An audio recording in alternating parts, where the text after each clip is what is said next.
Hi. I hit the wrong one. There you go. How's everyone doing? I need better music for this. Hmm. No. No. No.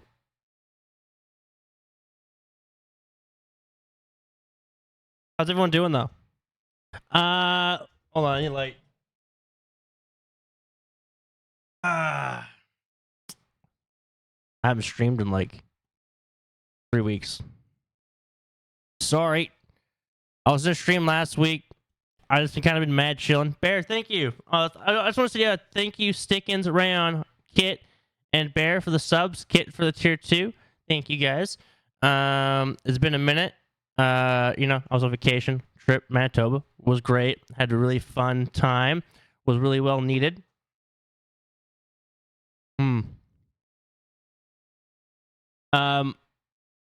The what was it? The second day I got back, I was gonna stream.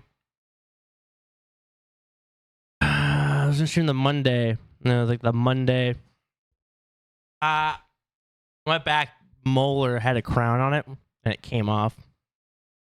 At first, it didn't hurt, and it doesn't like the tooth doesn't hurt. It's just like awkward, and so like I'm like I don't know, pretty fucking tired. So I was like, fuck. I just can't keep prolonging it because like I gotta kind of stream, you know. I felt kind of bad as being like I'll stream tomorrow, but I just kind of wanted to be in like a better headspace.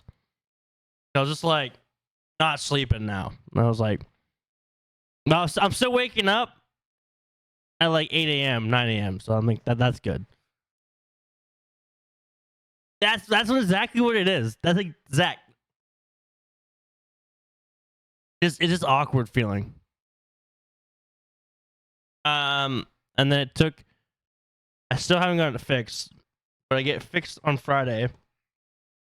So my idea is, I got makeup streams. September starts Friday. This music's not cutting it. I'm like playing catch up now. I feel bad, but then at the same time, I was like, I'm not in the mood to stream. That also feels kind of bad. Does that make sense? So I'm gonna probably stream like every day. Today's probably gonna be a shorter stream because I am feeling kind of a little tired. We'll probably play some DayZ. I was gonna jump into some roleplay, but I feel like it's kind of like always a weird time to jump into roleplay this time because like people are usually like halfway through the fucking roleplay for the day. I live. I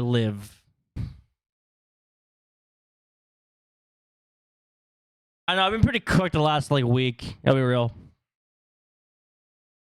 So I go for get my crown fixed hopefully on the 29th or is it 28th? One of the two. I'll be streaming all week. On Friday is September. September starts. So that's probably when I will like restart my subathon because I put that on pause. When did I put it on pause? Like July. Well, I still have my old cap. So I'm hoping they just put my old cap back on. They said they could. I hope. If not, probably just gonna get removed. Probably just gonna get removed. It's expensive. I don't want to. I already got so many expenses coming up as is. You know what I mean? Last thing I want to do is get a brand new crown, which would be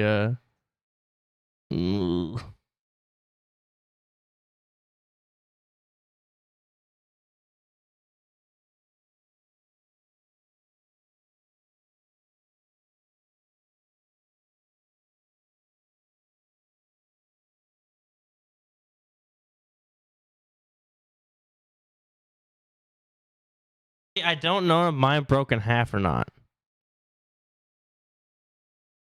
It looks like it came off whole, but there's still like a tooth there. It's hard to explain.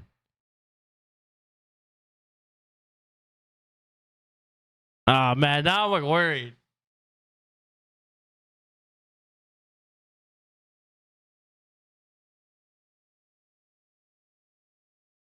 Oh, I know. Oh, I know.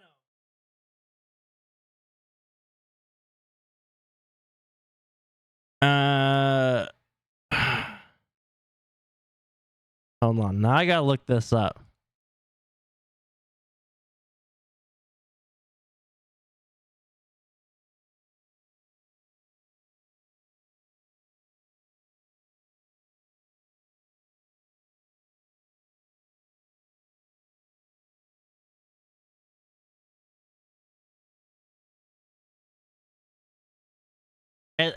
It looks hollow on top.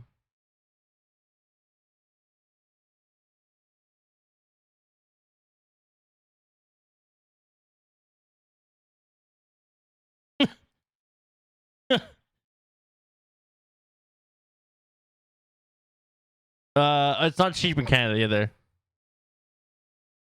I mean, I don't think it's broken.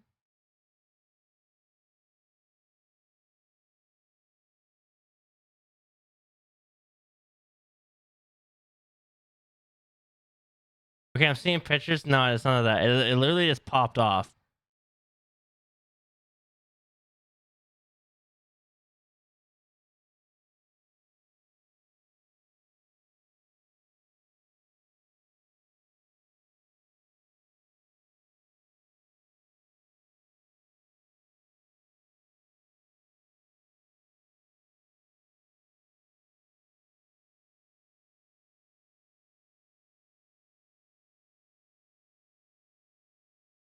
Now, okay, now, all right, now I feel a little bit better. You guys have to be fucking mad paranoid.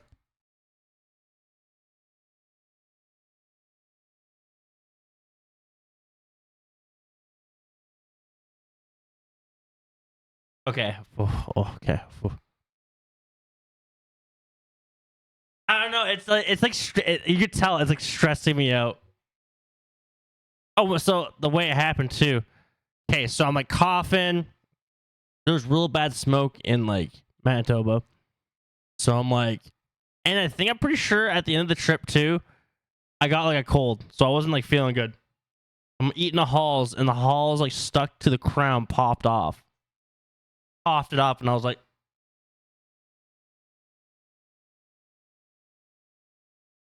yeah, like, I'm trying to eat on the other side. I'm trying to like keep my mouth open.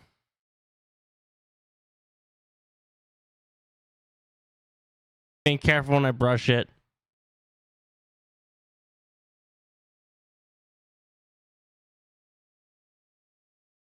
Never, never, never, never. So we'll probably jump on some DayZ. I might jump on Dune too. Apparently, Dune's getting an update. I'll make sure my base is okay. Let's say too. Thank you guys for all the subs. It's like not expected, but I greatly appreciate you guys for doing that. I was gonna say, save your if you're gonna sub at all. Wait till Friday. Wait till Friday. At least it's cheap all month. Save you some ducats, you know. I'll probably try to do. So let's try to restart my subathon. I think that we stopped on like. We stopped on. Chat designs a pizza. And then maybe we'll just start doing like pickle related shit within reason. Like maybe through like September, like every 5 gifted, we do a pickle shot or something. And I'll just be like, by the end of the month, I'll just be like immune.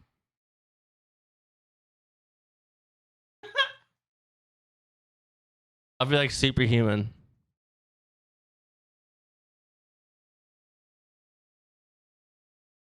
It's pickle related. At least get no. Maybe we'll do like a smorgasbord of pickles. No limit pickle goals. Ugh. Okay, a pickle-thon. We restart the subathon and call it a pickle-thon. Hot Cheeto pickle chips. All right.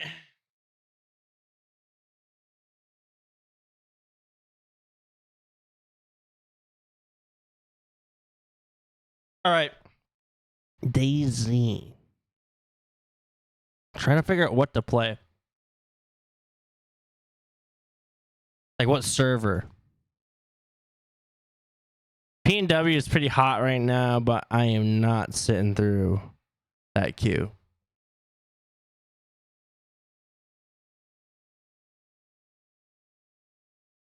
By the way, how's everyone been?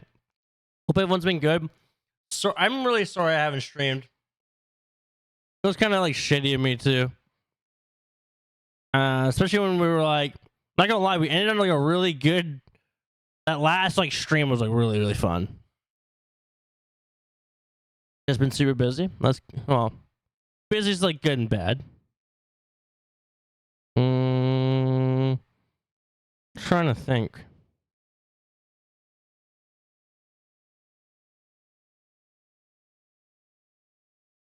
Ah, thank you. That's why I'm like, I got a pretty good community where people like, a pretty like decently active Discord now, where people are like, people are pretty understanding.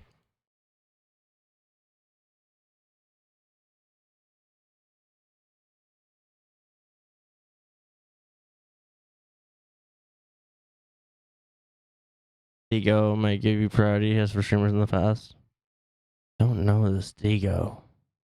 Who is Digo? Let's check Project Fossil.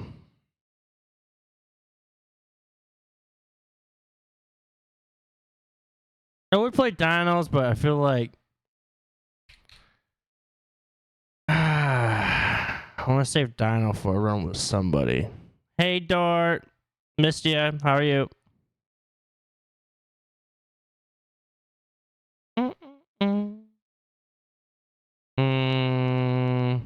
We're just talking about subathon resuming. I'm sick but good. Oh, sorry you're sick. Yeah, we're starting the subathon, but like more pickle related stuff.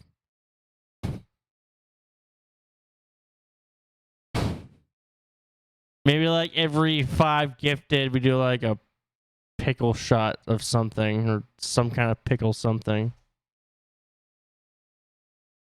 Because we did stop it. I forget where we stopped it at. It was like 200 hours. No, it was less. I just like, I don't know. It didn't feel like a good time to do a subathon at the time. And we hit some goals. We did the goals. The next goal was going to be the pizza one. Chat designed the pizza. It was going to be like, pretty sure anchovies. Anchovies and probably tuna. Like, I don't want to throw up, Or like, if you think about it,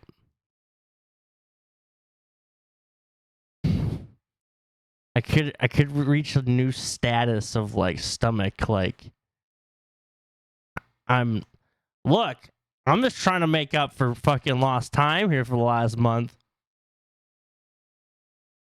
Okay? And if I gotta punish myself, I guess like actually I've come to the conclusion that chat just likes to see me be punished. That's pretty much the conclusion I've come to.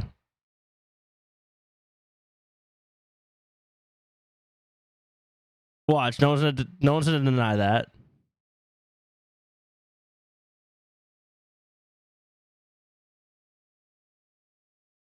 Bean Boozle. You think every 5 we do a Bean Boozle? Where have I been? Tooth pain. I have no back molar and I'm waiting to get it fixed. I should have streamed earlier, but I mean, I guess I just have to make it up for the next, what, 1, 2, 3, 4, 5, 6, 7 days. We'll make it up. Been off since, what, the first?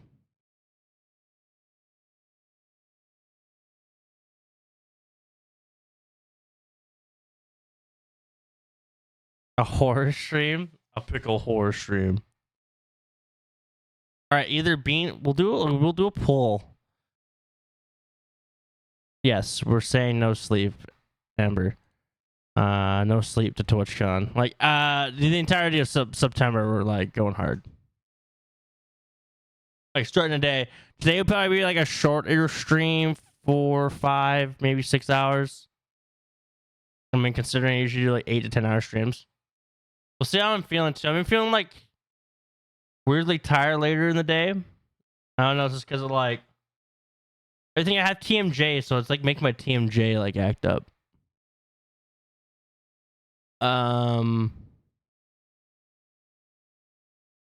Yeah, long story short, you're just joining, my crown like came off, and I've been waiting like 2 weeks to get it fixed.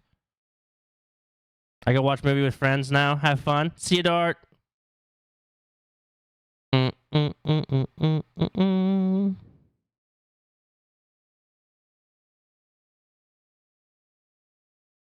Sam would jump on.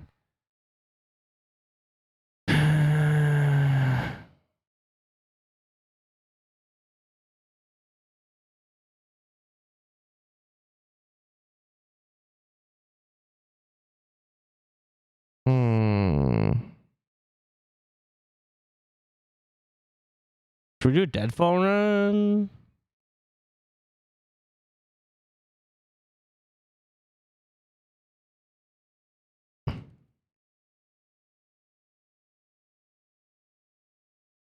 We could try a deadfall run. I'll try to jump on roleplay tomorrow, and I'll try to get on earlier. I kind of don't know what like my plan is for roleplay. I'm probably just gonna wing it.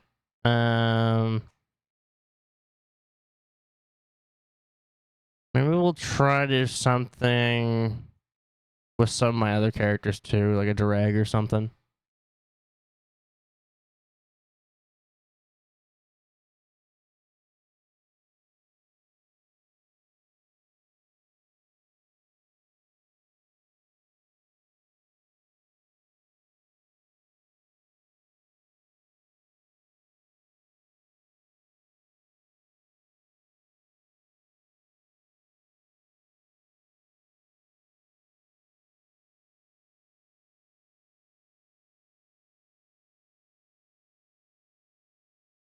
Hey, bing bada boom.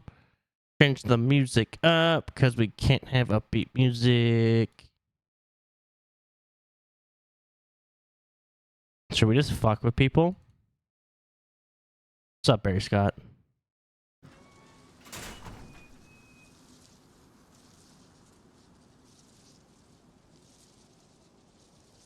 Huh?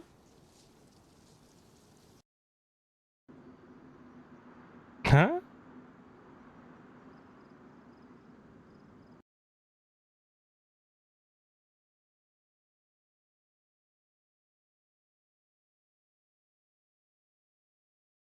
Green Hell? What are you doing?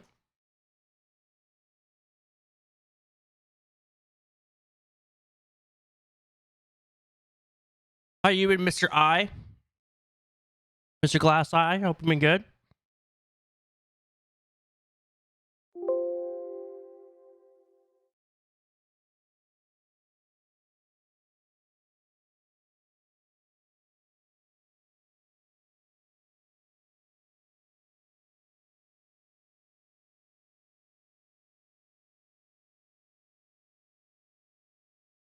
Thank you, thank you. What's not loading here?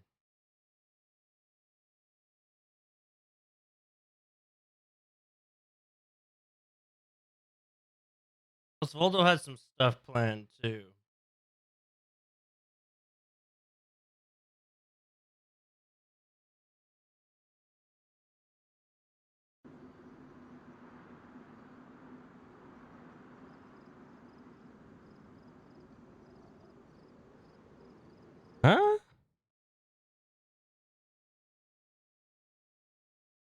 Bruh.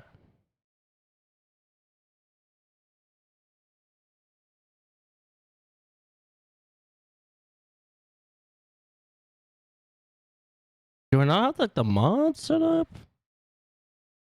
Update pending.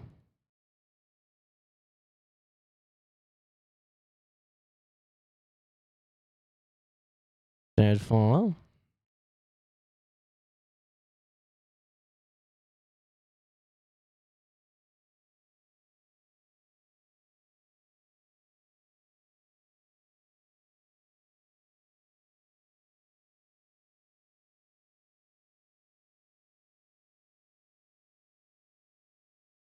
If this works, it'll be a what? What? What? Oh, it's the server then. What? We may play on Project Fossil Deadfall, maybe. I mean, if I'm just gonna give you this, might as well give you Plinko.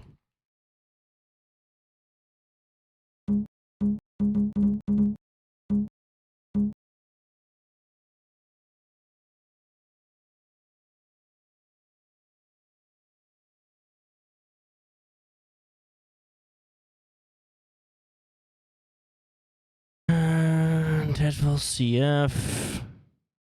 Trying to figure out what would have been the cause. Again, I would jump on PNW, but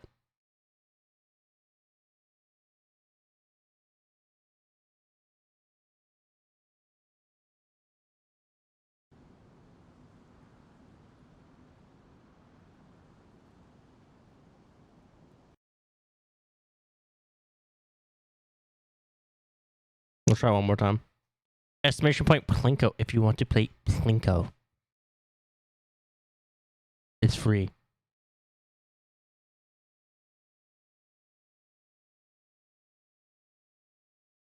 It's the free Plinko. You don't win anything. Other than bragging points. And to say that door stinks.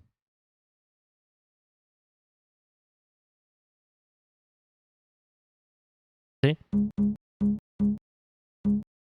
Bruh. Bruh. Oh, you beat me at least.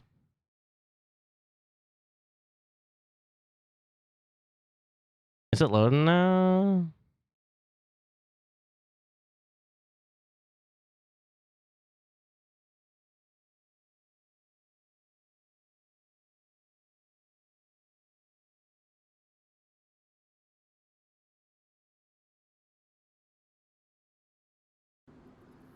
It's not letting me. It's not doing it. It's not letting me in. Keeps saying players auth state. The auth state. Why is it not letting me in? Sylvie, it's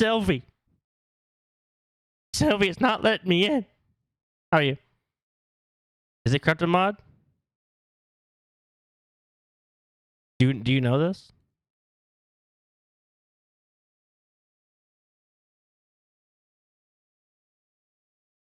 Deadfall.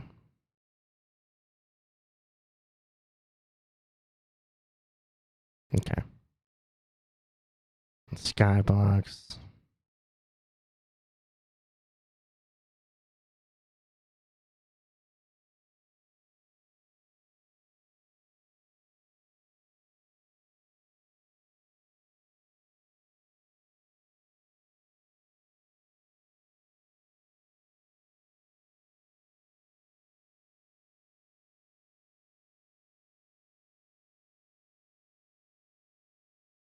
Deadfall. Teleporters. Community online tools.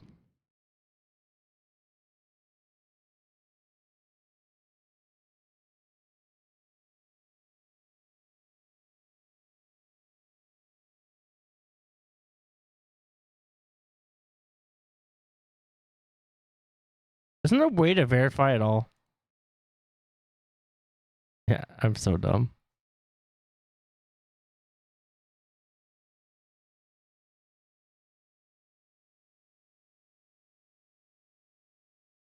I don't want to talk about it. I don't want to talk about it. I just like, as I said that, saw it. I don't want to talk about it. There was a fucking button just to verify all.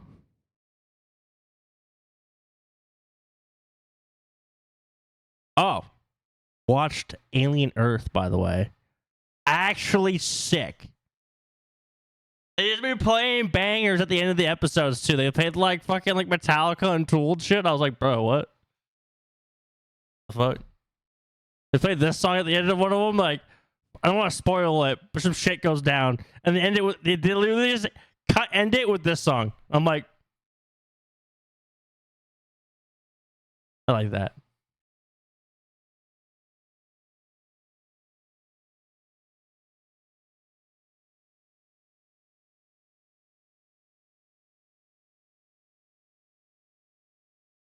Oh, it's actually going pretty quick.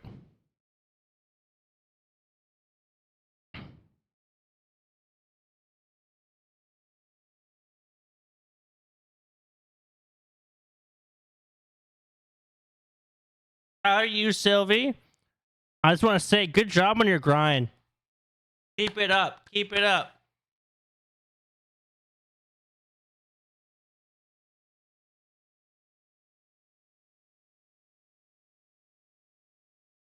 Keep it up.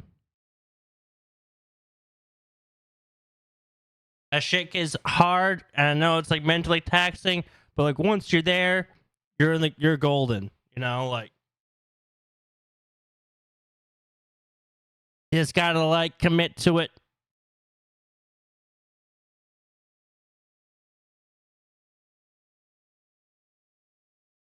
Hey, it's your hey. You found that? You found your groove. Stay in it.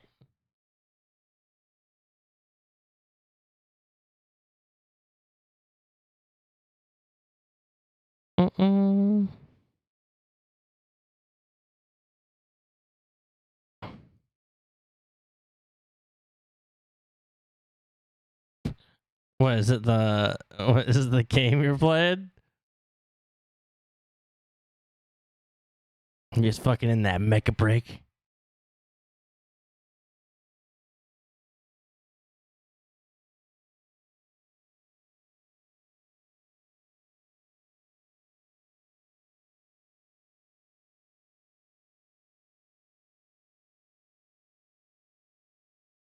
I mean, you're pretty good at DayZ, just saying. There's a few guys who are like, please.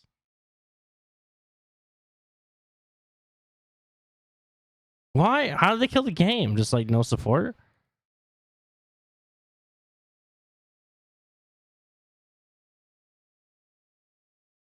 You're scared to play other game right now. Yeah, because you're worried you're gonna lose the momentum, right?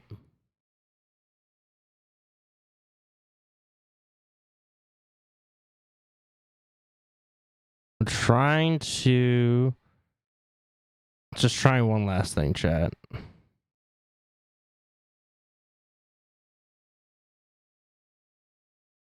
Yeah.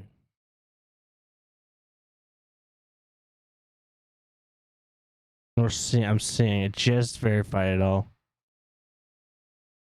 Oh yeah, and then there's that shit with unscripted. Bruh. And I'm not even like, I don't even want to talk about it because I don't want to like give it like attention or feel like I'm like fucking farming like drama because I really don't give a fuck. What do you mean? Am I okay? No, the unscripted stuff's like, I don't play on that server. I don't play on that server for a few reasons, but I think I played on it once and I was like,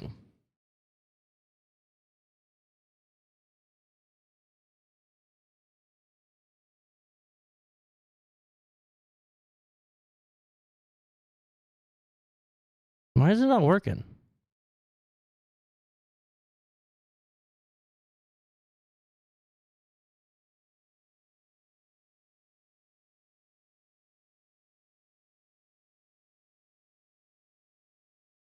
Okay, I made a grave error.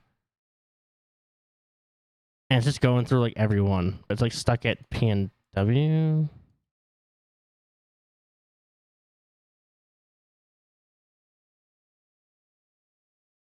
And if you don't know the unscripted stuff, it's like they had some questionable, not even questionable shit, just like really dumb ethical shit. Okay.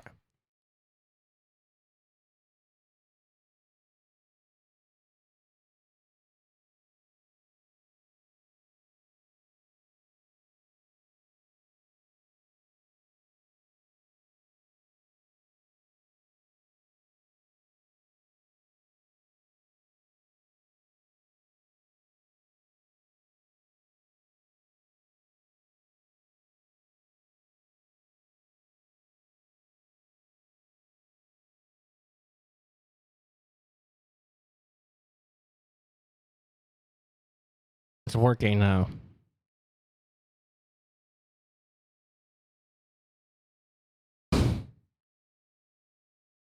There you go. Sylvie was right. Okay. Yippee! Watch it kick me back out. Oh, what the? Oh, what the fuck?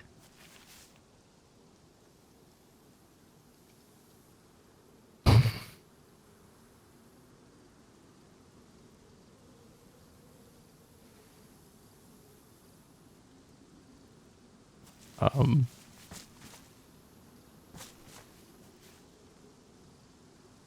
like Omega geared. What the frickety fuck?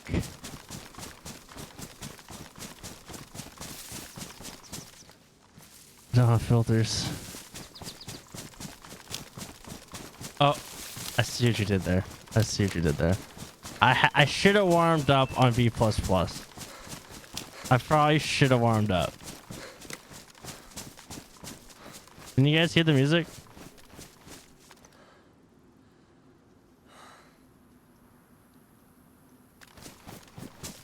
Bro. How about now? I'm bugging right now.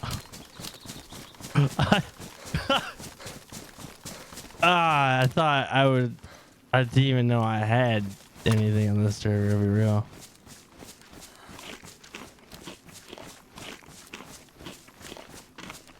I could do some grimy shit. I could do some like grimy ass shit. Head back into Spawnville.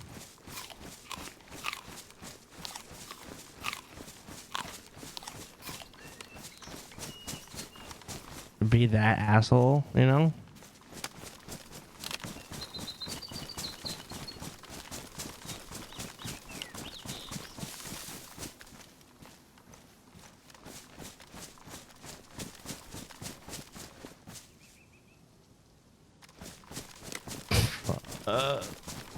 What? Bro, I wanted to fuck. I wanted to fuck around with people. I'm like Omega geared.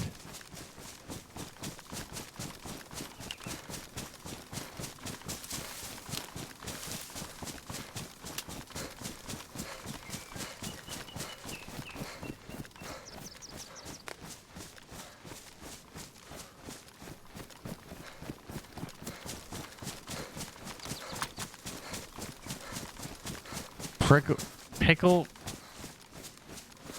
Karachi emote when? Maybe that can be one of the sub goals.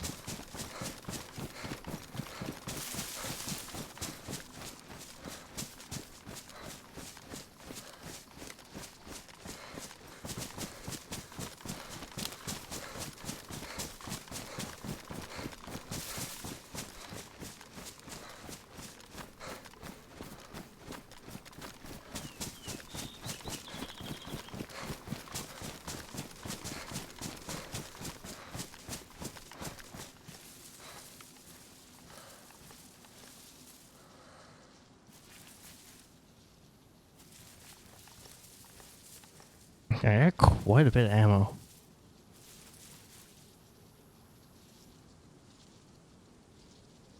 Oh, I do have a gas mask. Fuck! Ah, fuck. I need more. I need one more. I need one more.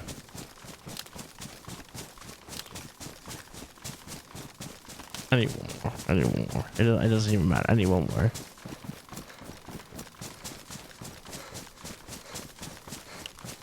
I could just be a fucking rat and just sit in the fucking door. And I hear a cheeseburger bridge. Fuck!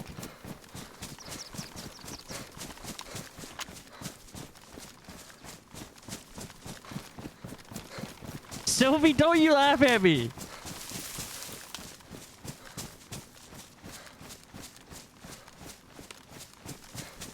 Bruh.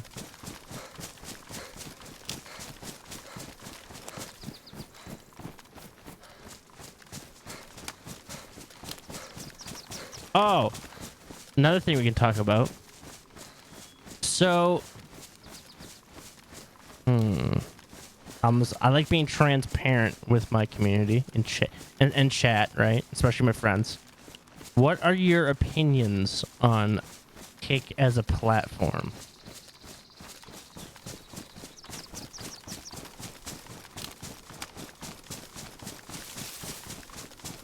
I'm gonna ask some like morally tough questions here.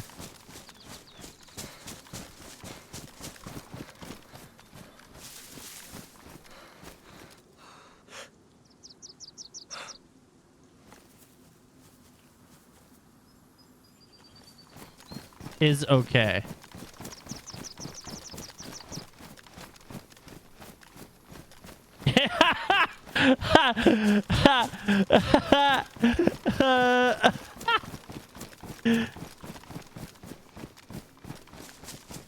Okay, so they offered me like partner with no strings attached. Like I don't have to stream there, right? But like I got like the partner perks, right? Now I was like, you know, so I do have an account. Now am I gonna stream that as a totally separate thing, right? I'm like, morally don't feel okay. Obviously, honestly, don't. I'll be real. Hot take. I actually don't give a fuck about the gambling shit. The gambling and kids, not so great. Twitch, there's a lot of kids, and I can see how that's bad. But on the same hand, there's still like gambling on Twitch, so it's like whatever, right? Gambling, stake stuff aside, I actually honestly care less. Just the platform of Kick is kind of like, I mean, a guy literally died on stream, and another guy almost died because a guy almost beat the shit out of him. Well, he actually, no, he did die. He flatlined, so yeah, technically he did die. Right? So it's like morally kind of ain't okay with that. But like, you look at the GTA category specifically. And I don't even know if I even want to get back into like GTA full time. But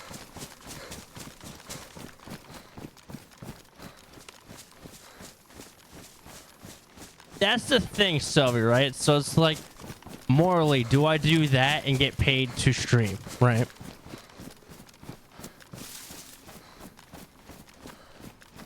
And like, you know, that lasts a couple months, maybe it lasts a year, whatever, right?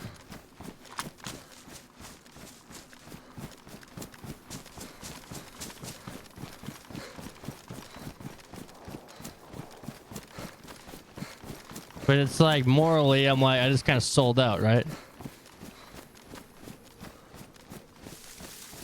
Oh, hey, apparently they're fixing that now, apparently. I feel like with my audience, I know some people probably wouldn't care, but even like multi-streaming, and I don't want to say never is never, right? But like I said before, I'm like, I don't morally agree with Kick.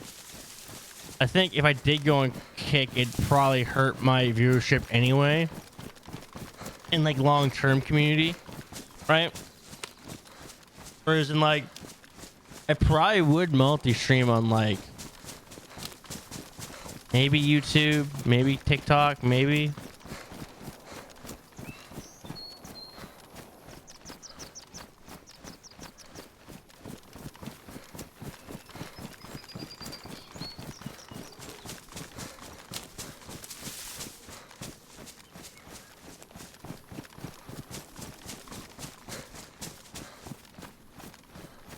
Okay, yeah. That's what I felt too.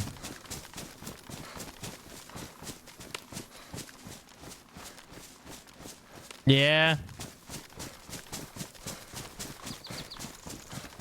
It's just like every GTA streamer is doing it. It's insane. It's actually fucking insane.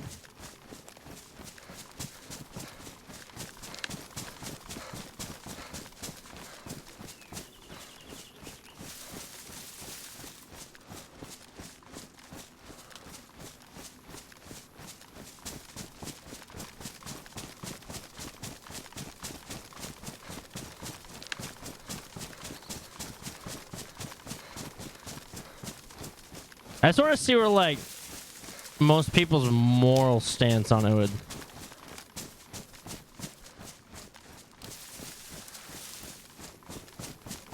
Yeah, that's what I'm saying. Because in my eyes, well, people are gonna go to the platform probably one that they're most comfortable with, but two, the one that probably doesn't give them ads. So if you're streaming on YouTube, I think a Twitch probably viewer is probably more morally. You're not wrong, Rayon. That's why I kind of like feels bad sometimes. Like, you know, you're streaming, you get paid to, you know, people pay in subs, donations, tips, or whatever, right? Then like you go and break or whatever, and you're like you feel bad. Then you come back and you're like, well, but if Morals doesn't pay bills, just view on Twitch like everyone else. Well, I mean, not wrong there either.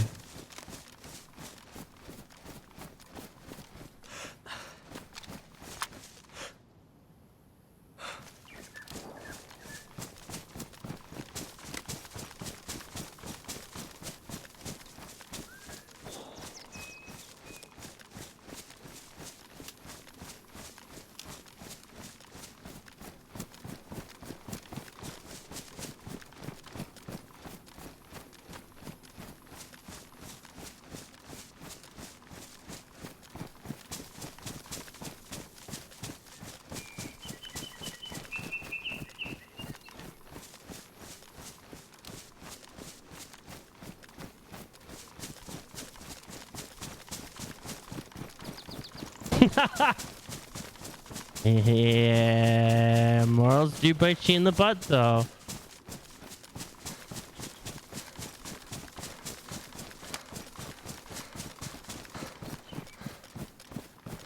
That one is also a good idea as well.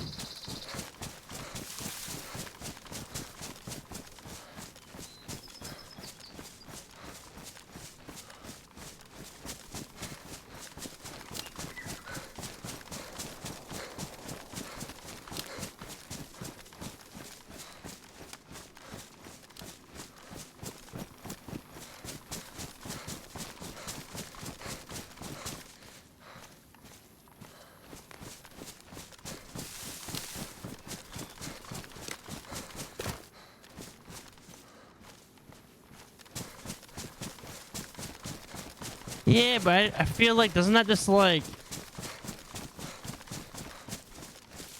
dilute your viewership? You know what I mean?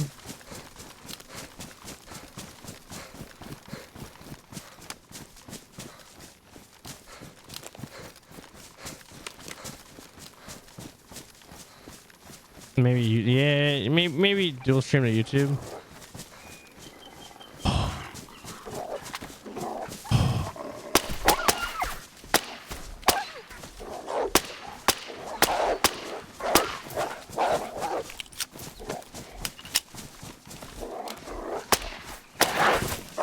motherfucker.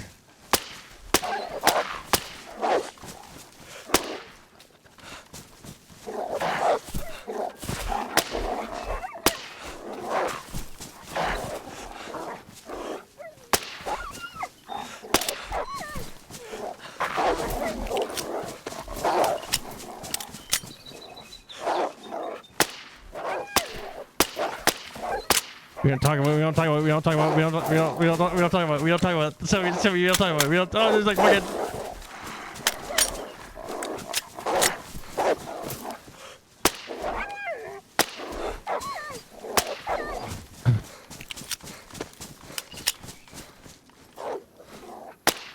Oh. Fuck off. Fuck out of here. Bubbly bean. Okay, you go silent, all chat. Say like one thing, say hi, and then like, hey Nox, and then say that, bro.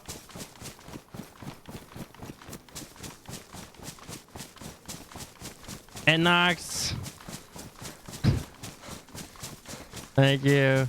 If you guys are wondering why I haven't been back, just dealing with some tube shit.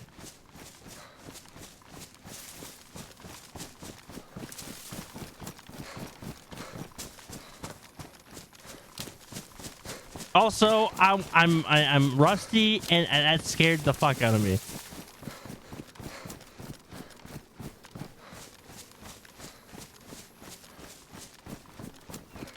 Okay.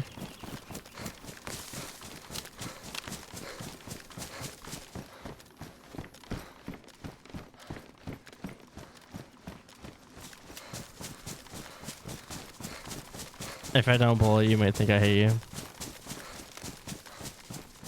Crazy.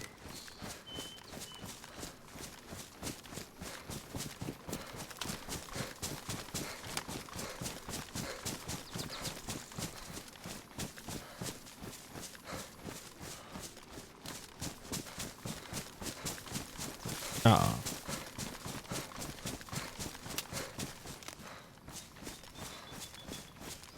No, and we could do that. I got an idea for that. We'll make that because we're restarting the subathon on the 29th. We will make that a goal. We'll make that a goal. Yes. Yes. K-pop demon on my birthday. Wait, is your birthday the 29th? How am I supposed to know that?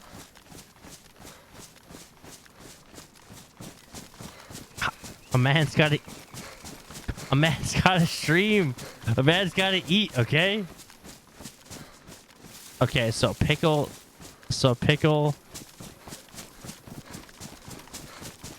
A pickle hype emote? What's my current hype emote look like? It's a gun. Maybe we could change that to a pickle. Oh yeah, true. See? And then maybe we'll do like every X amount of subs I'll do a pickle shot or something pickle related or being boozled.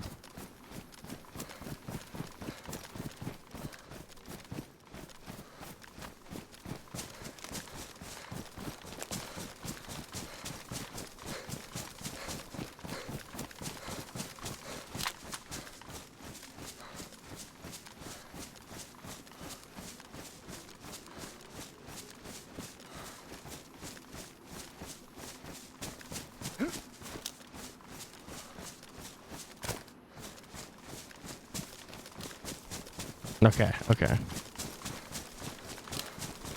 And maybe not like a full shot this time. Maybe like, because if I do like a smaller amount of gifted subs, maybe do like a half shot or something.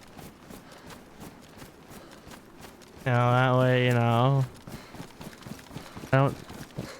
Well, I knew someone would say something. I knew someone would say something.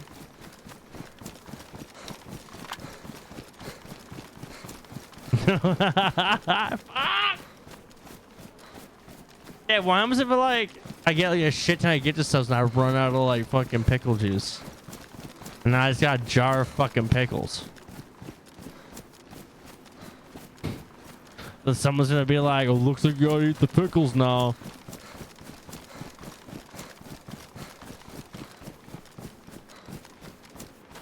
Fuck.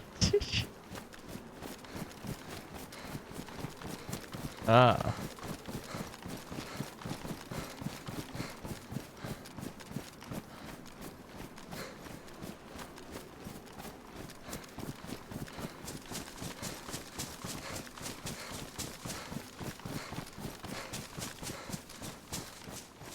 We buy 2 jars of the pickles.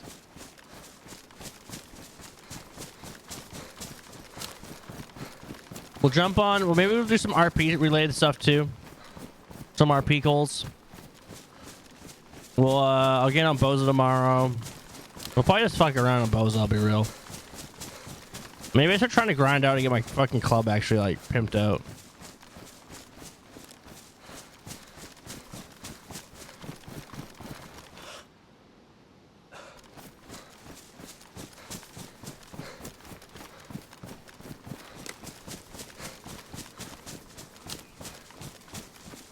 I want to go in that little cove and just camp like a bitch.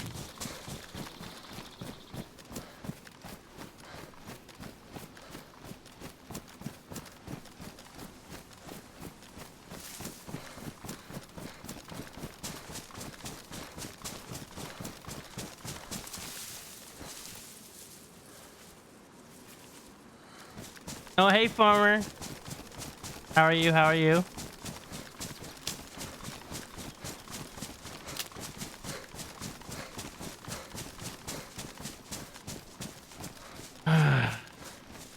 And Caitlin, oh yeah, another little news thing.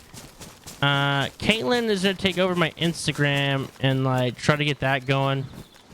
Maybe that'll be like another thing. Maybe I can try to like multi-stream on.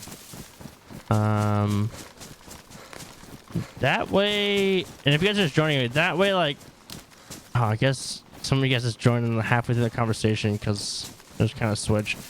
I was talking about possibilities of streaming on Kick, and now, especially like morally, I don't feel like comfortable with it. So like maybe I might do YouTube, maybe TikTok, maybe Instagram. But Caitlin's gonna take over my Instagram. She's gonna like posting stuff on it, so that's gonna be sick. Trying to get that kind of going. I was kind of a bonehead too. I kind of made my personal Instagram into my Twitch Instagram. I just never used it. So I made a whole new Instagram for that, essentially.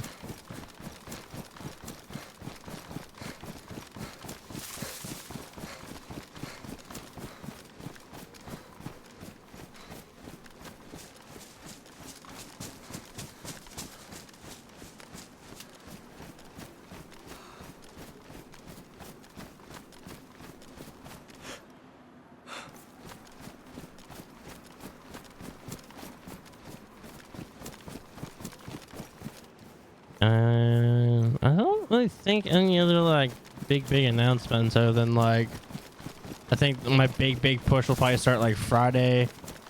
I'm probably gonna stream all week. Today's stream's probably gonna be on the shorter side. I'm trying not to degen. I'm kind of liking waking up earlier.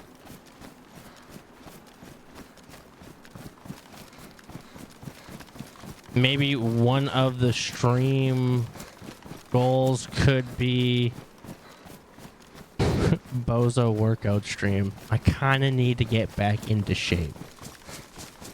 I ate a peach yesterday. It was delicious. Just wanted to let you know. Thank you, Nox. Thank you. Missed you.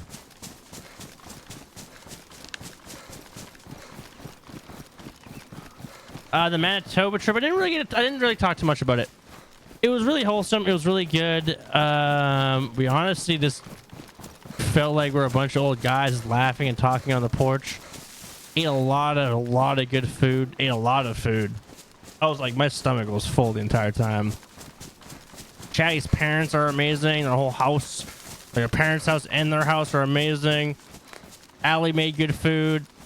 Chatty's mom made really good food. It was a great time. It was really good seeing like Theo and Hogs. Really good to see like you know, Chatty and Allie and the family. It was a really good time. Really good weather. The smoke kind of sucked. It was really weird. Time was going by really slowly, and then like the last like 2-3 days, it like sped the fuck up.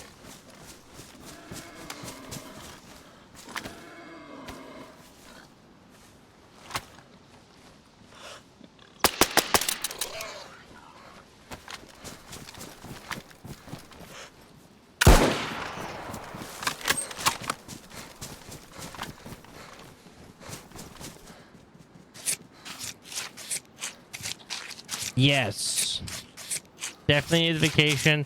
And that's why when I was like kind of, my tooth was hurting there and the crown kind of got fucked up, I just kind of was like, I'm just gonna take a couple extra days until I feel better. I don't think there's anything wrong with it.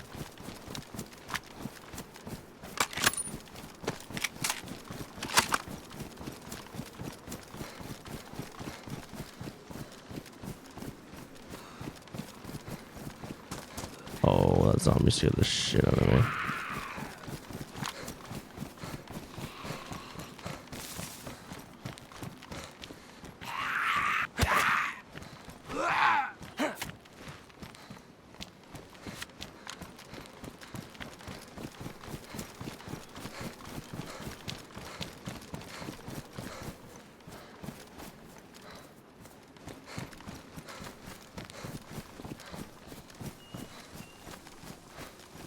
Yeah, but knocked in the. It's like a hard. You don't stream, you're not making it. You know what I mean? You're not making income, and not. And that isn't everything, and that isn't like, you know what I mean. Make everything, but it weighs on your mind. You know what I mean?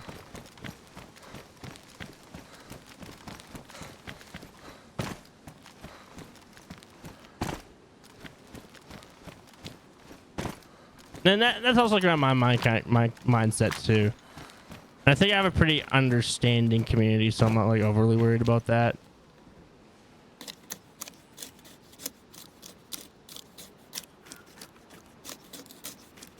True.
Thank you, Nox.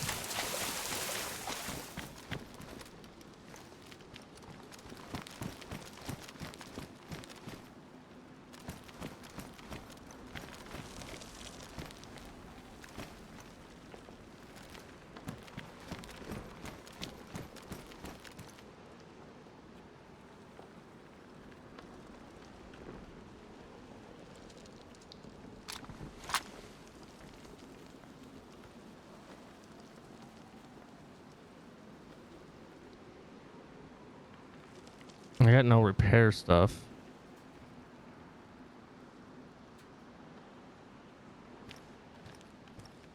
Aw, thank you. Have a good rest.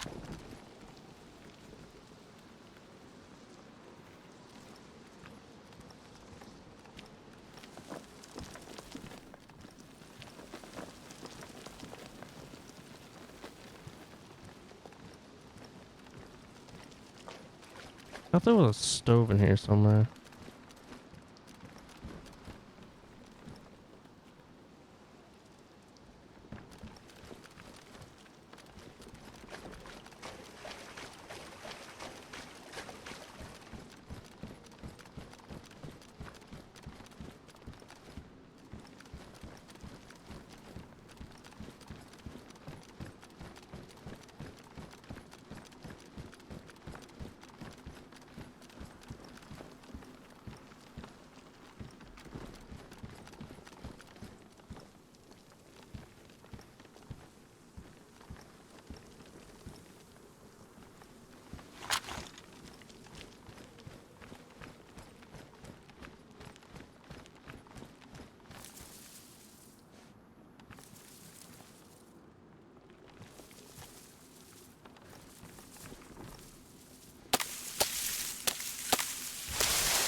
is this music?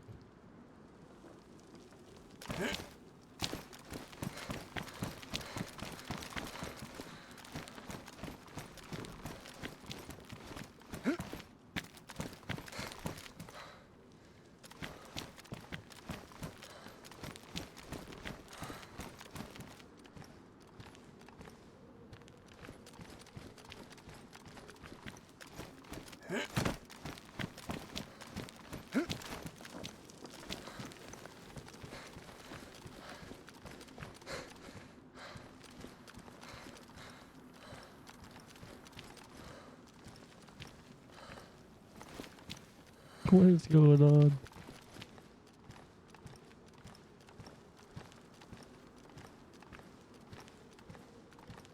I might be able to get up over there.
Gonna make a little fucking bam bam bam.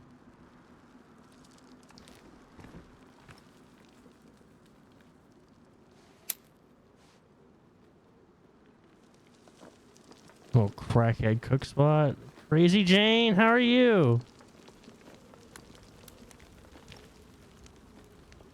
Hope everything's been good.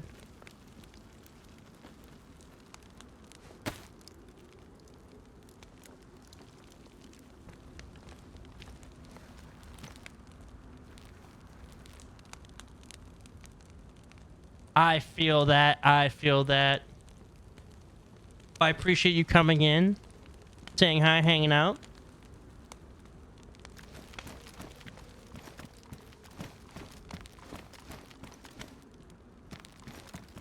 How's the streaming been going, though?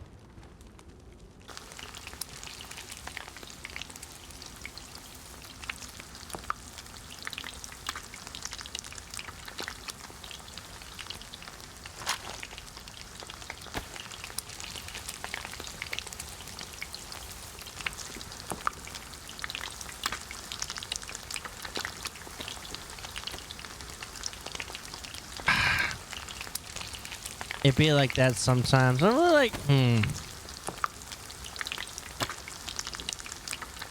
Yes. Yes. And honestly, I was just talking about that. Just like took 3 weeks off.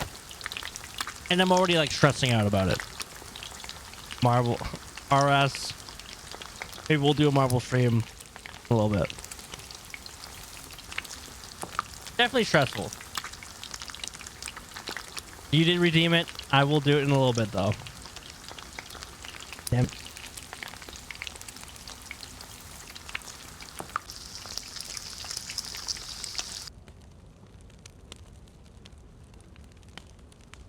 This shit's rigged.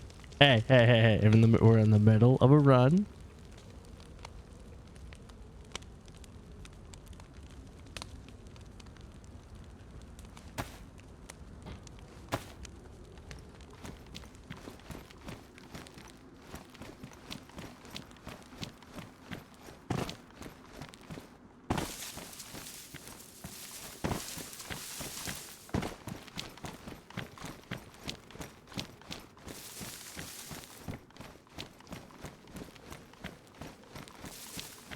Well, yeah.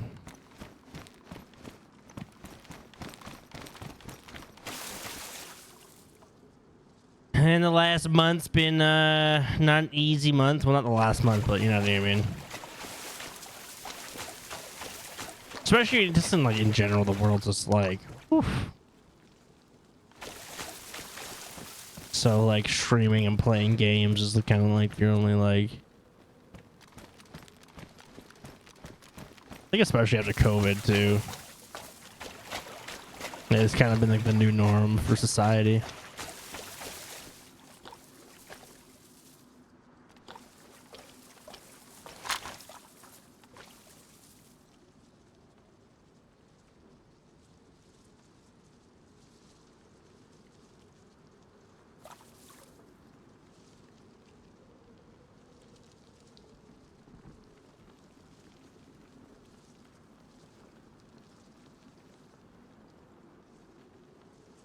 Oh my god, life. Yeah, then oh fuck.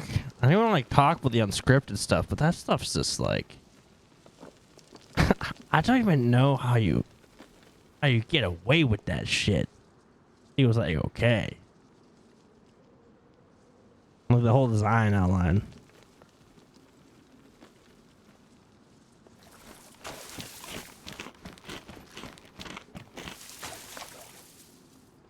That's why I just like I'm kind of glad I got a really good wholesome community.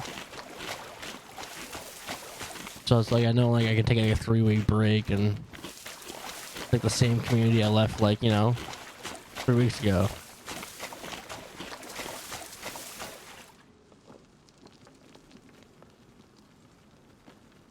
Yep.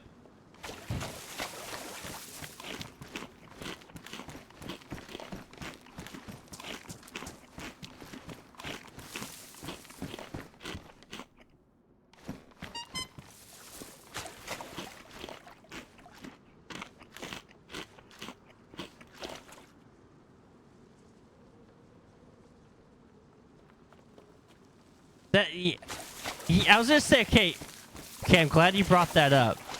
Because I saw that clip and I was like, you guys are all laughing at this. And it's just like a bunch of people sitting in a Discord call, like laughing at it, knowing it's bad, right? But then like laughing at it. Definitely weird as fuck, right? I'm not the only one who clocked that, right?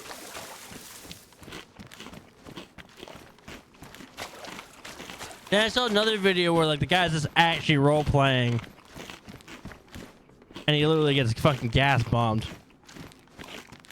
Where it's like I'm like, okay, that was, I think, hot take. I think it's like there's a narrative. It's like a little bit over exaggerated, but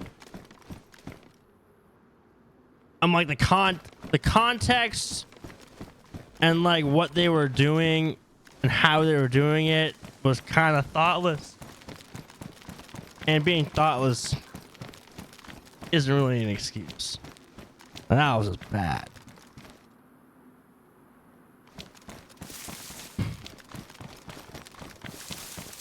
Well, that's just weird.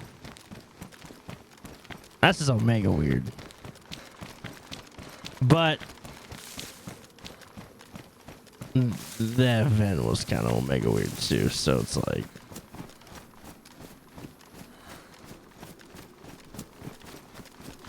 yeah, I was gonna say the narrative is like they're really trying to push like a really crazy angle.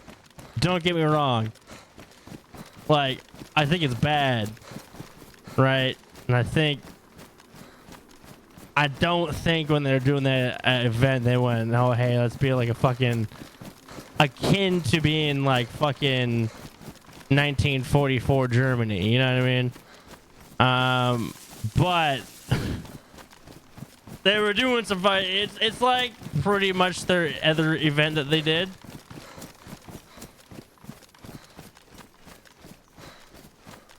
Yeah, that's what I was gonna say too.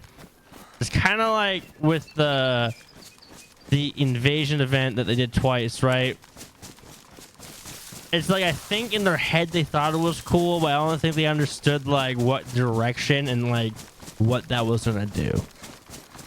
You know what I mean? And there's no excuse for that, because it's like,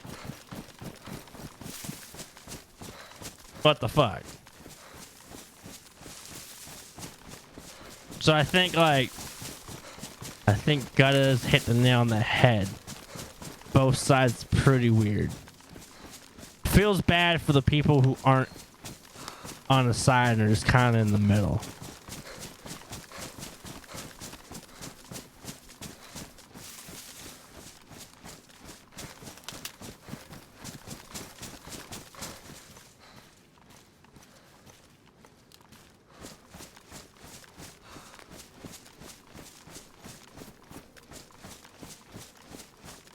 It'll be interesting to see where they go with that server, though.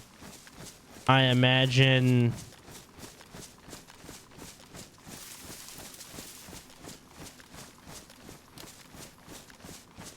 something like, bro, a server can only handle so much controversy, I think.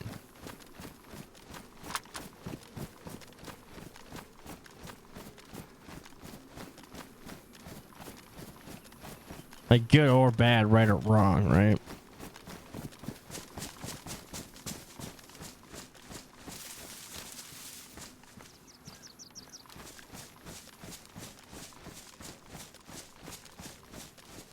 Then again, look at NoPixel, and it's like,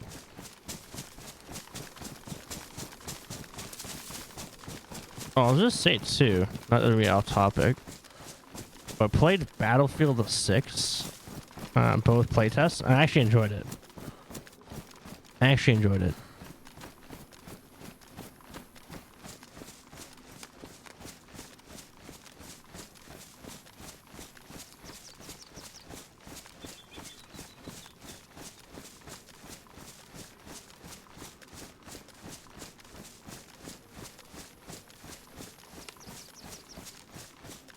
It's true, and I guess you see like, you see the other spectrum of that, right? Where it's like,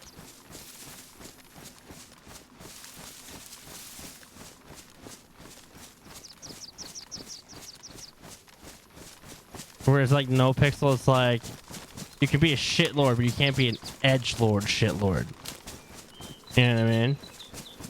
Whereas then like if you just allow like, and some would be like, oh, that's so fun, because like there's some like, it's true. I do agree with that, RS.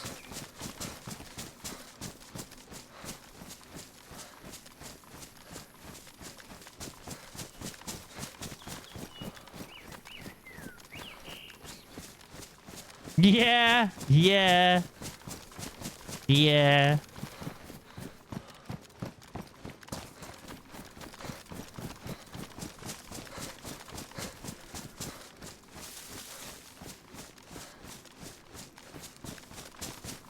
People get too personal too, right?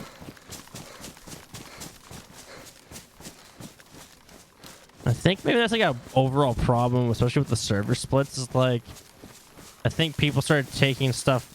People started taking things way more seriously. I don't know why.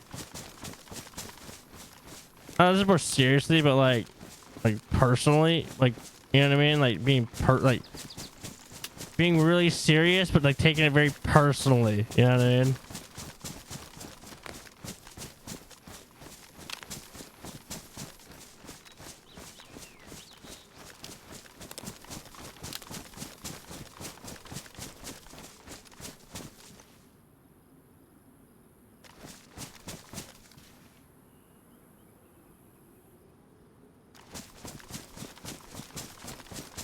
I don't know, man. Meet me back to fucking 3.0.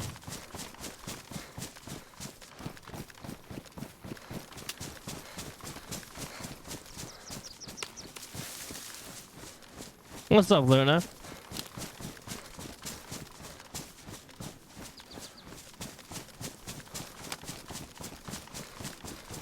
Brother RS, what the fuck?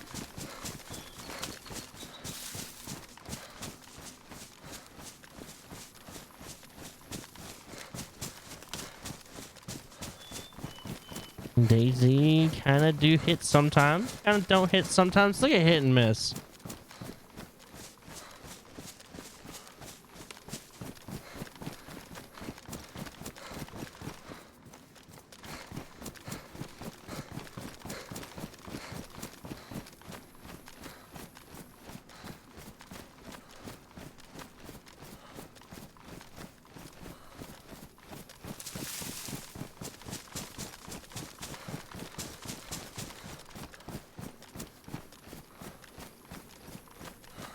Hey, farmer.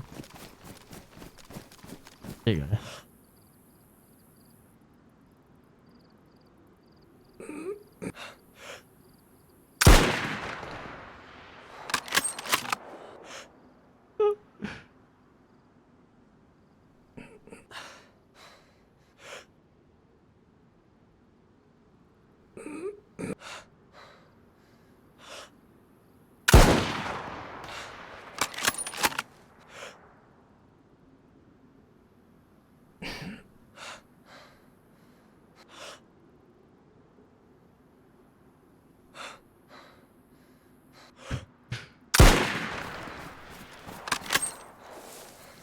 Dude, he's fucking dancing, bro. He's a dancer, dude. He's a dancer.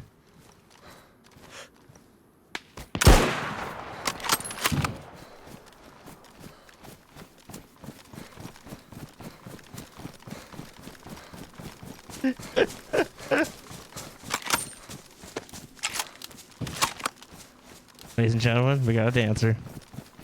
Bro, you do like the fucking bob and weave, just going back and forth, back and forth.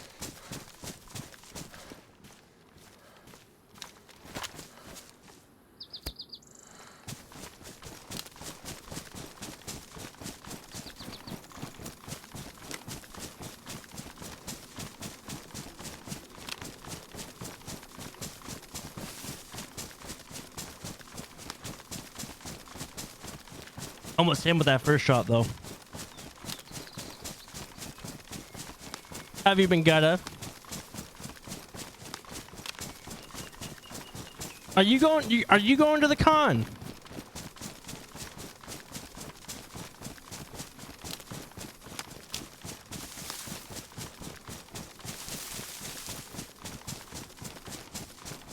You are not.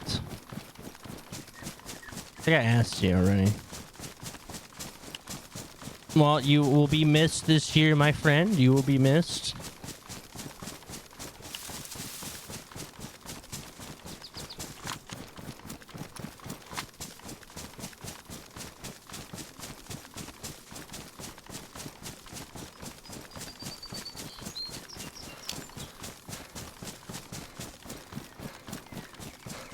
No, really?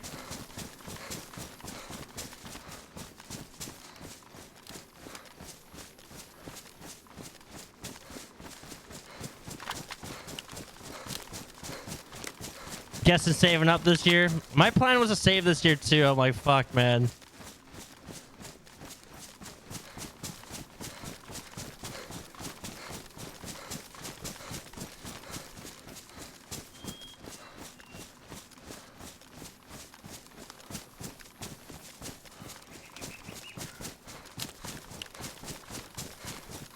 I think I asked you a few weeks ago.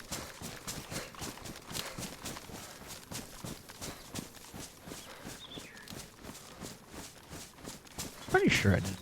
On stream, anyway.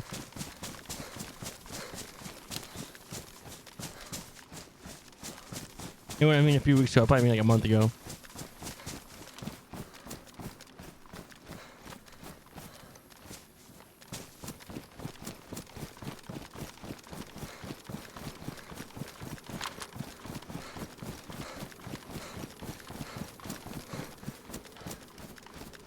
Thank you. I'm gonna try to do a live stream.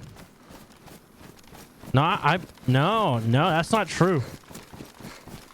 That was the start of the year. The start of the year, I wasn't gonna go, and I got kind of swindled into it. And so then I said, fine, I'll go. That's kind of basically all last year over again. But I said for sure this year is my last year. Apparently, I have to redeem. It has to be redeemed. No, no, no. Maybe that was somebody else.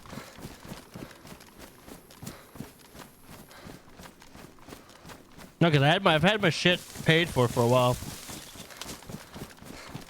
I just gotta actually save up some spending money now.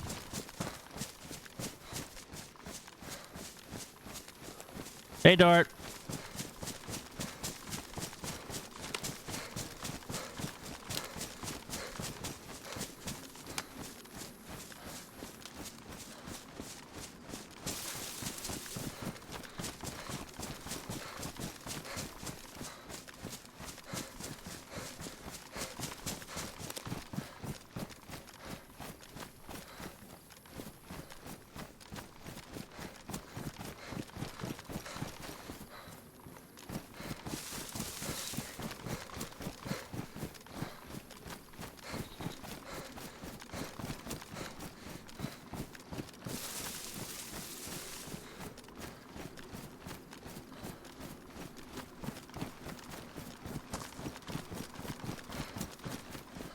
We've seen one guy so far.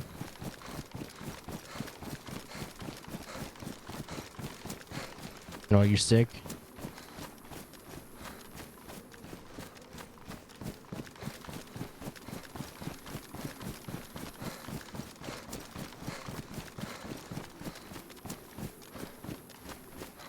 Are you down with the sickness? Come on, get down with the sickness.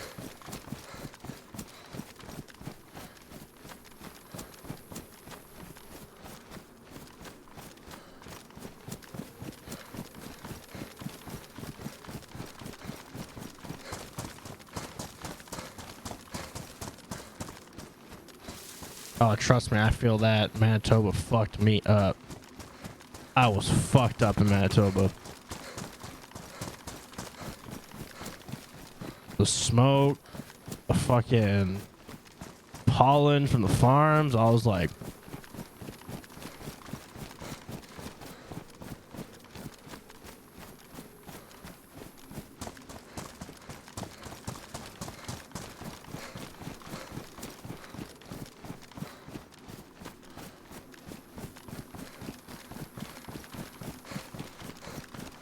Bruh! Dort! That doesn't sound like allergies. That sounds like a fucking flu.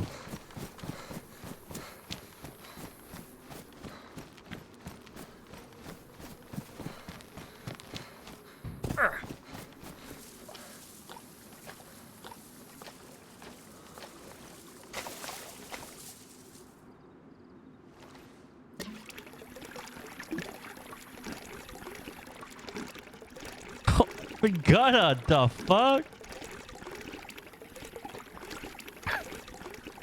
The fuck?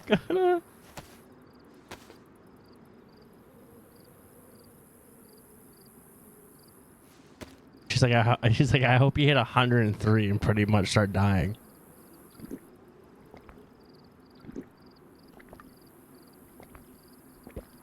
Pretty sure, like, isn't like 103 like you're like in 104 or something, like you're in stroke territory?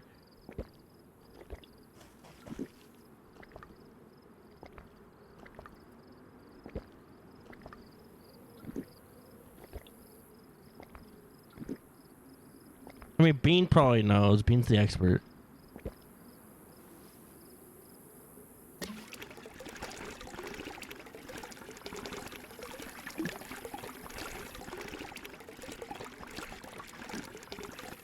It is 104. See? See?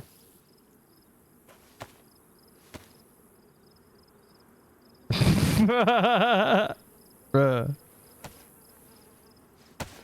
A stat, huh?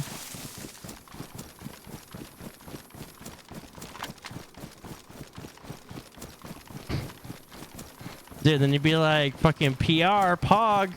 We got a fucking PR. And you like throw like a celebration, and you're at like a bar, and like, what are you celebrating? And you're like, oh, like just celebrating my organs and brain boiling. And then like you can have like a fucking go have a party and being like Highest body temperature party, yeah.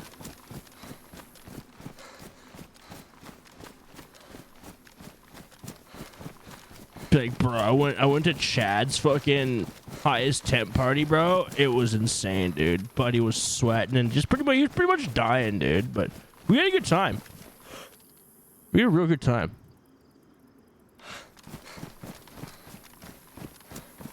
And then, like, you come back to work on Monday and you're like, Chad's dead. And you're like, shit, man. Like, it was still a pretty good party, though. Dude, you got a personal record, bro. Died to a fever. How do you make AI? Oh, dude, you just go to ChatGPT and be like, make AI.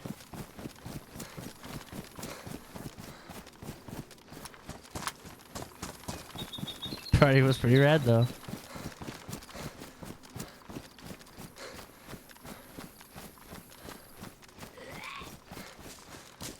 Not to change the subject back to something kick related, but did you guys see fucking Rampage Jackson's son beat the living fuck out of that professional fucking wrestler? Feels actually bad for that guy. Like, that was fucked. That was actually fucked. Luckily the guy's not dead, because he did technically die. He technically did die. That's the fucked up part.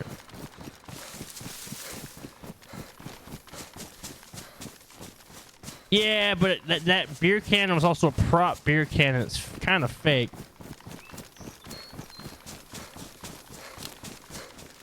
Well, apparently he was supposed to go in the ring and like pick him up and slam him.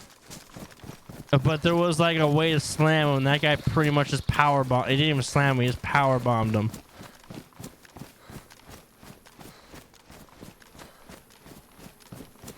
Yeah, that's what they agreed on. His buddy was like, oh, like, my bad.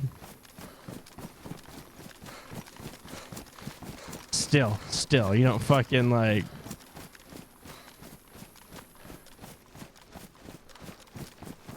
Yeah.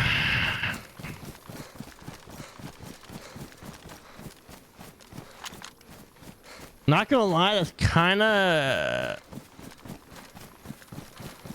a reason why I was like, Sylvie, who came in earlier, kind of hit it. Like, you don't be like labeled a kick streamer, right? I got given like partner and stuff, and like no incentives to like, you know, no strings attached, no incentives to like stream or anything, right? And you like you see that, and it's like, bro, I don't know if I want to ever be on a platform like that, you know?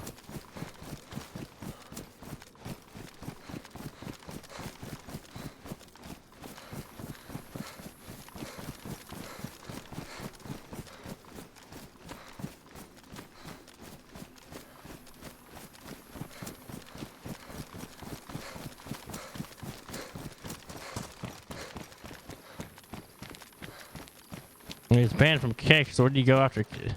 And that's the other thing. I feel like Kick's kind of like, that's the place you go if you're banned from like Twitch, right? But it's like, where do you go if you're banned from Kick? That Rumble? You just go to Rumble.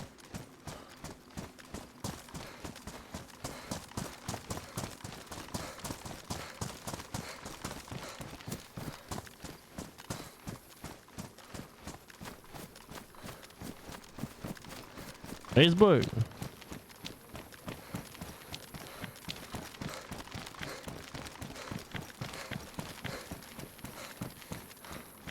PlayStation Home.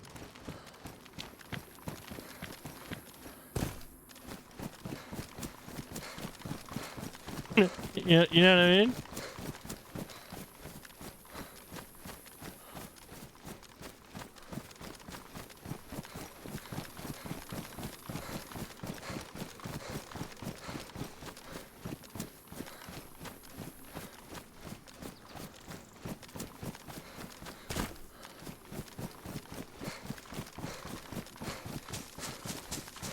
Like, I don't No. Morally, that's what I was like. I had a discussion about it earlier. Morally, it's like,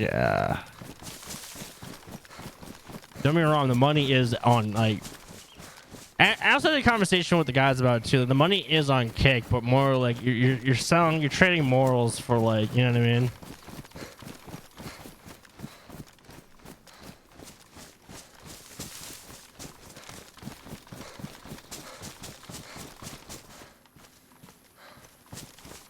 Money pog.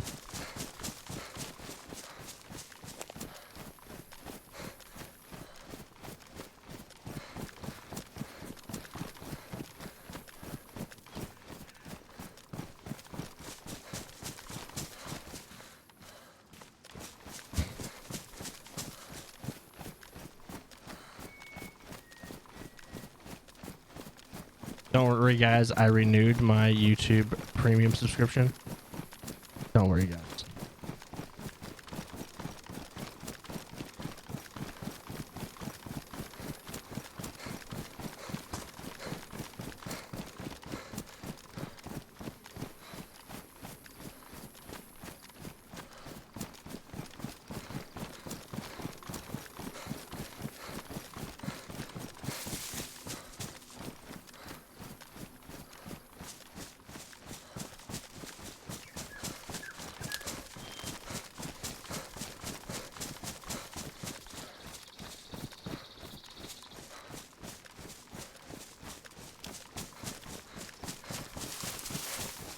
I kind of hate how Dune kind of like...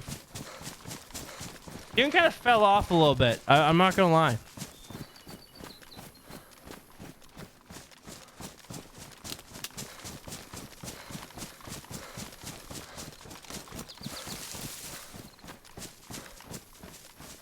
That's not the first person I've heard people do that. However, I do agree that's kind of like... Okay. Can I ask how you like your stuff? How do you eat your steak?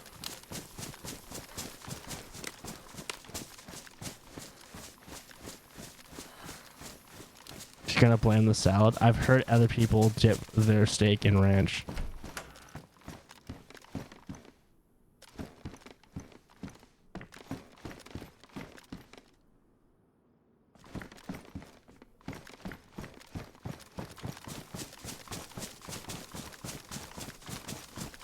I eat it how Gutta makes it? What does that mean?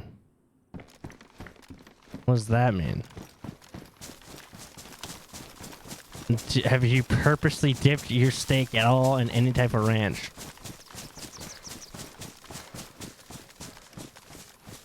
Oh, I love Montreal steak seasoning. Okay. Okay, medium rare, pog, and then what? Just salt and pepper, right? After it's rested, salt and pepper, right?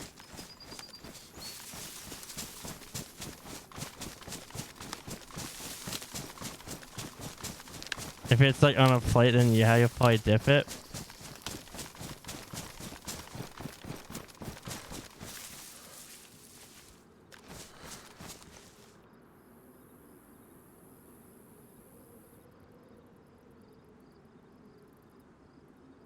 Little flaky, yeah, okay, all right, yeah. Bruh, no, you can't dip your fucking steak in anything. It's gotta, like, the flavor's gonna be in the meat. The flavor's gonna be in the meat. You're just ruining the fucking steak. It's like people who chop steaks up.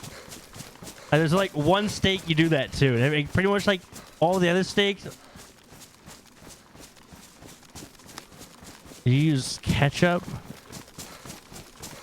Ray, how's it going? You use the ketchup, yo.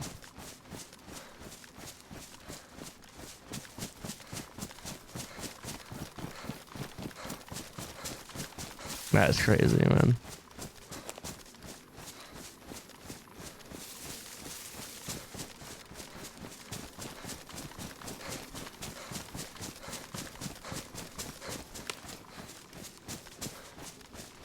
Reheating a steak, oh, that's crazy.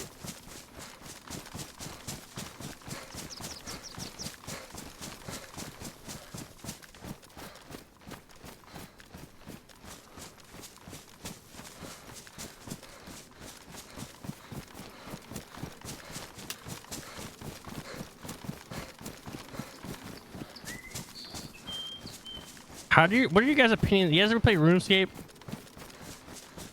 I had an itch to play it.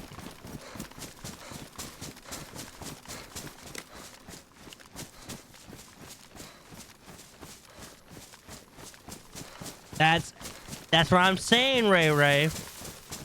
That's what I'm saying. Everyone be playing it. I'm not gonna lie. I've played it. Have an account. I was watching Walnut play it. Man, I was laughing my ass off the entire time.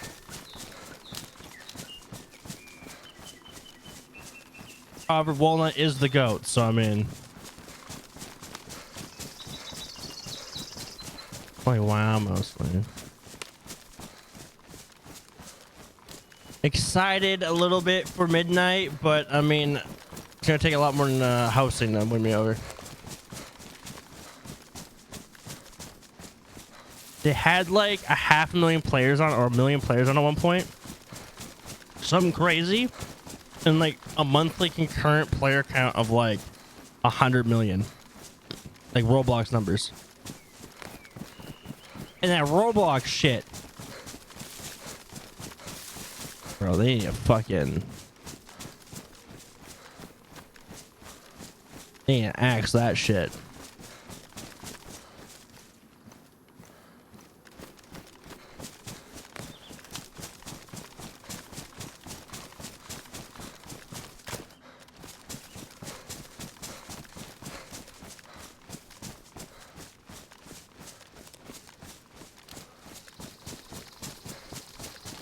Wait, WASD as in like the movement WASD?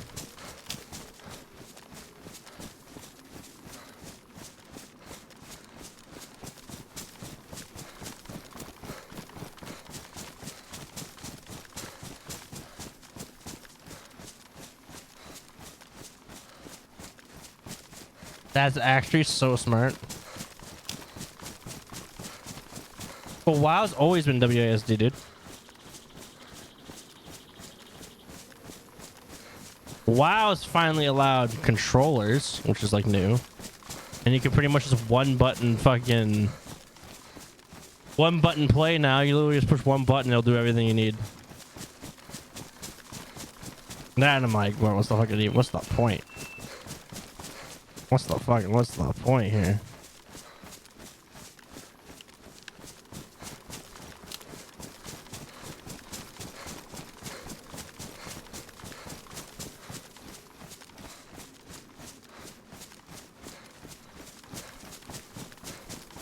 Is it? But it's still like feasible.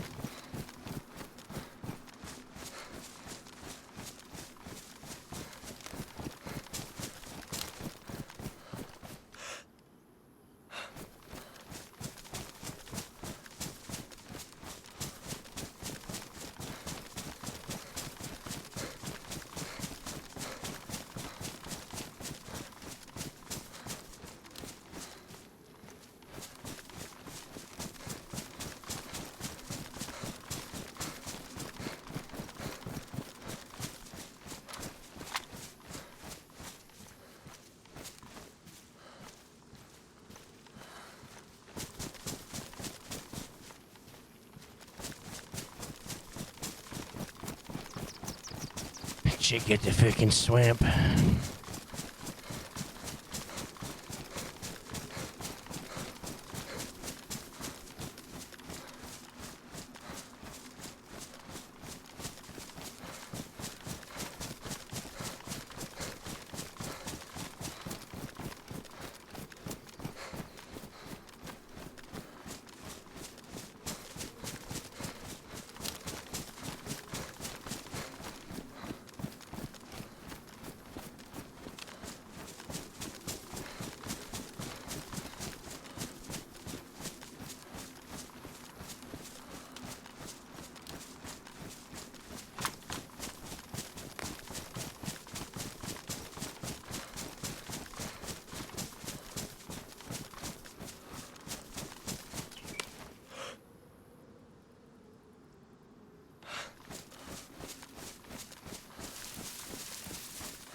Pretty sure there's Zeds in there, if I'm not mistaken.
You're floating.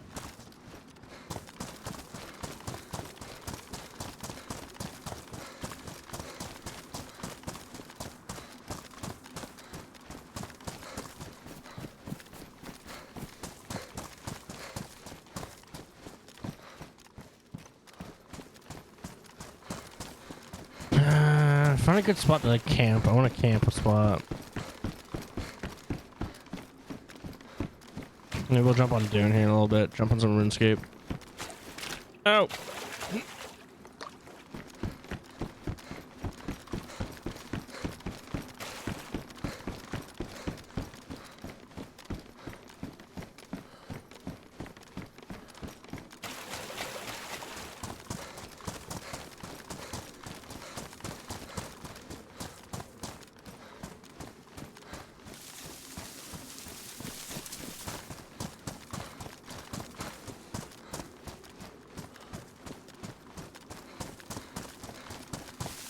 Excalibur sword.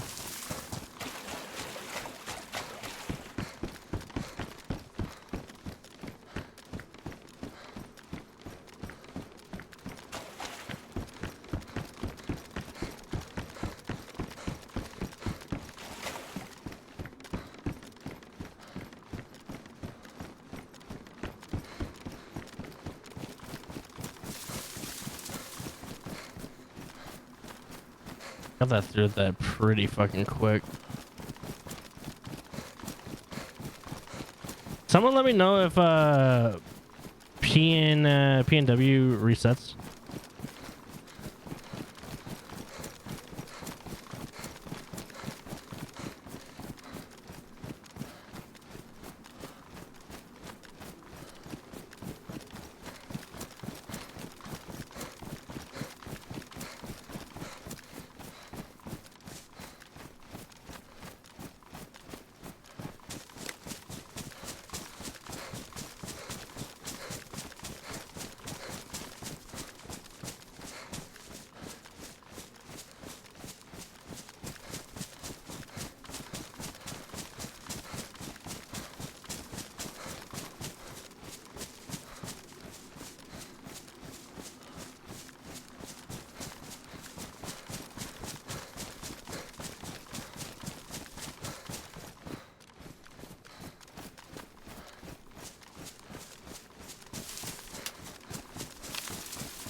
The pickle-thon will be funny.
feel like no one goes here, but it's like such a good spot to loot.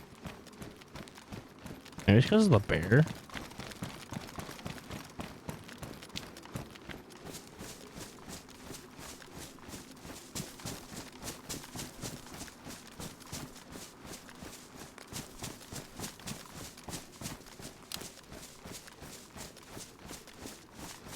I said most people don't want to fuck with the bear.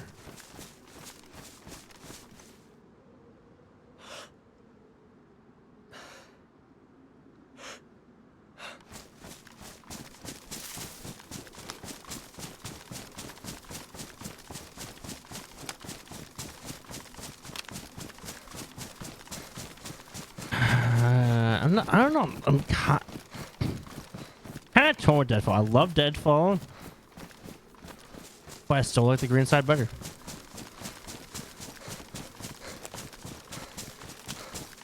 It's a hard one. It's a hard one.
Sun's getting real low there, big guy.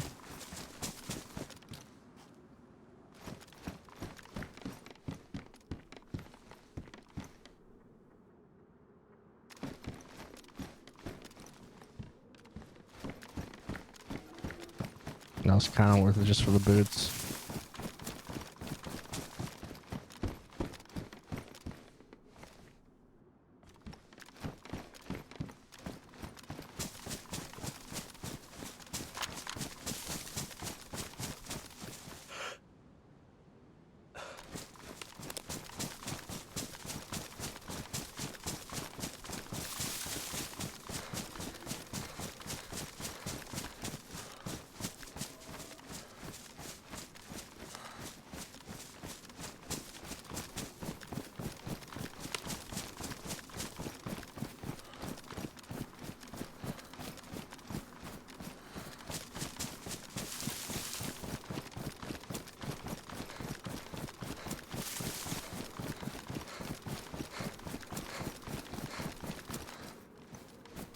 I was thinking about like roleplay ideas for this game to fuck with people.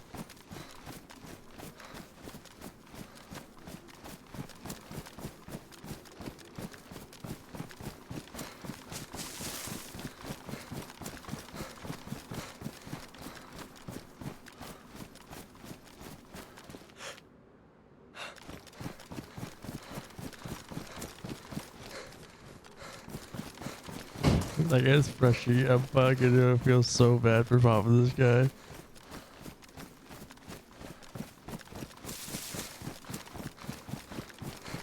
I'm that guy today.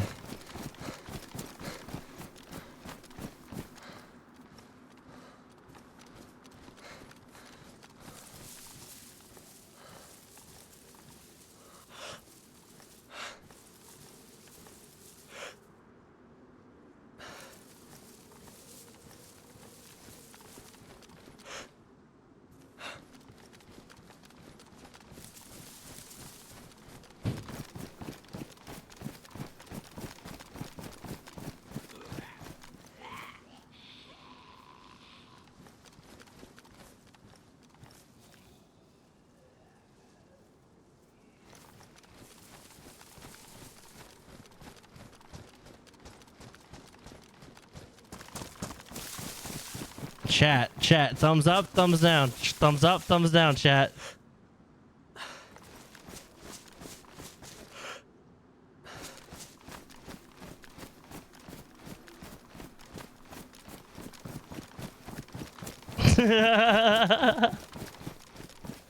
Do it.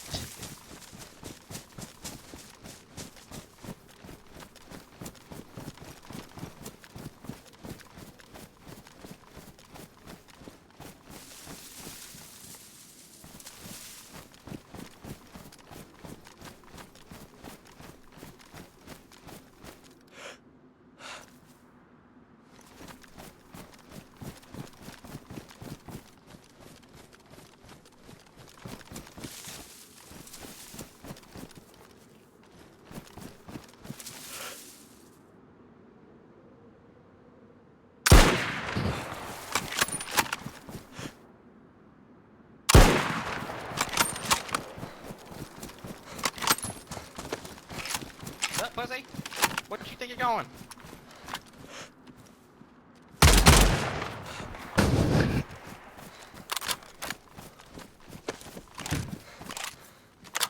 I'm going.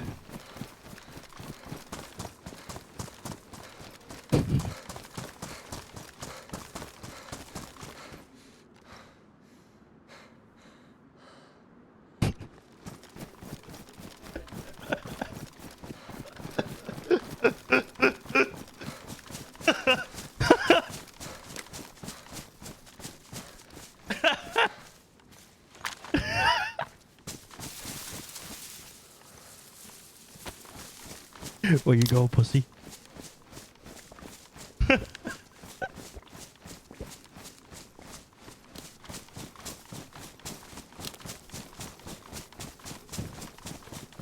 Yeah, what I needed from them.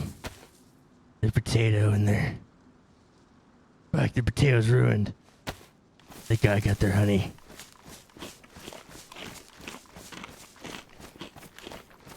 That guy thought, eh? He thought. He's like, I got this.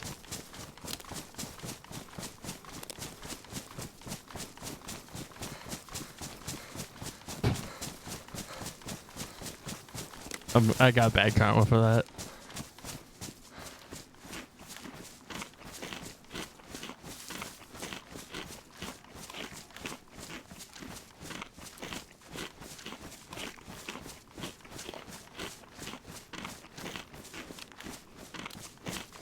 That was gangster, right? That was gangster. He tried to pull the gun. He thought, and I was like, nah.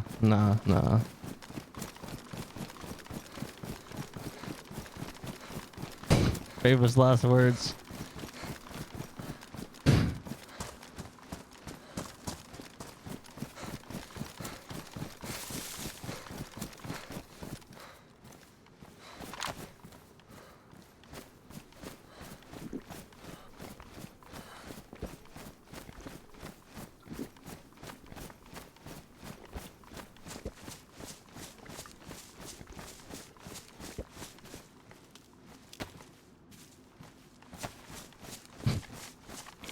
I killed the guy with the gear, and that was over. It was wrapped.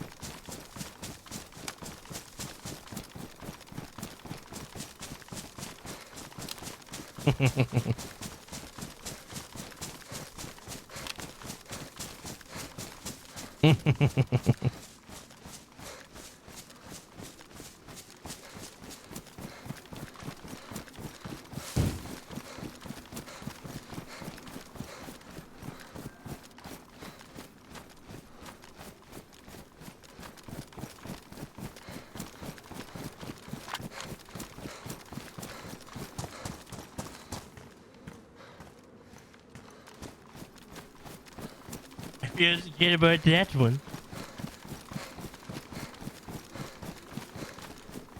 And don't get me wrong, I'm on my gear and they weren't, but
On this episode of Fresh Spawn Hunters. Where the fuck do you think you're going? Sorry.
Right, Chad is texting.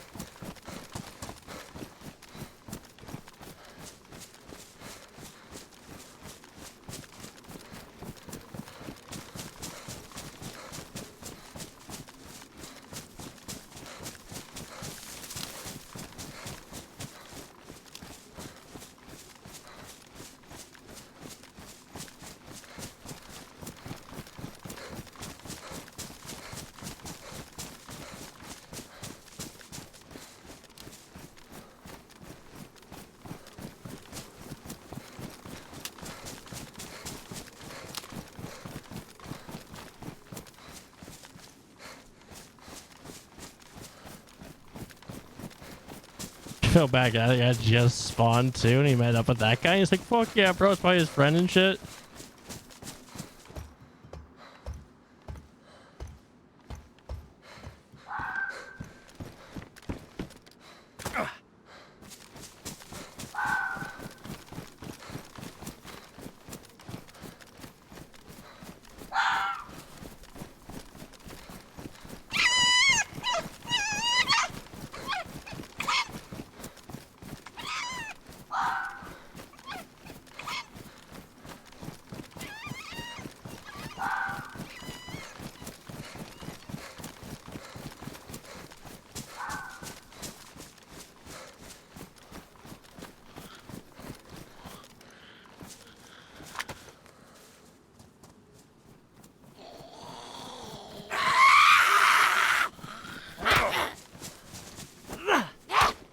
Bro, I'm fucking rusty.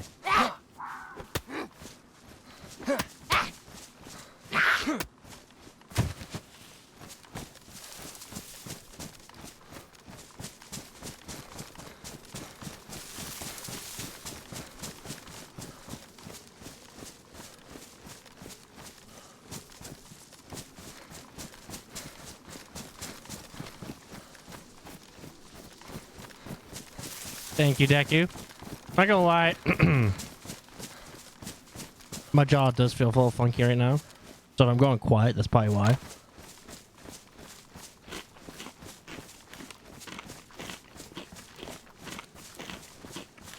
You plan on going probably for another 3 hours-ish?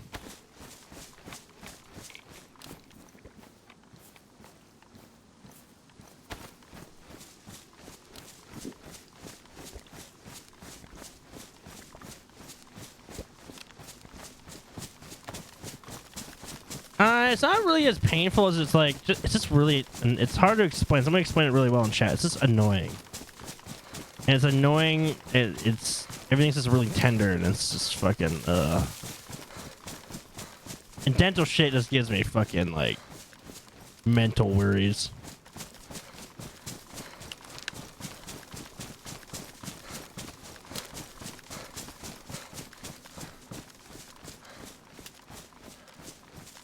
I'll be jumping on Project Fossil sometime this week. I gotta finish up my run with Foxy Mandy. Feels bad, made her cry last time.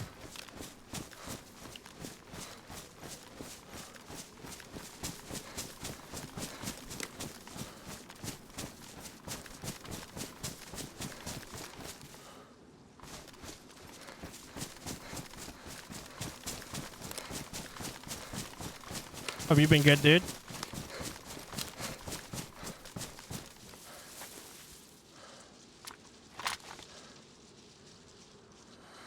Might grab a quick snack here, chat. Exclamation point Plinko. I'll put some songs on for you guys.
Who won the most?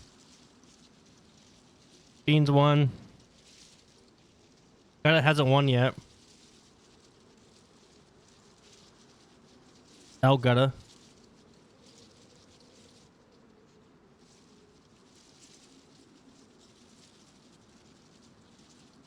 I bet you won't even win.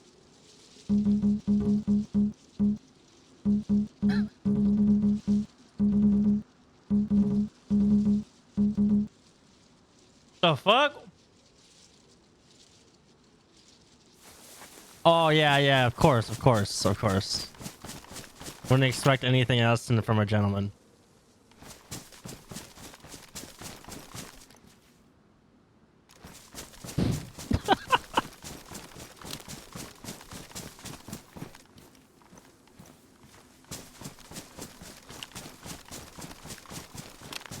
Oh, what was he doing when he lost?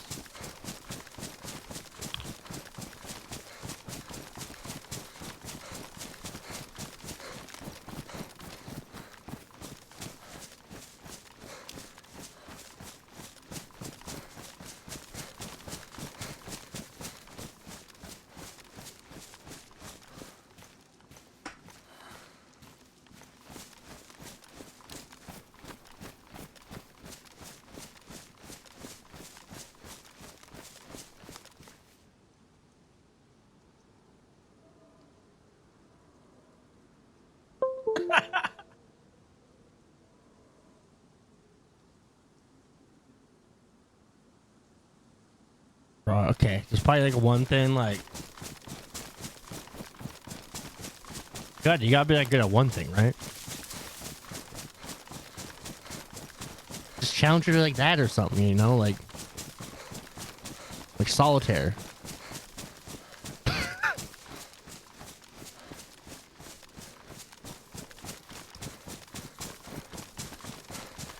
Big Red, thank you for the 200 biddies.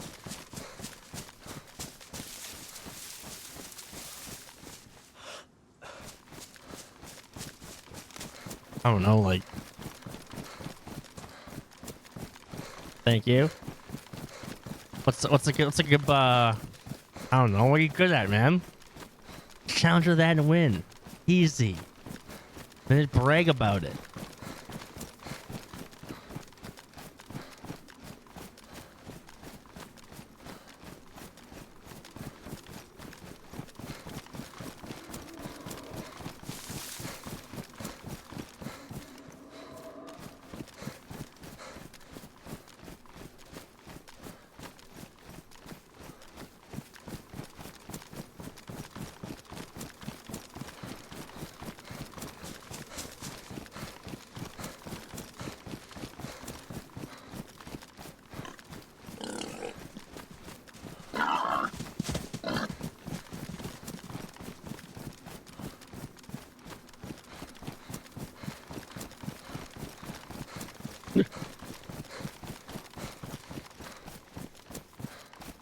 I have a feeling Guy does not like to lose. He's extremely competitive. I only gather this from roleplay.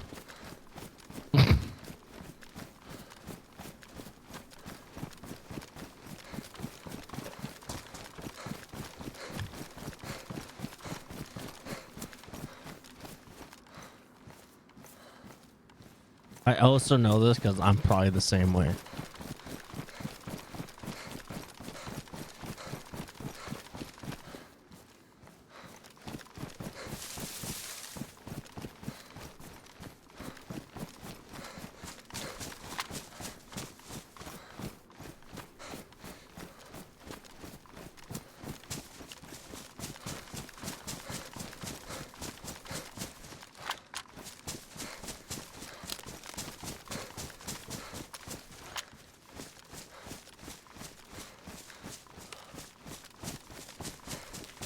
Pretty sure there's a town up here.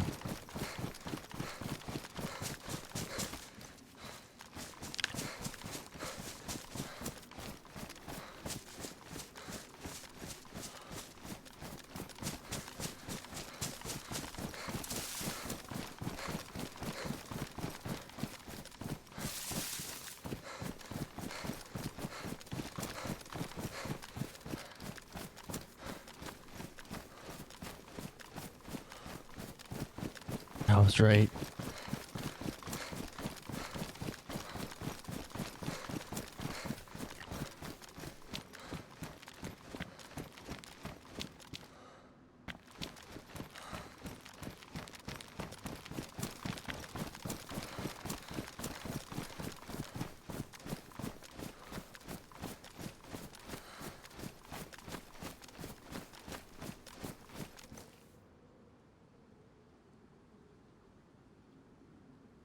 So fucking dark.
It's so fucking dark.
Sketchy as fuck right now.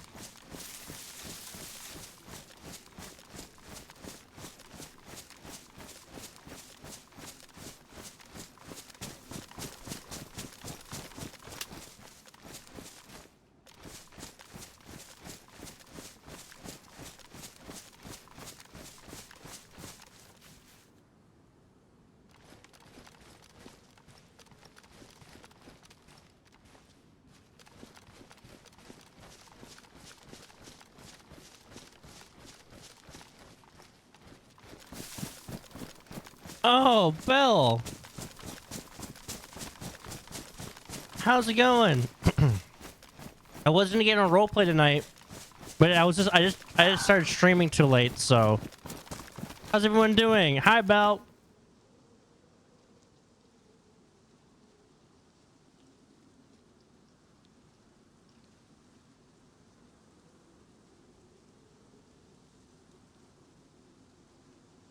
I know, but when the server's like about to restart, I'm like, I feel like people are already like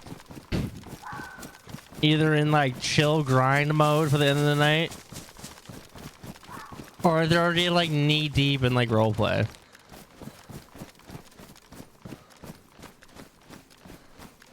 So then it's like, I just feel like, quit being a bitch.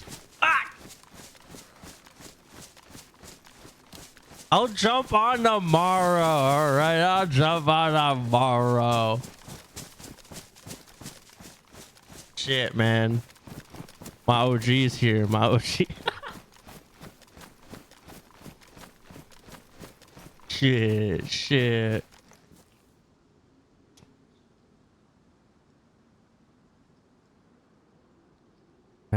Man's like, dude, I know your weakness, dude. I know your weakness. I'll send you a fucking hauls. And now this ruin your fucking month.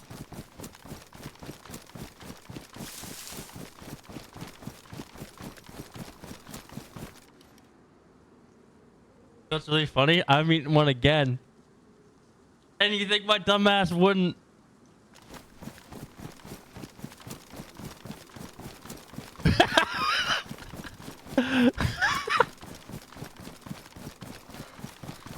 I'll jump on tomorrow for sure. It was like a little late and I was like, I don't know. I'm like, I'm getting going to like bed early now and I'm like getting tired, but like the two shits is driving me insane. Honestly, I just feel like killing people. So I've killed like already 2 freshies already. I feel kind of good about it.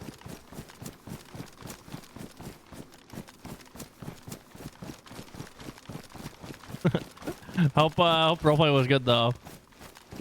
I was watching Grounded. What's up, Neon? Yeah, I was watching the fuck out of Grounded. That was funny as fuck.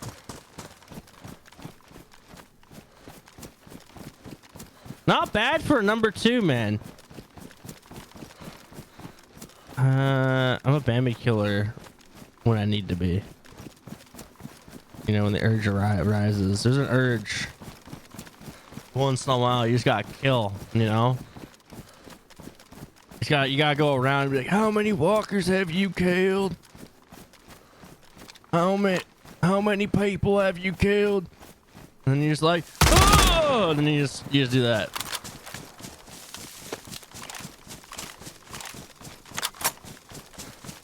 I got it clear. I'm starting to Frank Dempsey, dude. Dude, no, you can't. You can't. Dude, whoever was in that town scared shitless. Captain Slash, what's up? Whoever is in that fucking town was like, I got a kill. I got. What does Morgan say from Walking Dead? He's like, I got clear. I see red. I see red.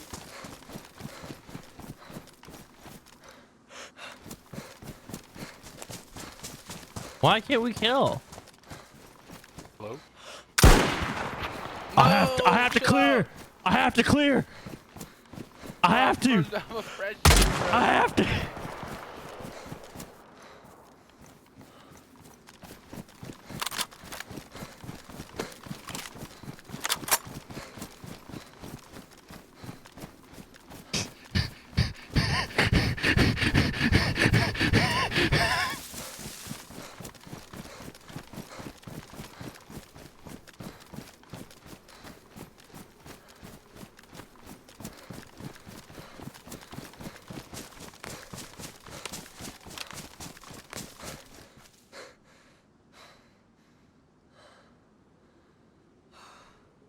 Night Bell.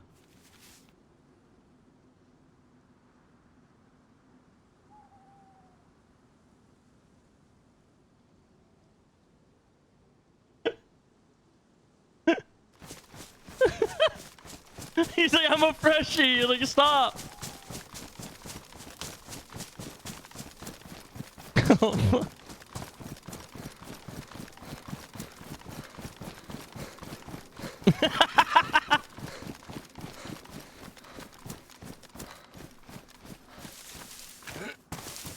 I have to do it.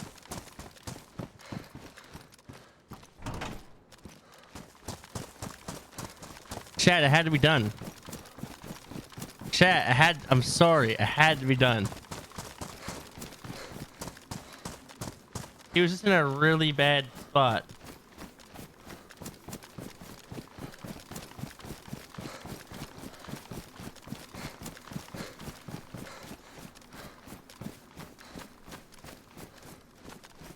Hold on, we got him with the got him with the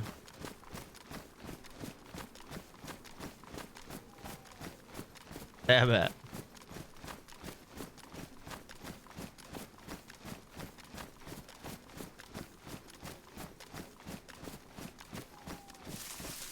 Him with the nod.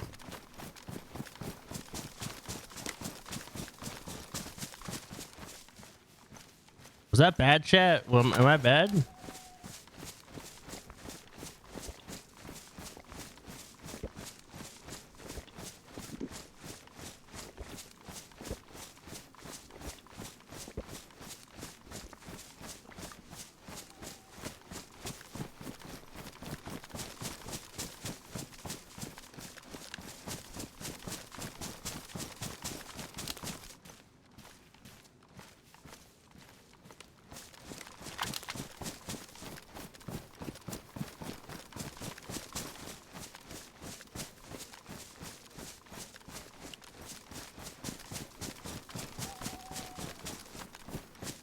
I'm not bad, bro. I had to do it.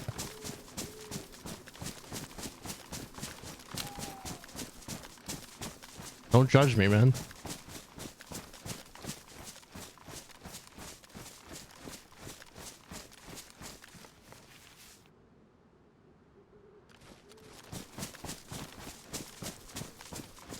Longborn.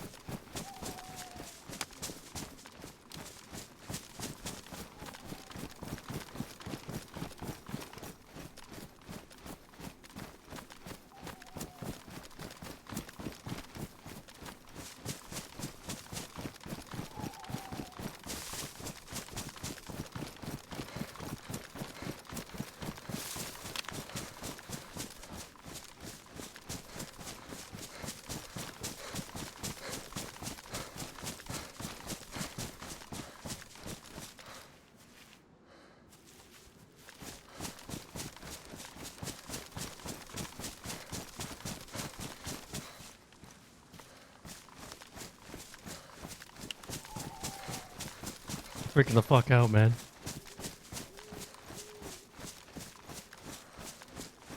And if you guys are coming in from the Bell Raid, hi, my name's Bozo. I roleplay a character called Bozo. I'm a bit of a Bozo. You guys are just joining. Don't forget to hit the follow button, especially if you see something you like. I can't really see in there, but I'll just push in there.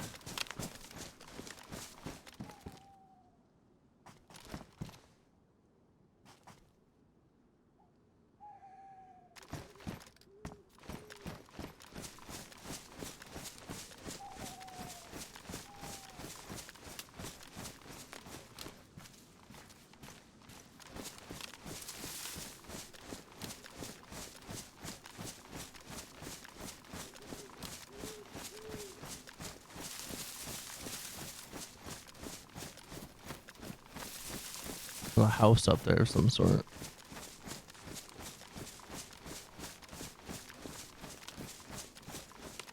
everyone's having a good night. House over there.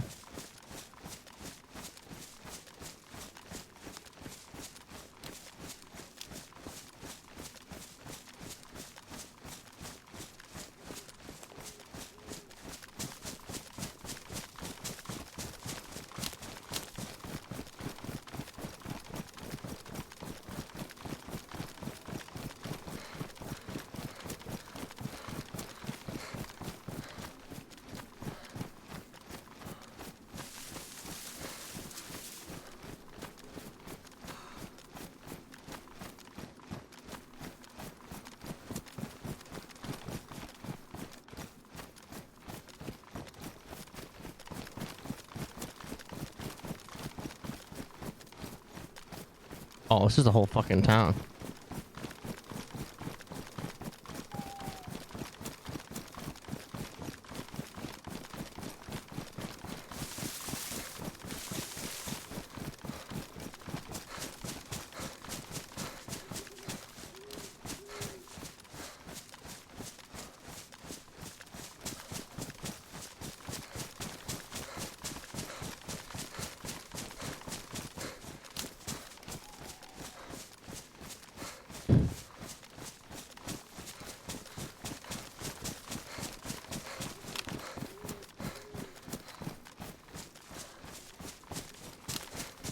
I know where I am.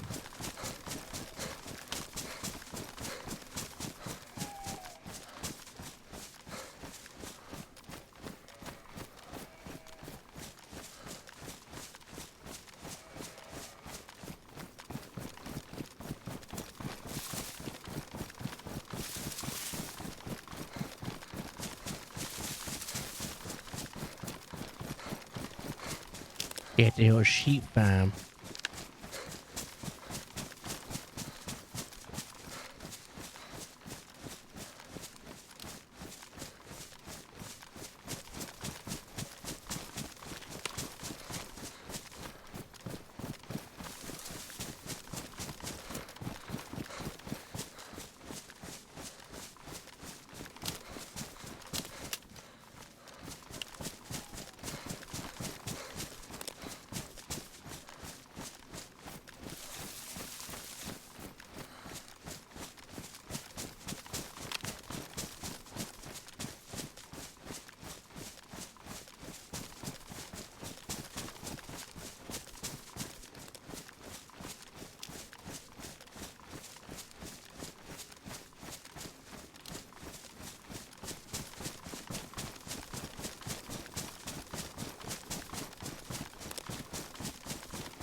If I die happy.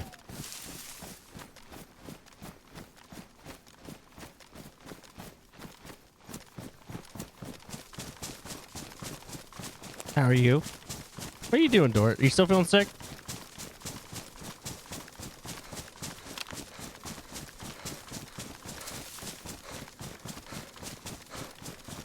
Ah, shit. Make sure you're drinking water and stuff.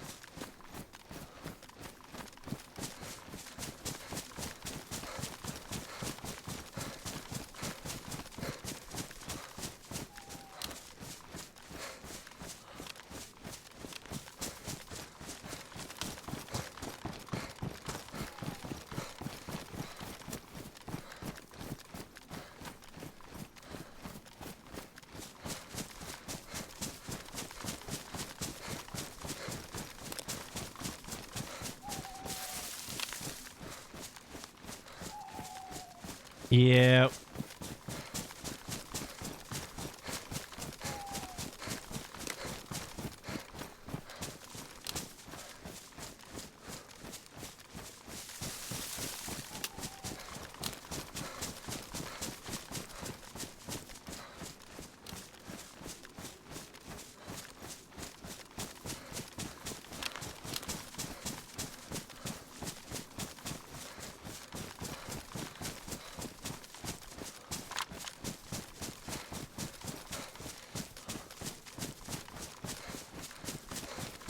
I've killed 3 people so far. I mean, not too bad.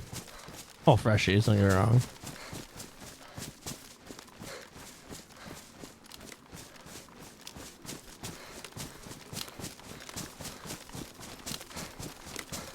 I took a trip pot for a PNW.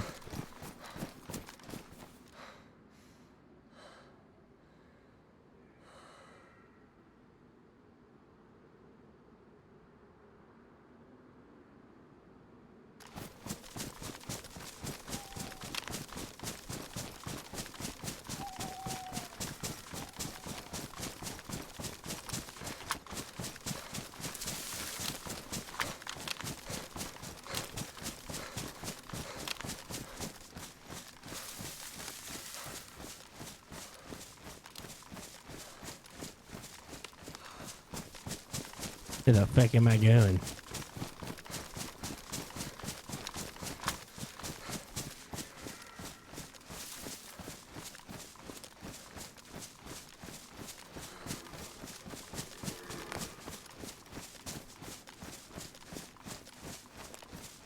Oh, big lakes over here.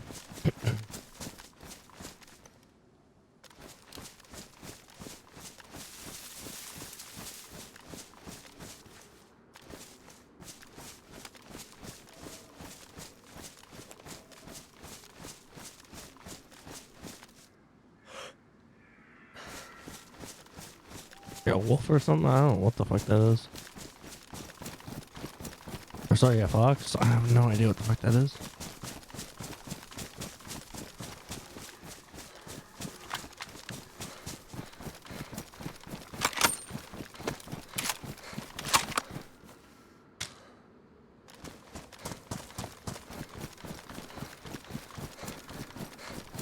You are 41% Bozo.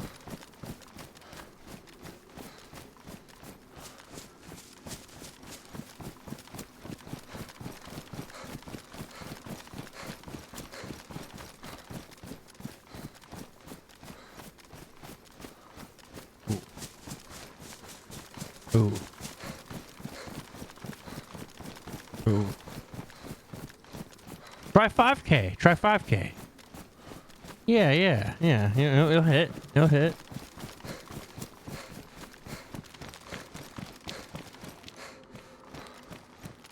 Yeah, Gamba is here.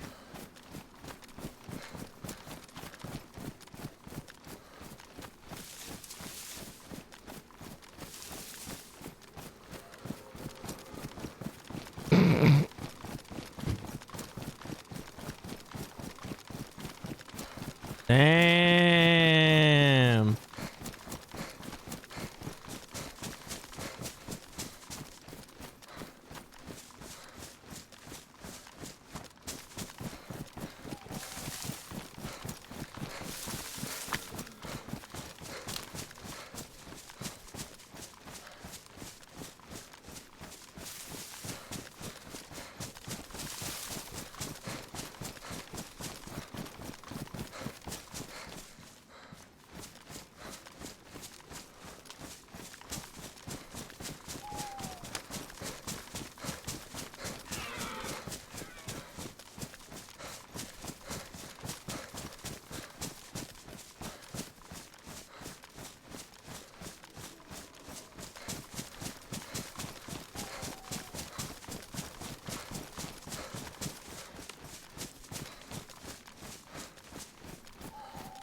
Let's see who we can see here. Oh shit. Yo, I mean, Zerker kind of, you know,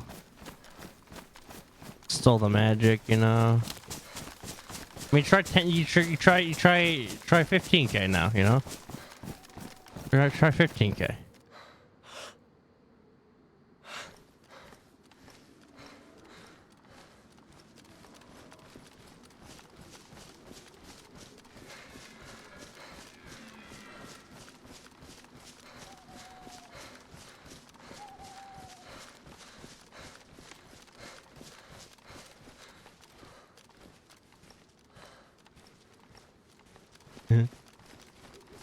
Yeah. Try 15K. Try 15K. Yeah. Number one. Yeah.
Door, you gonna do it? Door, you gonna do it?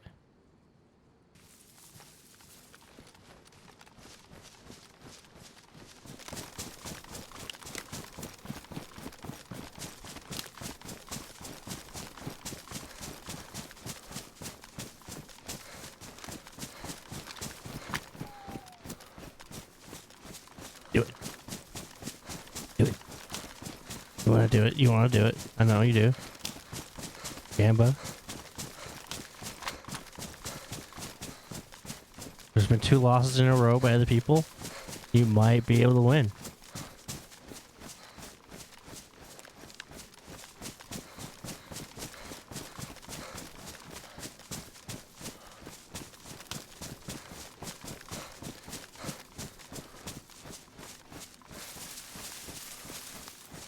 Nice.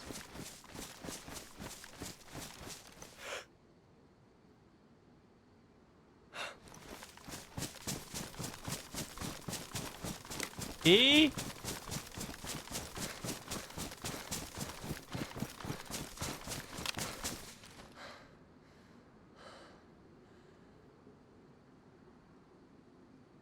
Okay, you can only use global Twitch emotes from the global Twitch emote section. First one to get it gets raffle tickets so they can keep gambling. As you can tell, Dort's really good at this. You just spam emotes until you get one right.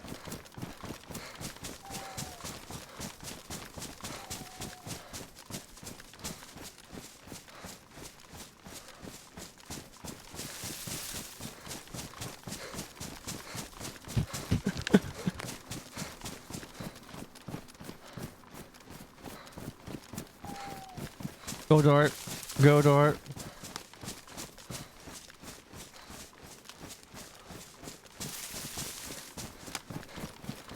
Curdles.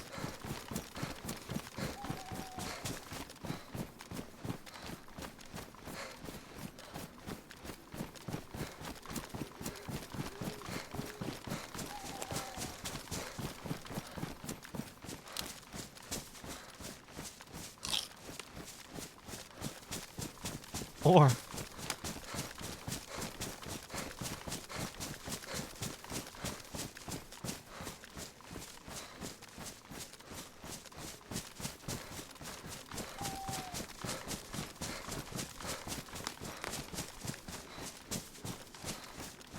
just 4.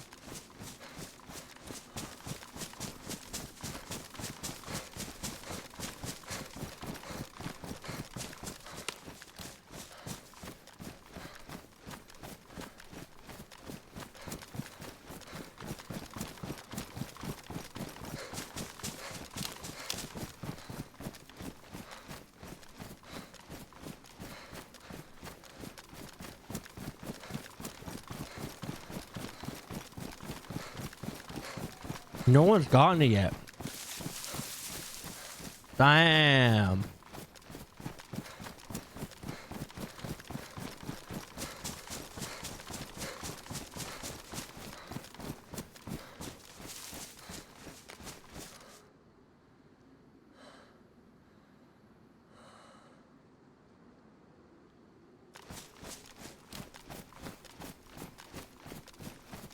You're never gonna get it, Dort.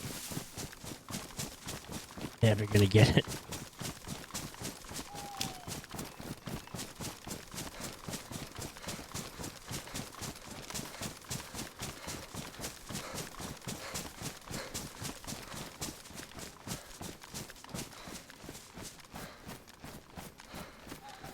Dort 1 is a bisexual pride love emote.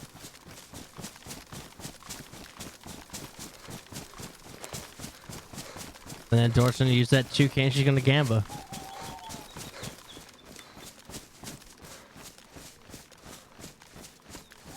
Dort spammed 222 emotes. Zerker 27.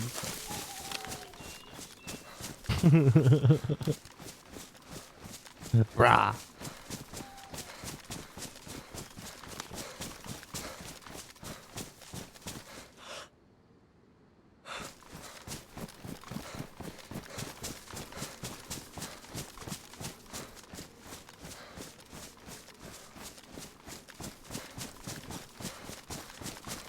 I bought with 3 emotes.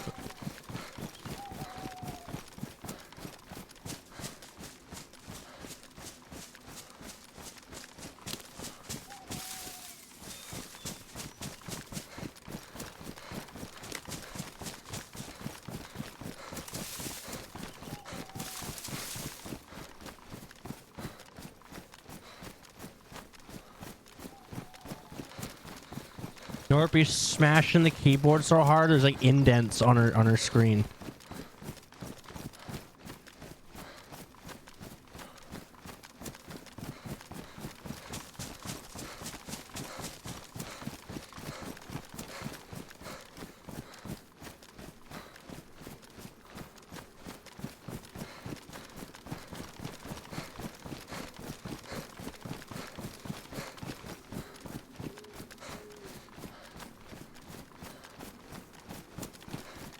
She does like something like just slams an energy drink. She's like, ah! Ah! Just screaming at the screen.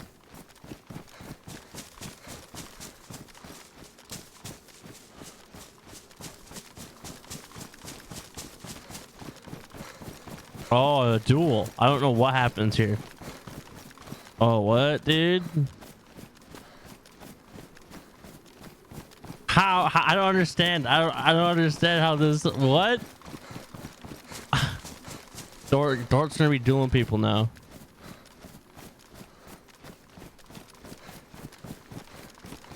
It's like a coin flip. Dort's just gonna bully people now.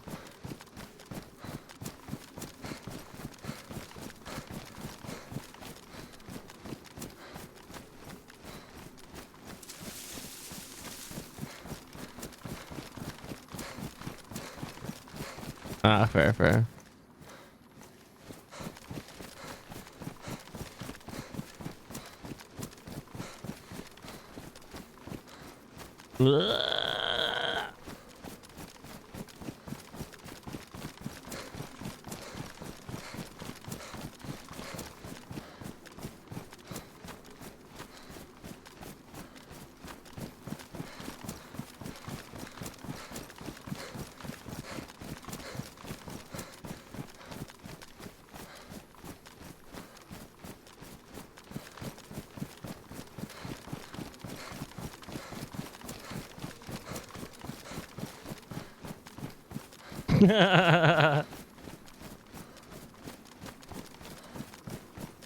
Okay, we're gonna see if we can catch someone slipping here.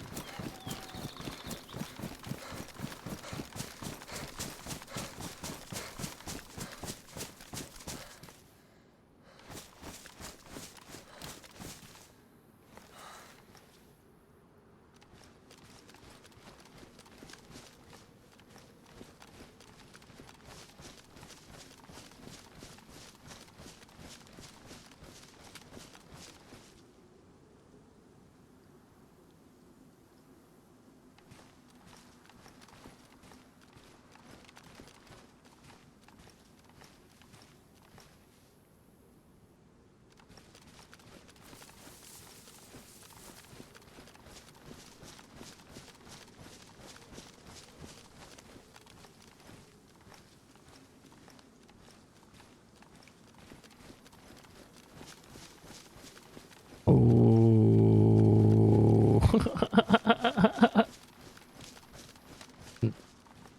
George trying to run some pockets. George trying to run some pockets here. Well, you know he has 20. You know he has 20.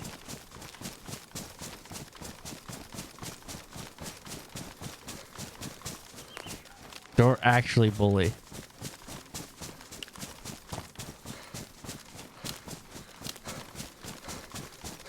Oh, shit.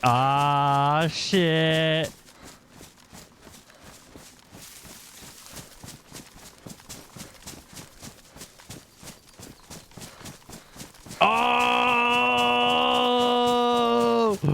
Oh!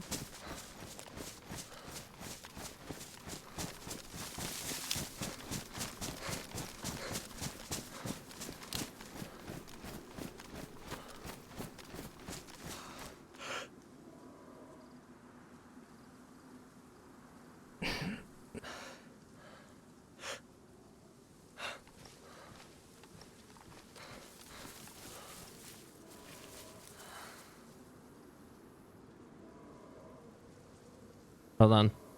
We gotta do something while Nord's here.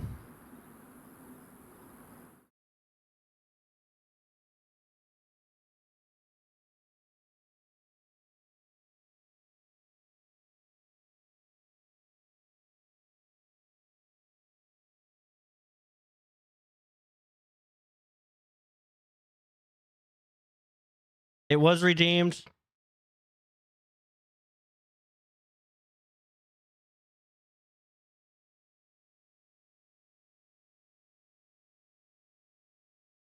Gotta update it. What?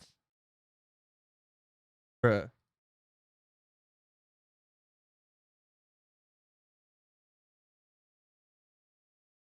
Oh, it's patching. Okay.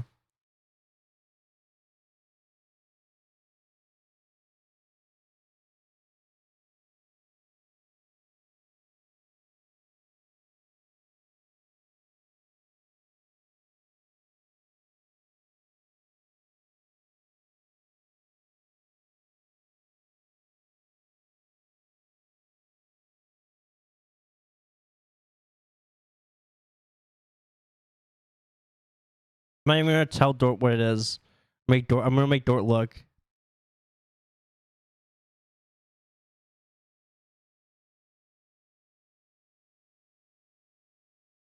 What's taking so long?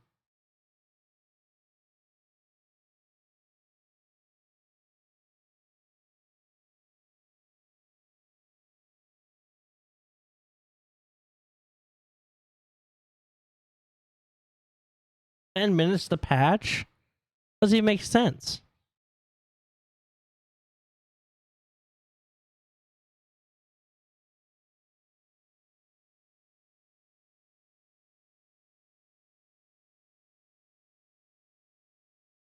We get Plinko in the meantime.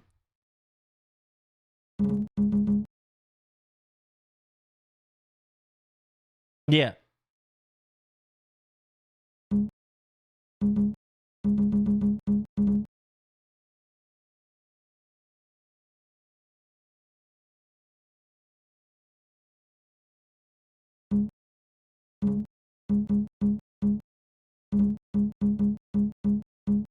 Bruh. Bruh.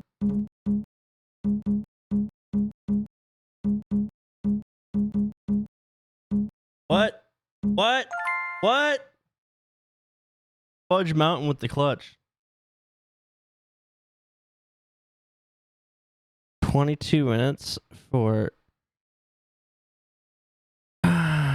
Doesn't even make sense to patch fucking marbles.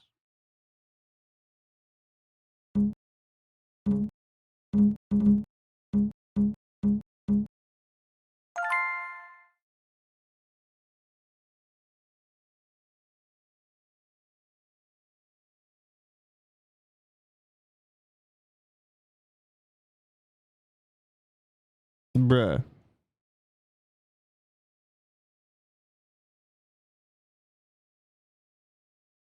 Bruh.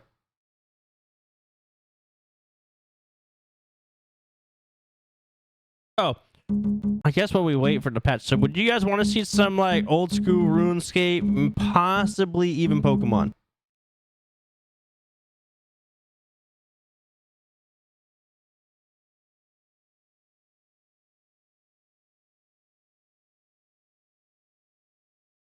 You do you, bruh. Bruh. Yeah. And I guess if you guys want to go to the Discord too, yeah, old school RuneScape, of course. If you guys want to go to the Discord, I need to come up with some ideas for resuming the subathon. So I'm like thinking like pickle stuff. Put in suggestions.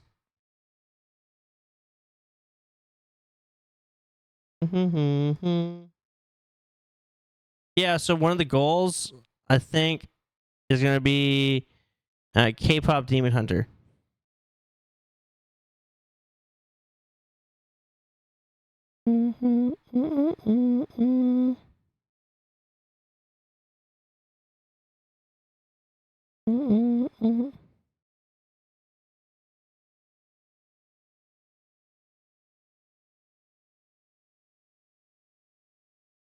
Okay, it's speeding up, which is good. Yes, we can keep playing Pinko. Wearing pickle merch, possibly pickle suit. I'll see an IRL Twitch stream. Or TwitchCon stream.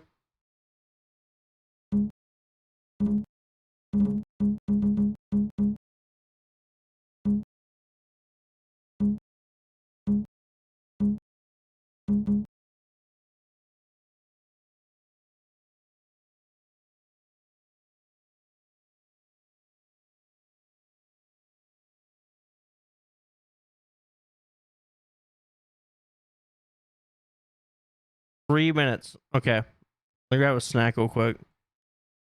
I got chips, but this is too hard on my tooth.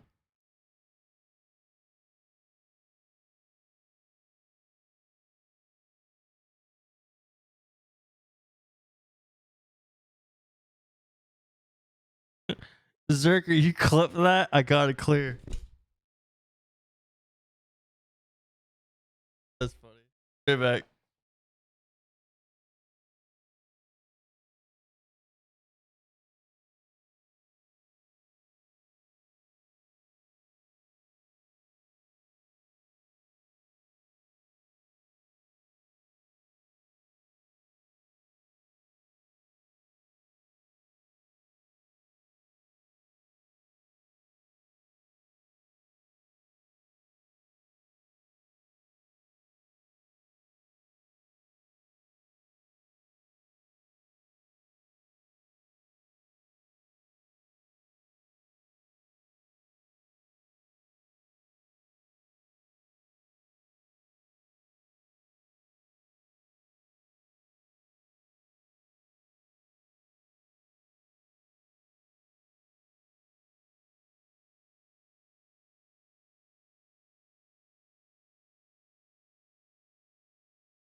Spear pickle September. 2 minutes though.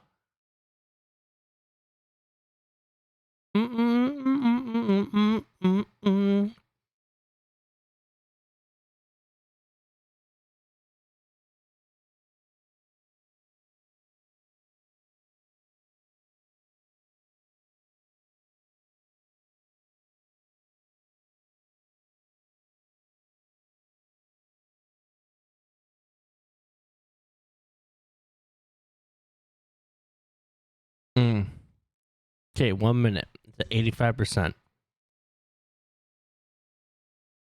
Do I have old school RuneScape installed? You pretty much have to. Anyone who's played it, you pretty much have to get premium, right?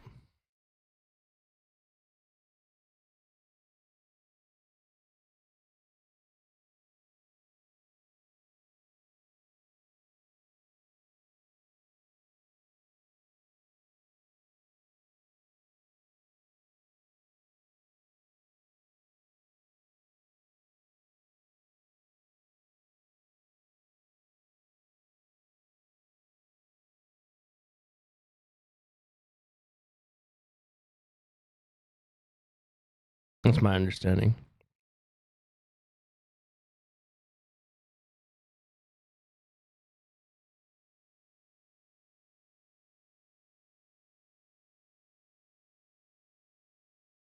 Yeah, it's saying that. Yeah.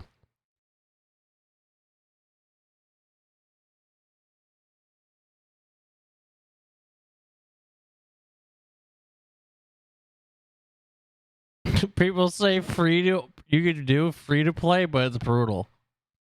Okay. Okay. Okay.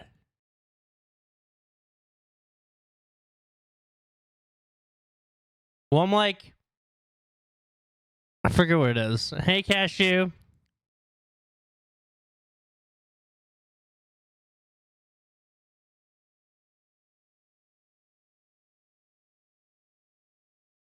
Oh, yeah, thank you. Hope you're having a great day, too.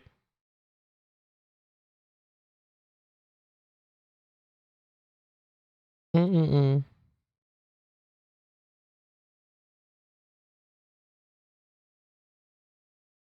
Morpheus, thank you for the follow, by the way. Right now, we are...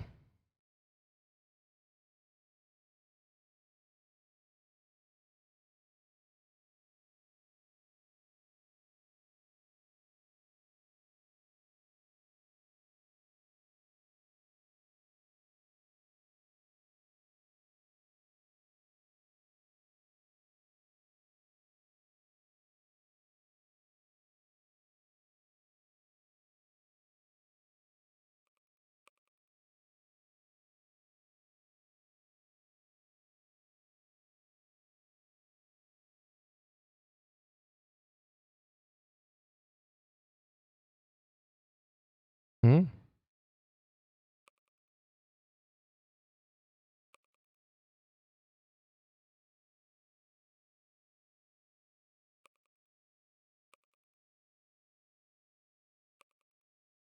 What? What?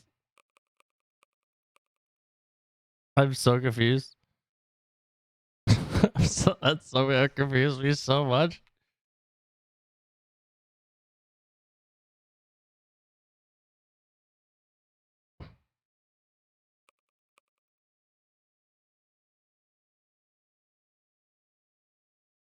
Hey,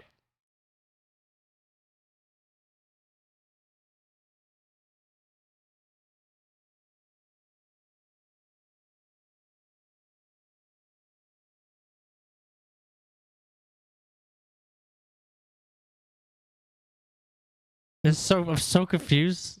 Okay, exclamation point. Play.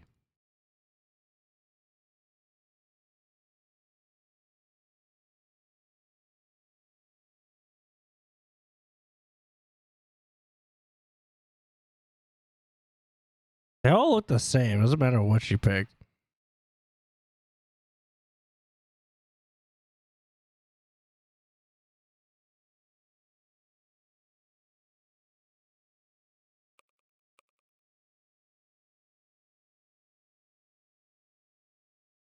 Exclamation point play if you want to play.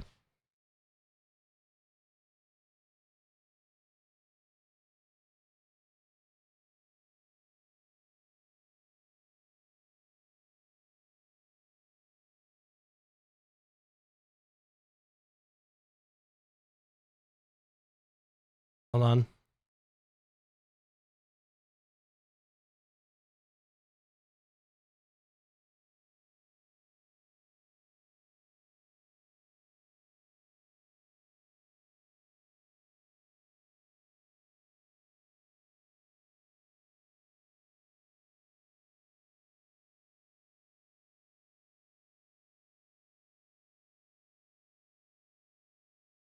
Hey, we need a good song. Dort.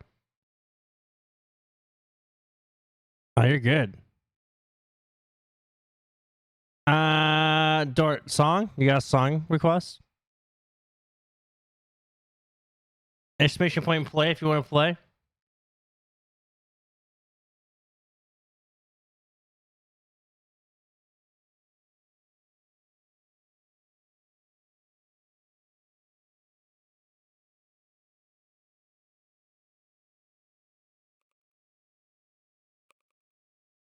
What's up, coach?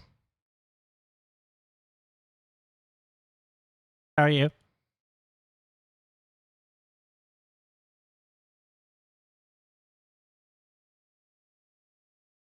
watched this the other night, and Dort does like Disney. All right, Dort is in the lead. Grumpy's in the lead. We only focus on the front half. If you're in the back, sorry, you're a loser. Okay, you ain't first, you're last. Grumpy's in the lead. 420. Fudge. Oh, Cashew's dead. Grumpy still in the lead. Oh, ball's coming in hot. What the fuck kind of ball is that? What is going on here? That's a Super Bowl. It has a hat. Grumpy fouled the map.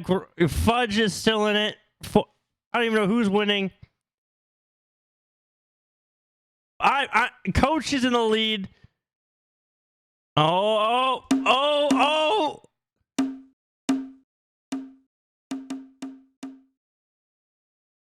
Coach is still winning. Big Bam's dead. Oh my god. Oh my god. Oh my god. Oh. 420. Fudge, Coach, and Bozo. Shit, that's me.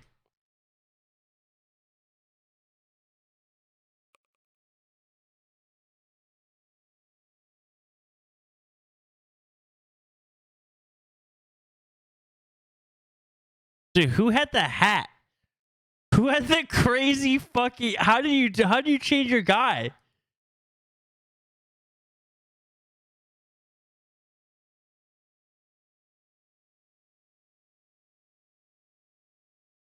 How do you change your guy?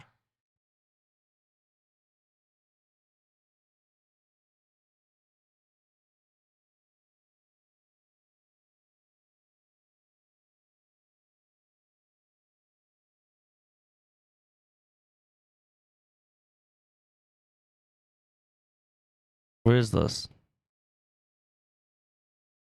This is a song for Dort.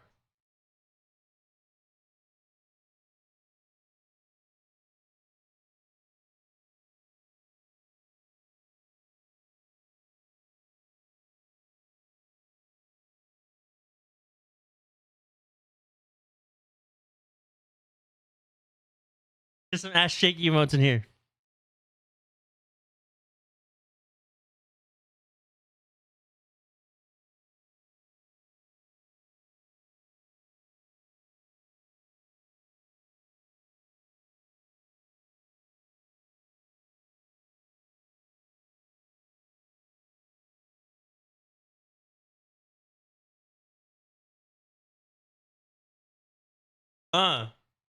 Some bars here. There's some inspirational bars here, guys.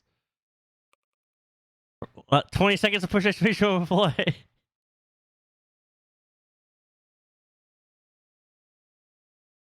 Yeah, Dort, stinky.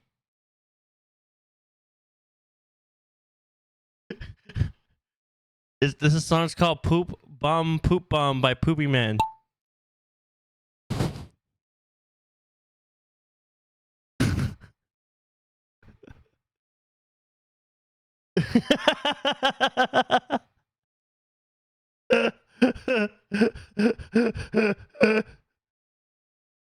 Yeah. Oh, this is for you. This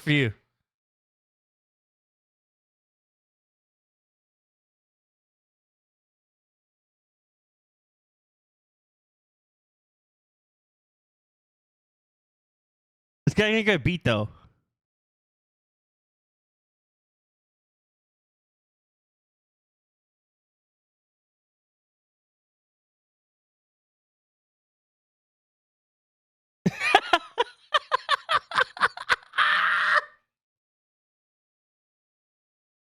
Yeah, you did. It probably, yeah.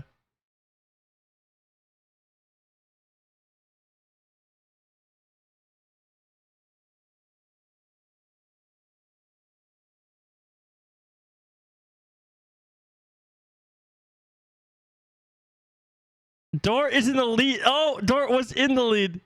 Stinky butt. Stinky. No!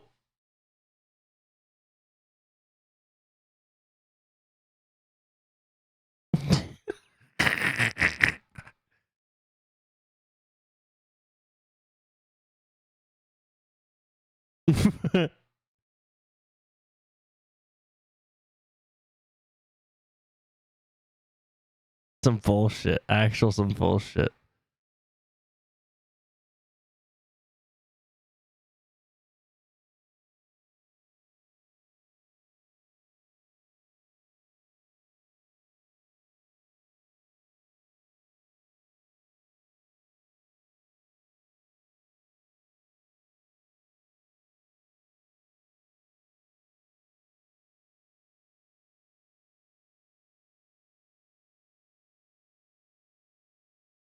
This is Dort. This is Dort.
Yo, you ever fart and it sounded like you stepped on a frog?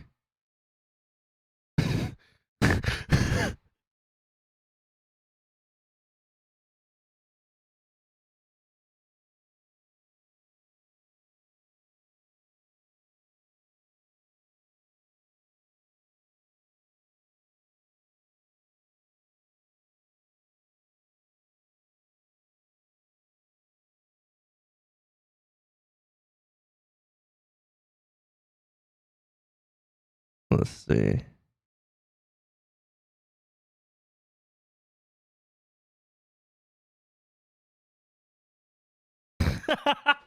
Oh, that was actually kind of good.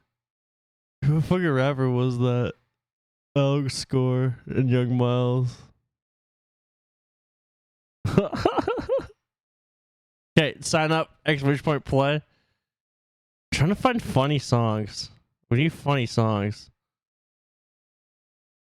This song's kind of not funny. There's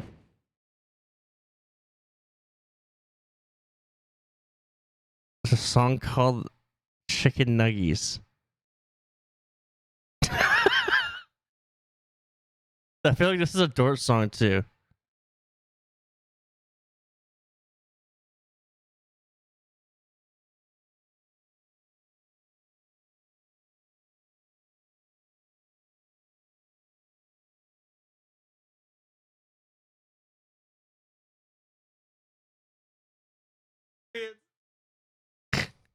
Chicken nuggets.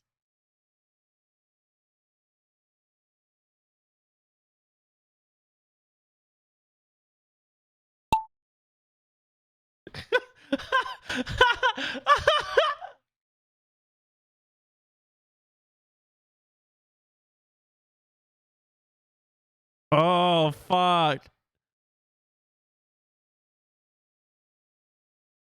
Dort's winning again. What the fuck?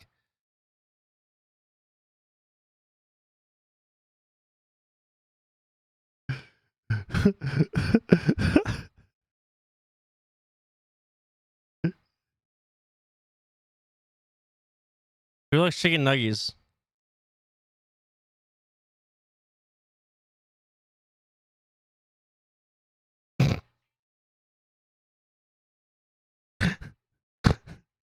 Why is Dort winning?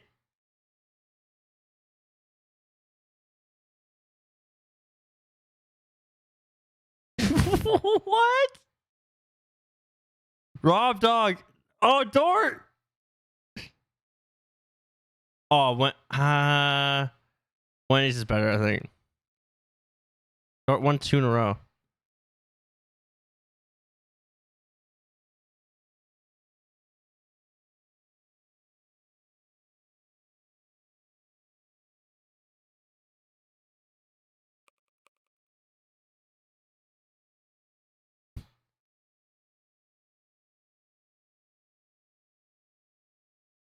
We played this one before. We played this one.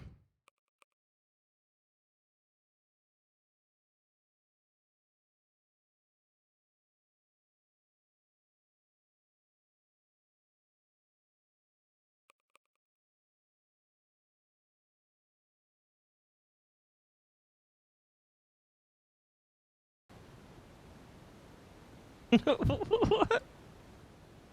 Exclamation point play.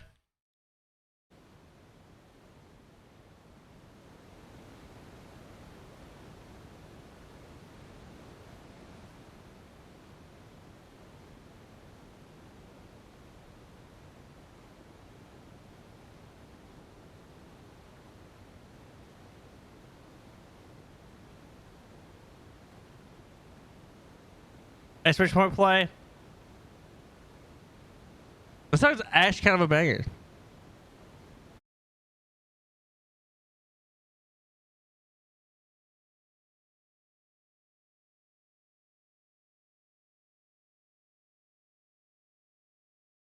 Now this is a stream.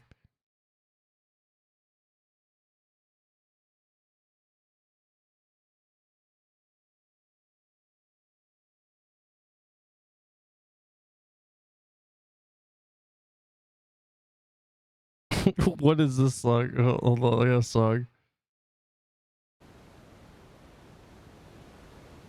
No, someone redeemed it. Arrested, actually. Oh, you mean this song? Oh yeah, yeah. No, someone else recommended it.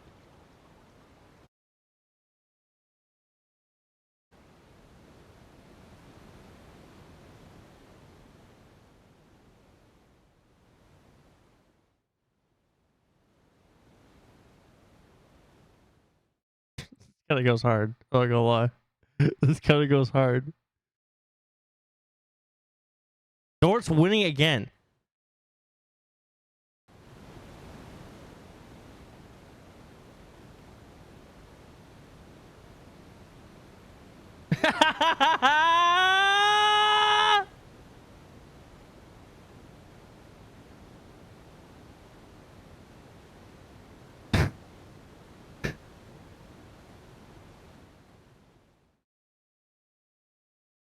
People looking at their phone. How is Dort winning? How is Dort winning? This guy's got a hat. Oh no, Dort's not. I mean, now be winning.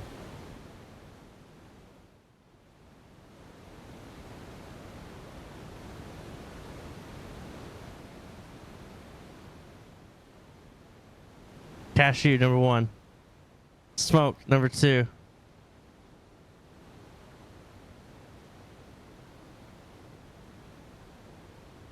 Fudge, Joe, Bean. I gotta beat Dort. Yes! I gotta beat Dort. Got his last.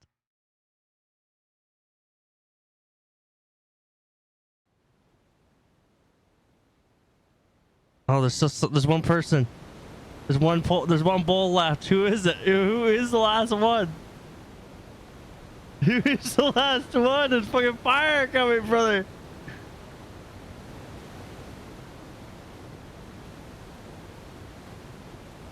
Crump, you're just last.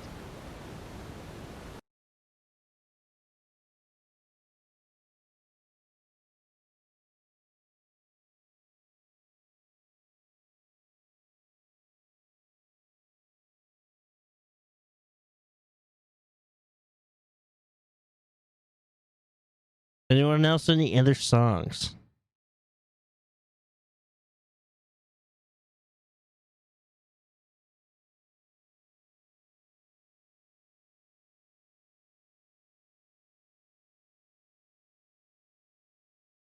Exclamation point play.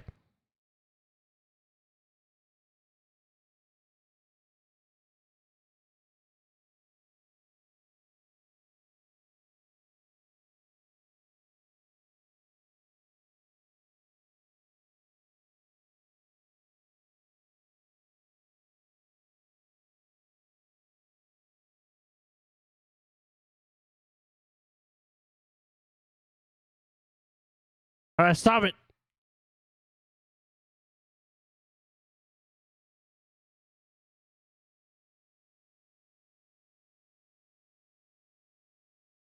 Bruh.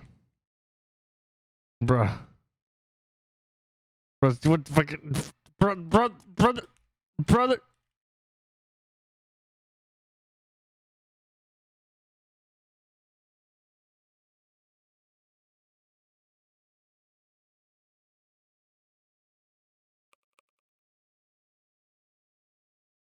Yeah, ready?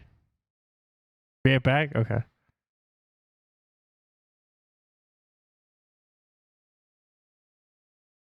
The fuck? How did you get that?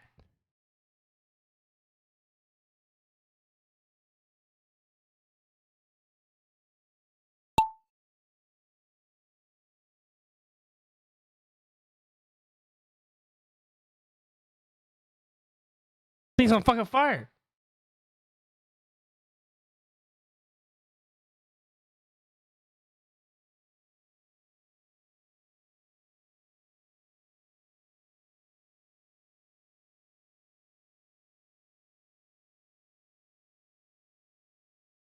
Yes.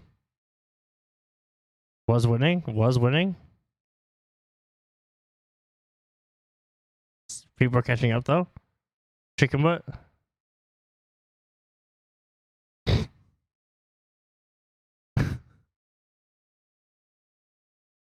Okay, I think I'm potentially winning. I think I'm so potentially winning. Was winning. Was winning. Someone just fucking literally cheated. Destroy door is a crazy command.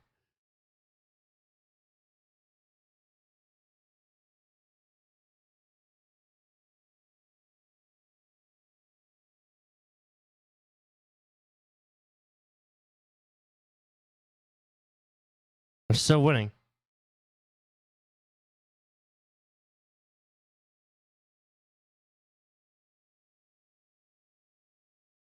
I think. I think. I don't know.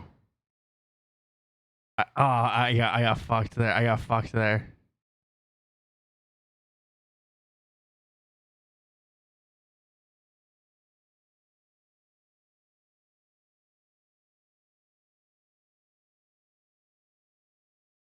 I don't even know how to turn name tags on.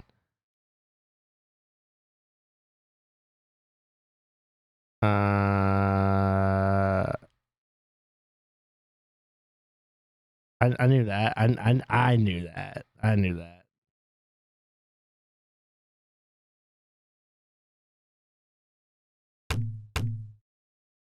I knew that. I knew that. That's what you get. That's what you get. No. Oh.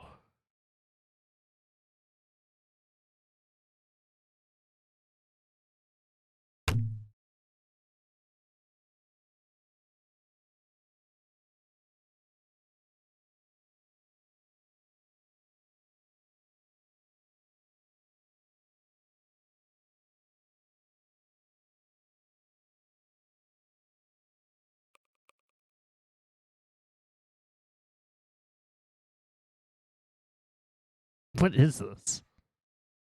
What is this?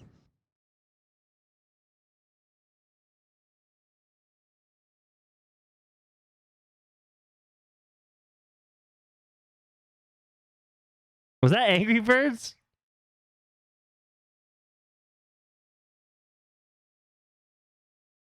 This is Mario, obviously.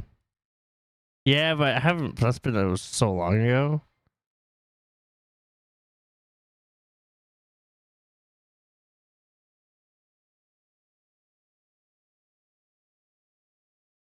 Exclamation point play. Oh, I know this.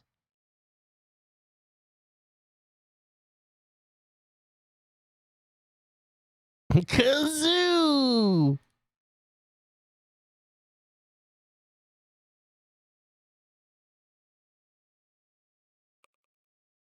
Exclamation point play if you want to join.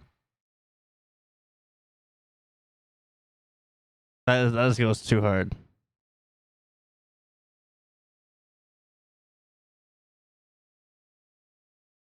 Among Us. What the fuck?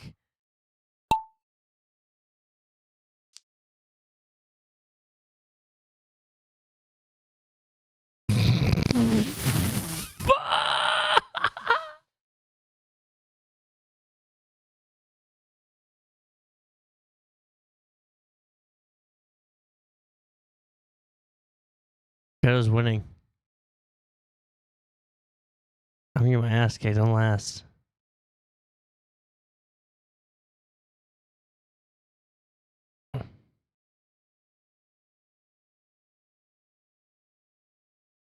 Good luck, Ghetto.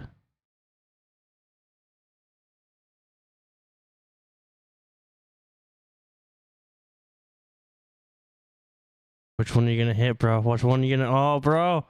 Oh, you just... Oh, man. Nothing.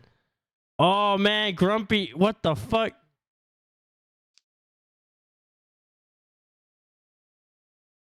Oh, you guys are trapped. You guys are getting trapped. Dort might sneak away here. Oh, yeah. Come on. Come on. Yeah. Oh, what the fuck? Who is this? Where did I go? That's some bullshit. No shot. No shot. No shot.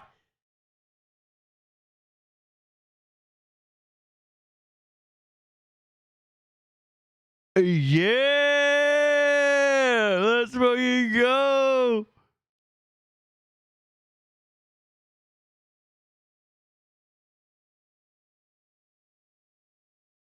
I'll take that. I'll take that. I'll take that. I'll take that. I beat Dort. And if you don't beat Dort, you're never gonna hear the end of it.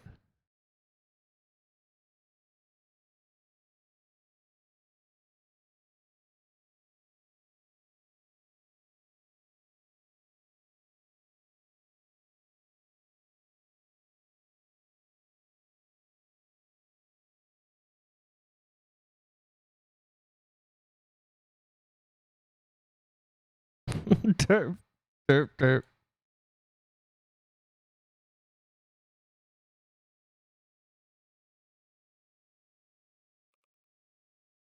Okay, last one.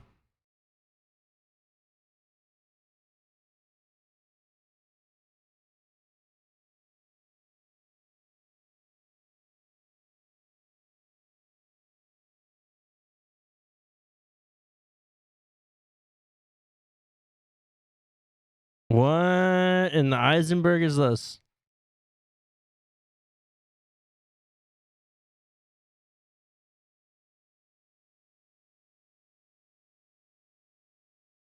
Wait, is that what you do to change your thing? You just do an emote? No shot. No shot.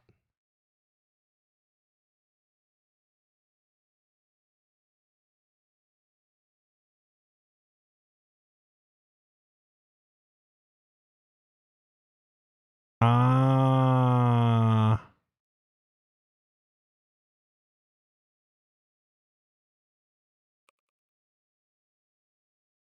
Okay, exclamation point play. If you haven't pushed exclamation point play, you're not playing.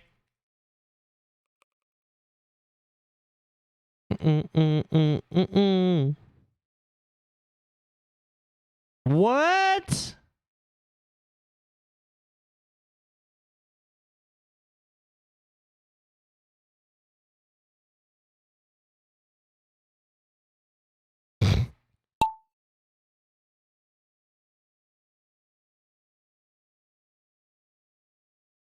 Oh shit! Oh shit! What in the Eisenberg?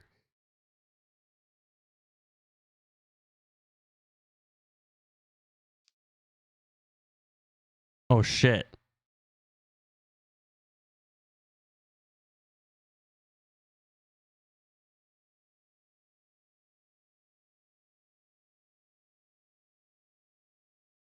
Looks like Zerker. Oh shit. Oh shit. So we got a fucking car, dude. What the fuck, dude? Got a dead. Oh man. Perfect song for this. Everyone's just dying. Half the race has died.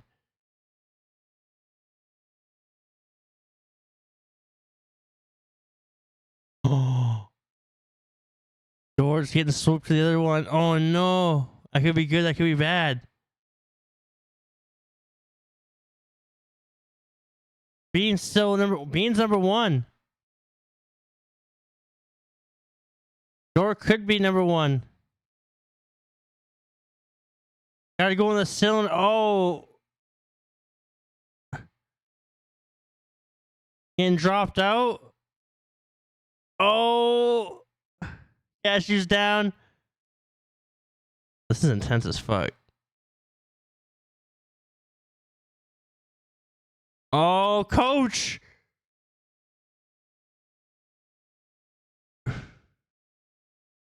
Oh, jumped over Bean.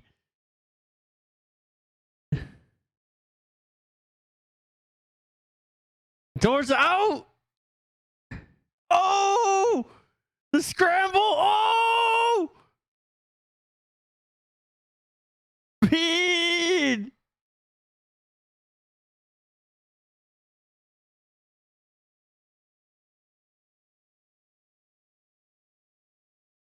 That was intense as fuck.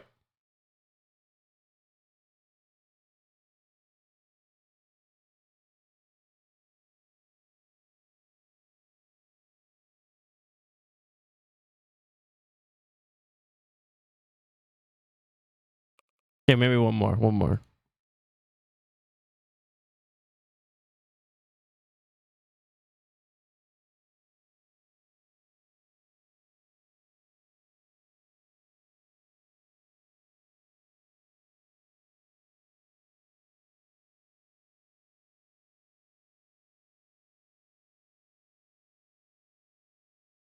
This is a Dort song. This is a Dort song.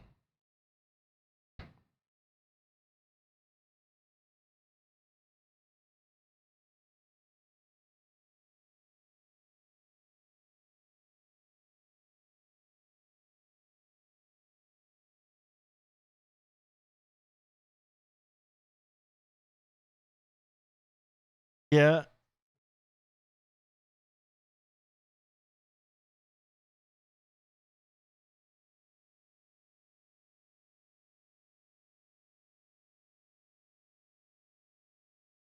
100%. The Dort stinky.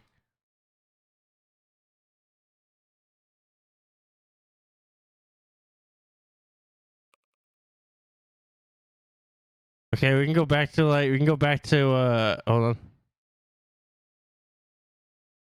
We can go back to the OG.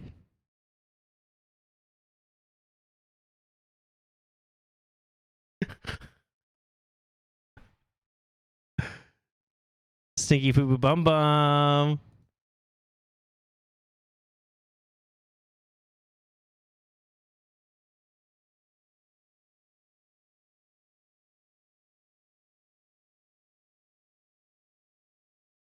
Slash band streamer.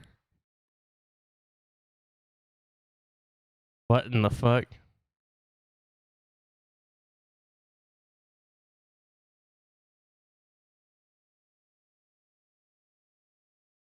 Oh no! Fudge is out.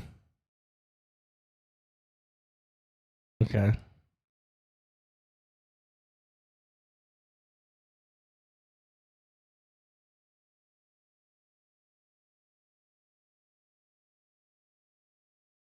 Hamilton, huh?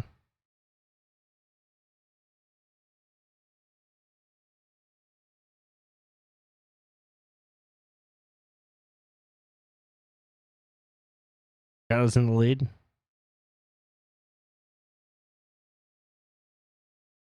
Okay. Okay.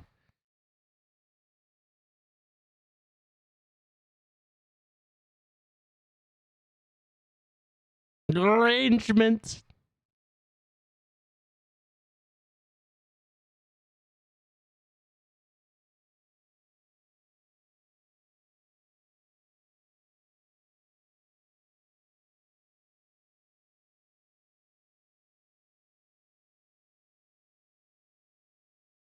Damn it. Okay, we gotta do one more. We can't let Dort win.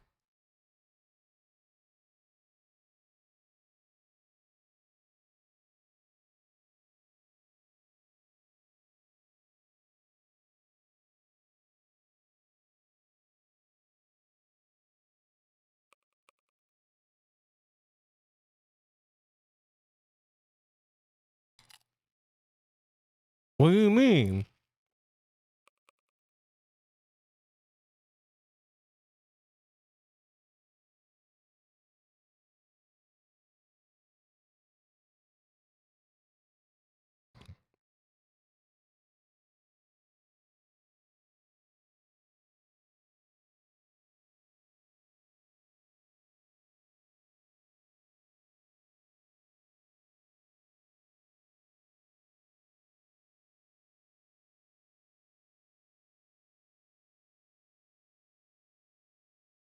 Exclamation point play.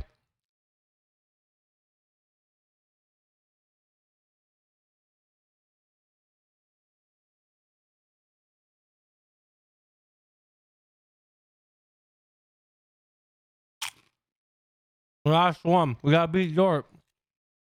Sorry. Chip's hurt. The last chip? No, Chips is hurt. That was a mistake. I'm hungry too. Exclamation point play. Last one, we gotta beat Dort. Gotta beat Dort. This has to be done.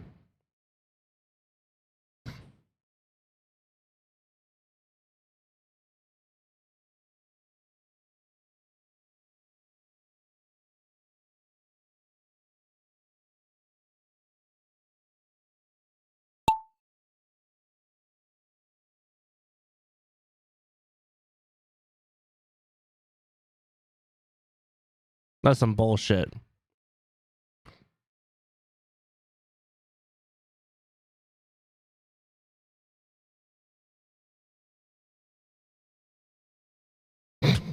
Fuck.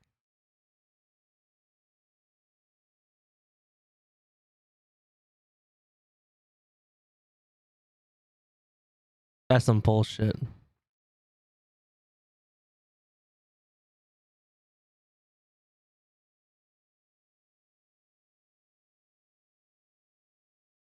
No, no, but that.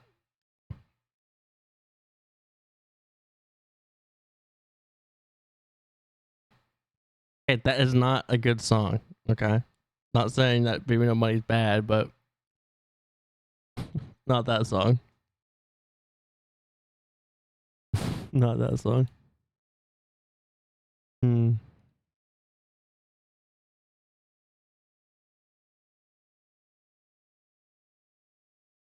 Okay. Nope. Okay, actually, the song's not bad.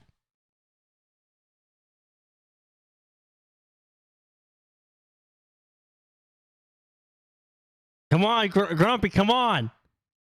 Lock the fuck in.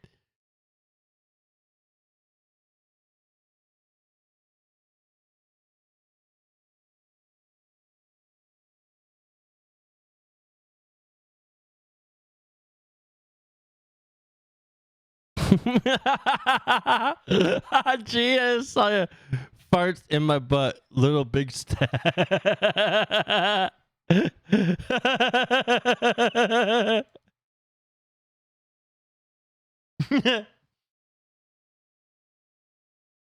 Hey, we like that song.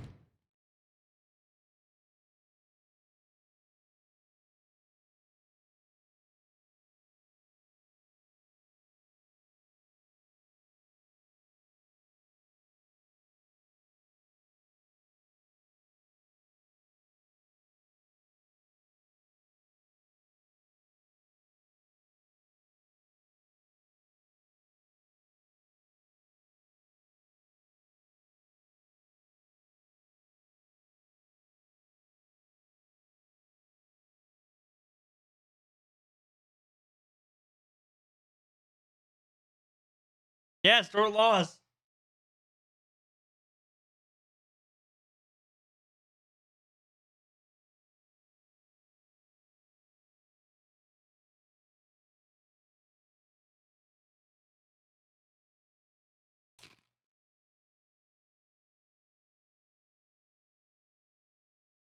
No. We gotta run it back.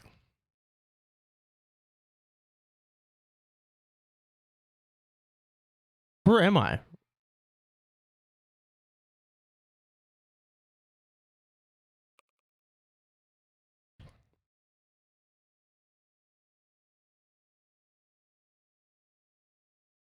We do this one.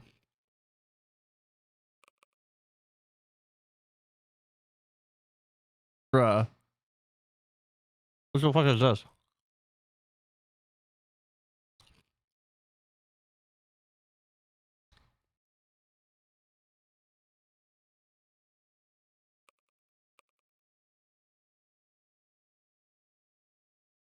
What is this?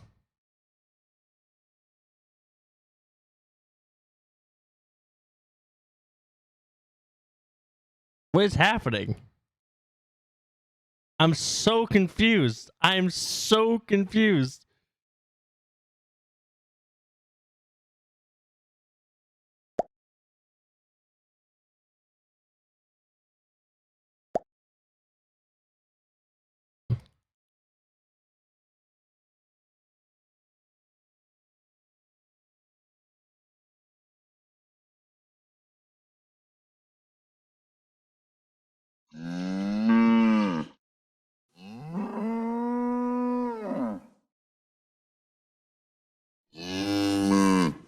Song actually kind of goes hard. I'm so confused what's going on. What the fuck?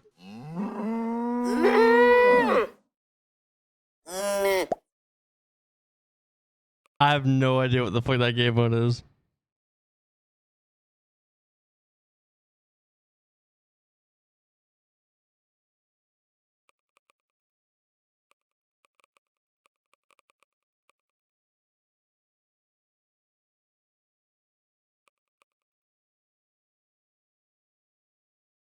That song actually kind of went hard.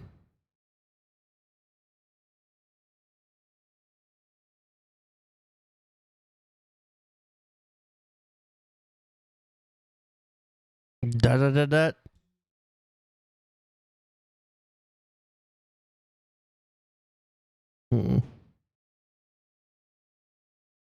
Exclamation point play. Last one. The last one. The actual last one.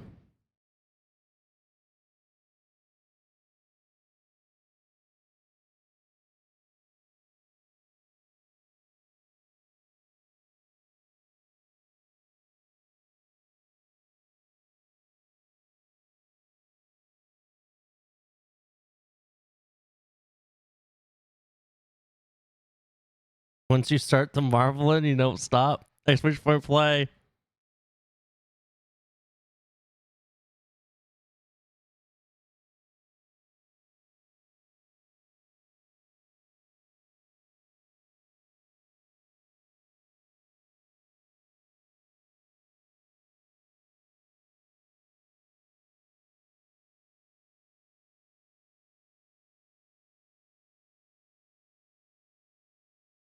Mm-hmm.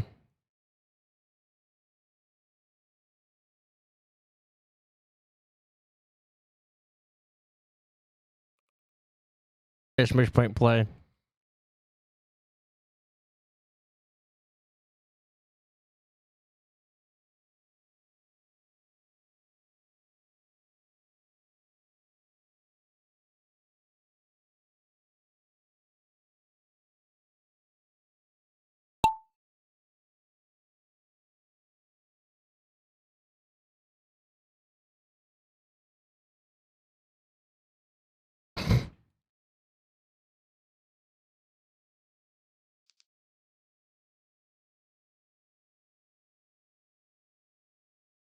Suicide Squad.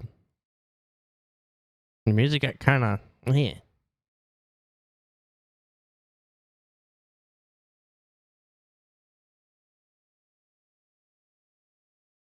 So it's actually like way back here. Hell yeah.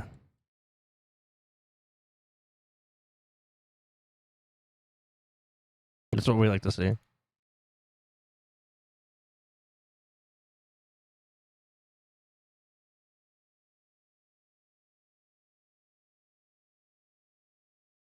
What the fuck?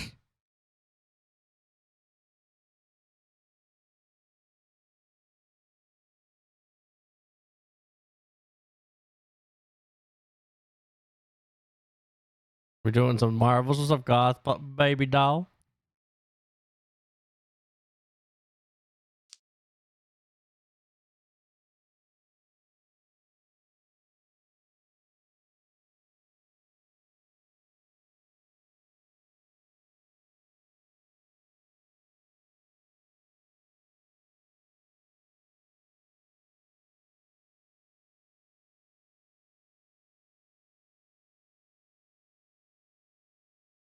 How did Dork get in the second from last? Cheating. Cheating.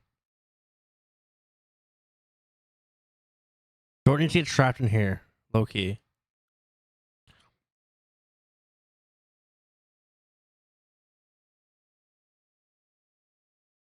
Yes! Yes!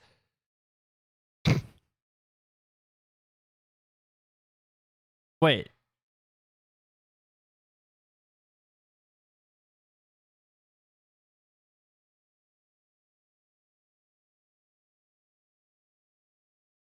Some bullshit, man. Yeah, you saw the speed hacks, right?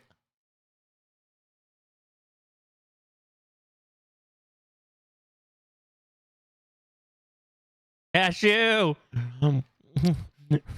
Cashew, run! Gotta run! Gotta get out of the maze! Gotta the fire's coming! Gotta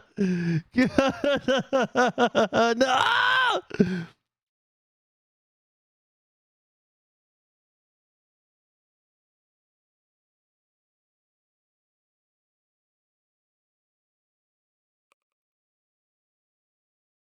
I mean, you gotta run it back one more time, right?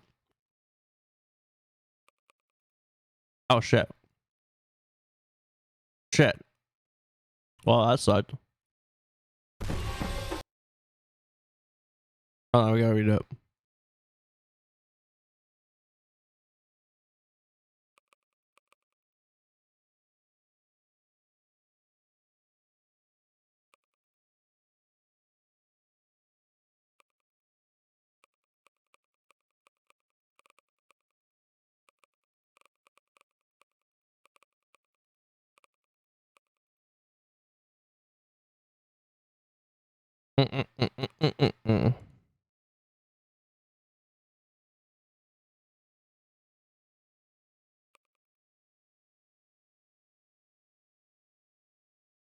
Don't worry about it. Exclamation play.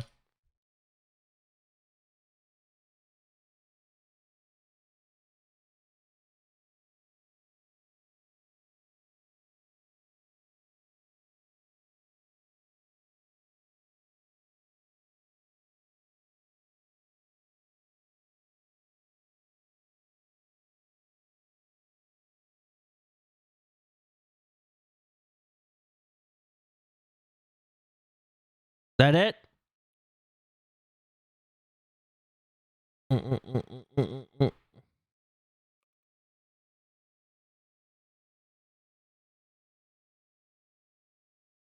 This one looks crazy.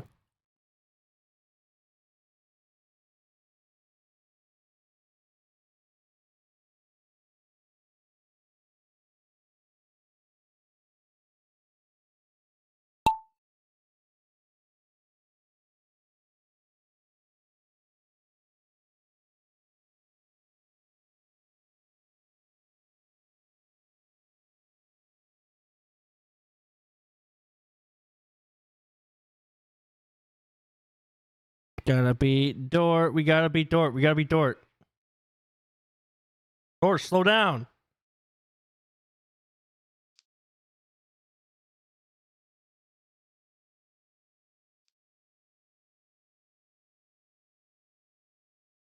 How is Door doing this?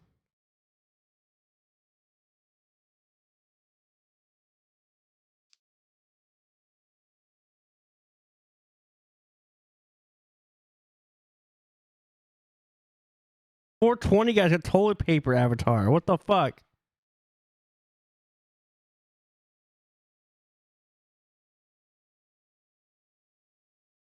Oh no.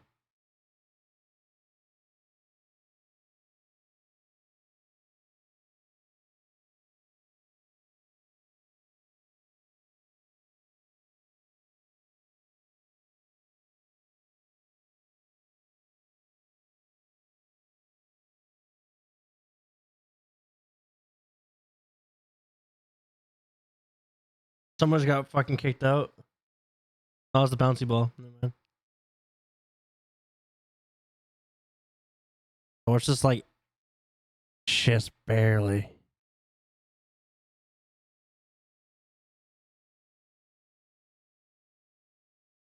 Mm-hmm.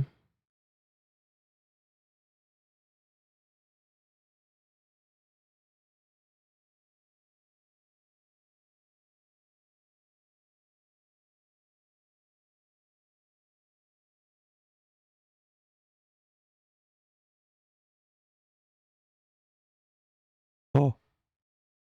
Oh fuck. Bean! Bean!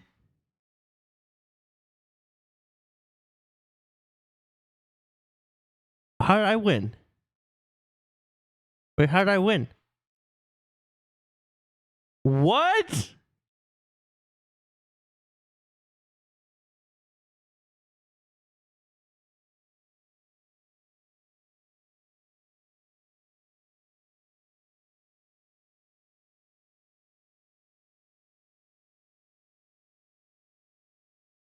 We do one more?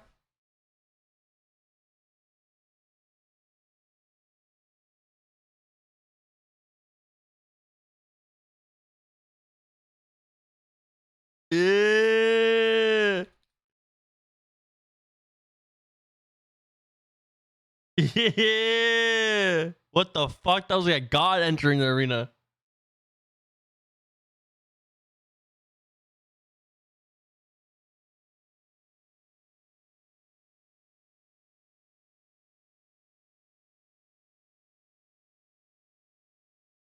Mm.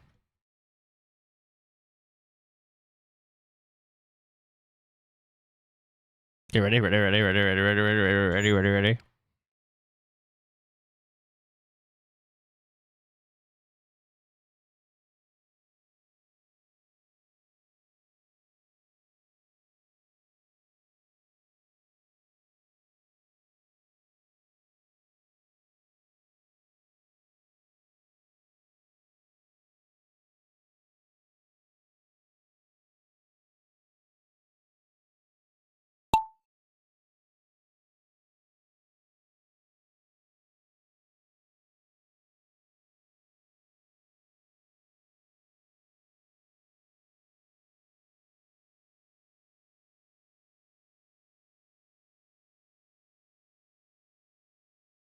This song goes so freaking hard.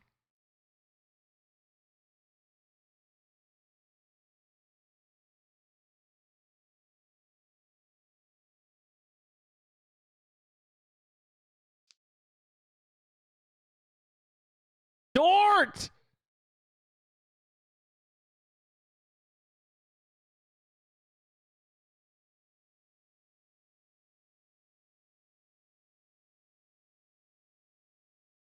Yes. Yes. Yes.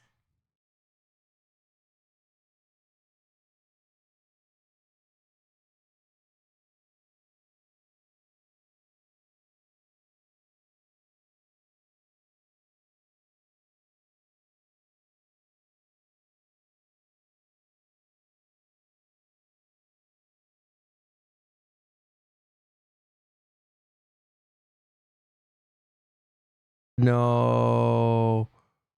No, no, no.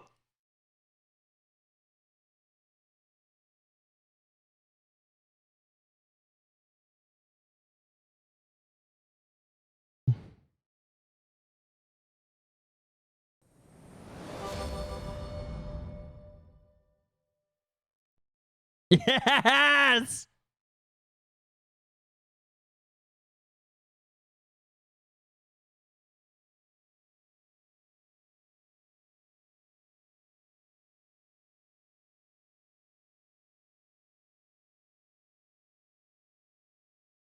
You're alive longer.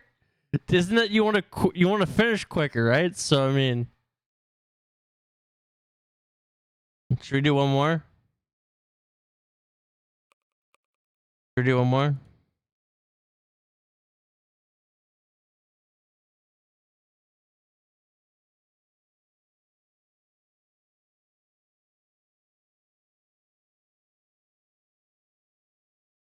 What the fuck, I-420 guy? What? How many points do you guys have?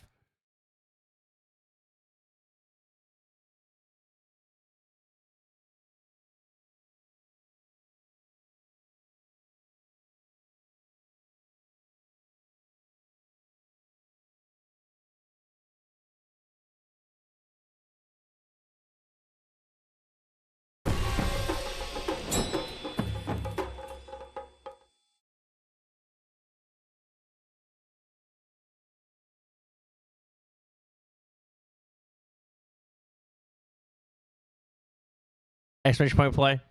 Got 20 seconds.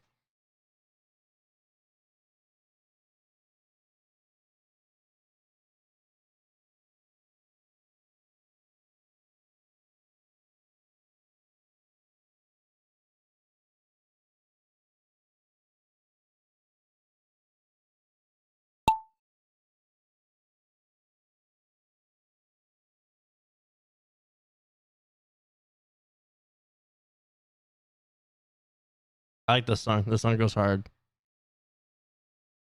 Yeah, this is the last one. I swear.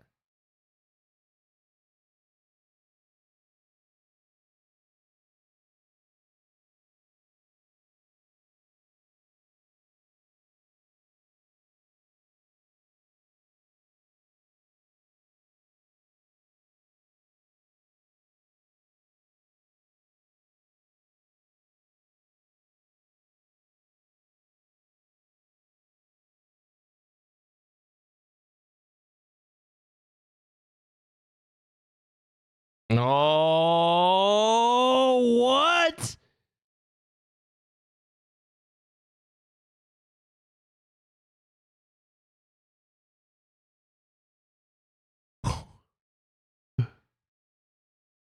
That's good. Happy.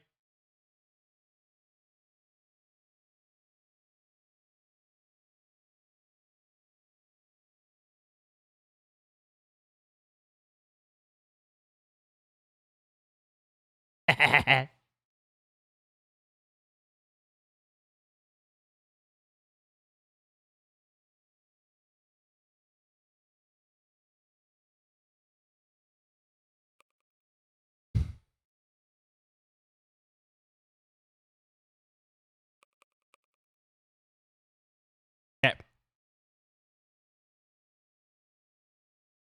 We played.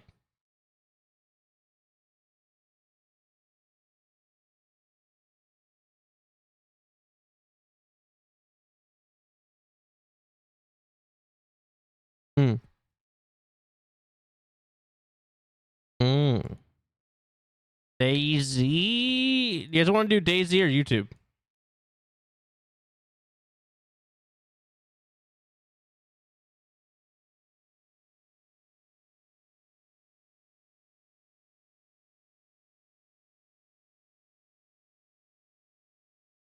YouTube?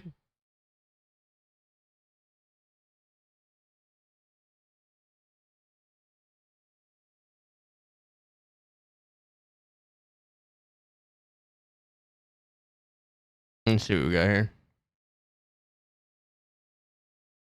Tube?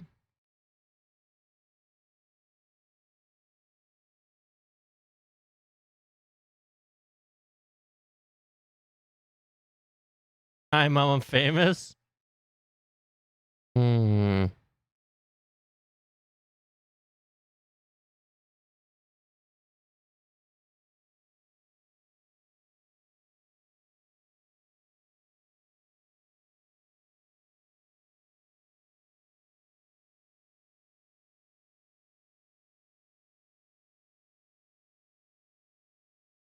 True.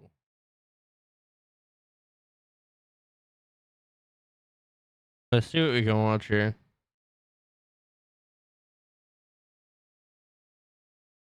You guys want to watch some like true crime, some spooky?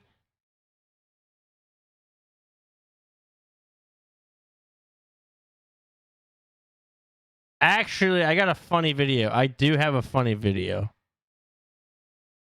True crime. I got a video we can watch.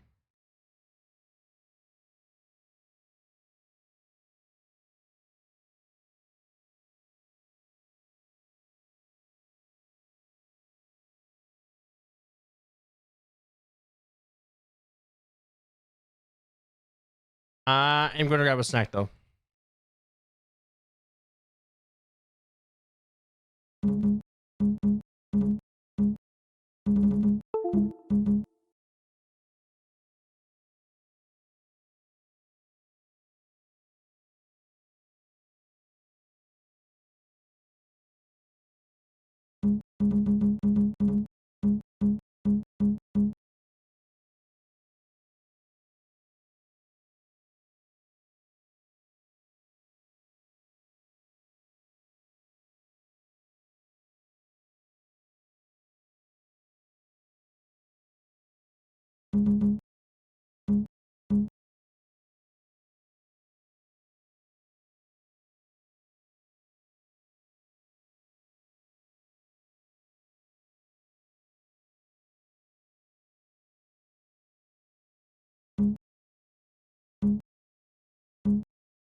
Okay.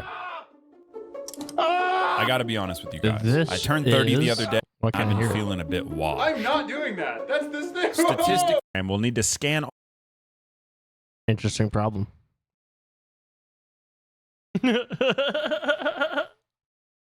Interesting problem. Here, hold on.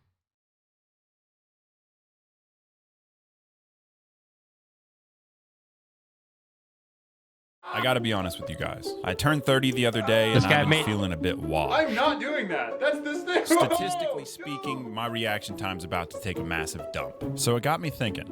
Our muscles contract based on electrical signals they receive from our brain. I'm not even gonna So explain this. what if I could just just hijack watch that it. signal, and instead of listening to my slow human brain, have it listen to something else?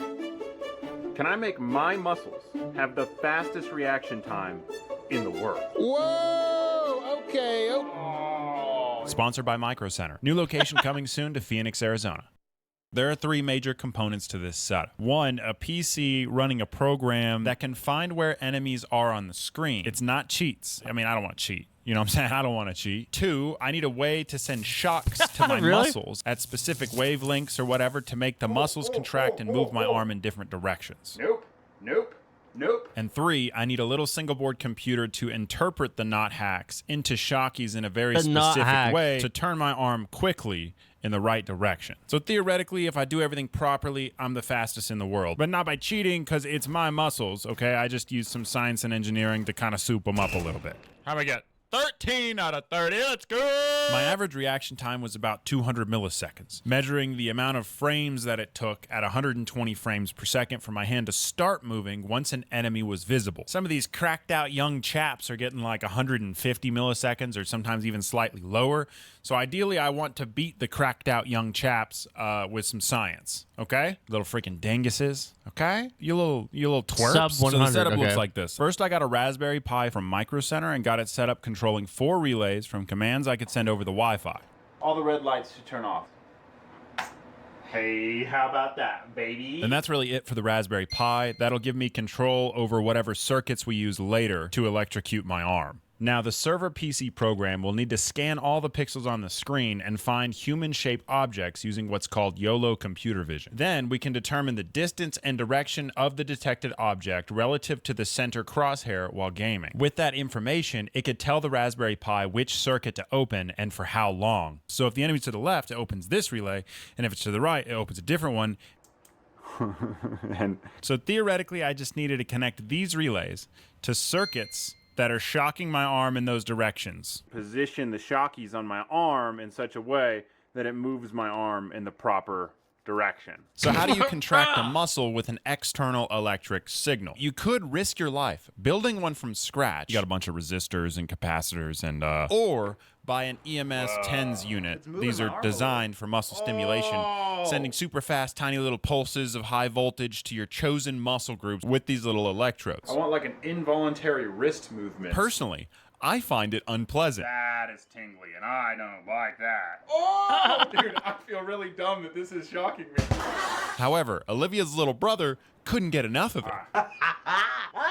Dude, you gotta let go. You gotta stop. So he kindly volunteered to help find the specific muscle groups. You want to be the test? Whatever I go to, you go to. All right, dude. Whatever you go to. To get the desired hand movement.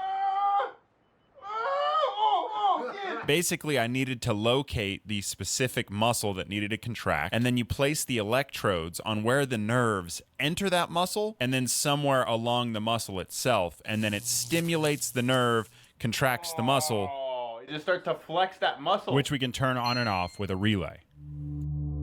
That program is scanning the screen for enemies. When it detects an enemy to the right, it activates this switch. When it turns that on, it should flex my muscles so that my hand moves to the right and aims towards the enemy on the right. This is a controlled electrocution to make my reaction time inhuman. I will be the fastest in the world. So flip it on and then right He's back off. electric- This is Shooting one of my himself, dumber essentially. decisions. Handing Gideon a switch to electrocute me. Turn it on and then right back off. But Oh, I didn't know you were gonna go. AJ. So it worked. I was giving a computer vision program AJ. control of my muscles to create neuromuscular aim assist. Are you gonna go in the doghouse already? Emergency shutoffs. I assembled it all together, added some emergency switches, contemplated its safety for a weekend, and then it was time Not hacks. .py. for the first actual test. All right, here we go. Ah! Ah! Oh fuck. Ah! Ah! Dude! Oh my goodness! Ah! Ah! Ah! Shut up! Shut up! Oh my goodness, dude! That was freaky. That was freaky, dude. It's like something was grabbing me. The software, Raspberry Pi, relays, everything worked exactly as expected. I had successfully reacted to an enemy in-game in under 100 milliseconds. Inhuman, fastest in the world. Right here, you can see the light actuate. Boom. Arm immediately starts moving. Oh, arm immediately starts moving. But you might have noticed I was whiffing everything. What good is reaction time if you're gonna miss? And I didn't finish. I freaked out like time-traveling Napoleon Dynamite. Ah! Shut up! We're gonna finish half of it. So I came back the next day and just decided to turn it up What a little is bit going and on do it with his again, arm? make What the myself fuck? finish the test so I could compare it to the control test. Hit speed and just do the best that I can do. Go. Brother, look at his arm. Oh! Freaking battle cry, baby! White's probably like, what is going on in there? I ran through the test 2 times. The incentive to get to the target is insane! Dude! And the results were bad. Oh my! Look away! Look away! 7? I turned it It'll up look and got away. even worse.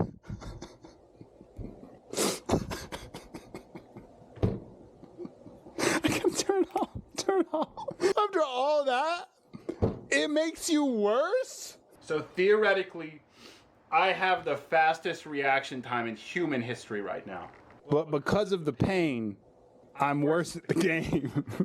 After my mental Is it the breakdown, pain? I figured out what was going on. What, bro? My reaction time was all over the board. On some of the shots, I had inhuman reactions.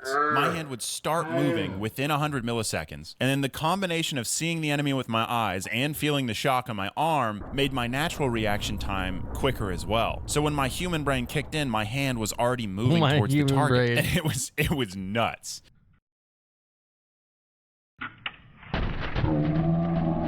Dude! And then on other ones, they're just kind of mediocre. I found that 2 major things were happening. One, the Raspberry Pi sometimes would take 100 milliseconds to kick in. This meant that I was basically just getting shocked at the same time that I would normally react, which was just a bummer.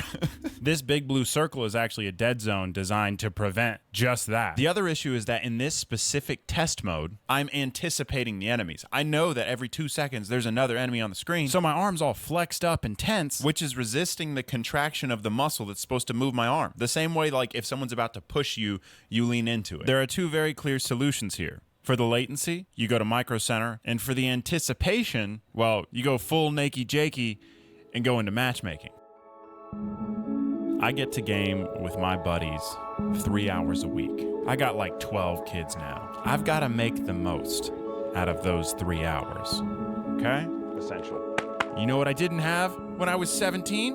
More than $3 Micro and Center. a semi-in-depth understanding of electronics in such a way that I could develop okay. neuromuscular aim assist.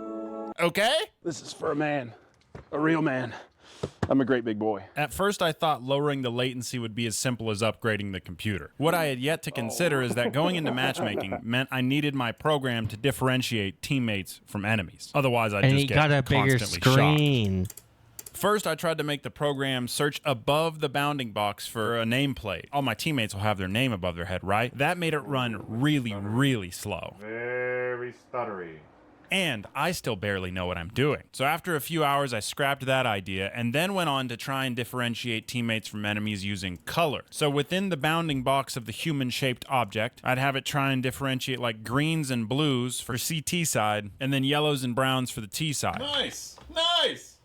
Teammates. The system I built for Micro Center, it's got a 9950X3D, pretty serious amount of RAM. Like, it was eating its Wheaties. Right? Excellent, and it's fast. That's teammates. Okay, let's go check the other side. But I just couldn't get It's it to be crazy how he's, like, consistent. technically As soon as we cheating, see but he's the not. CT, it should start actuating the relays. Same, Dart. Oh, it thinks they're teammates too.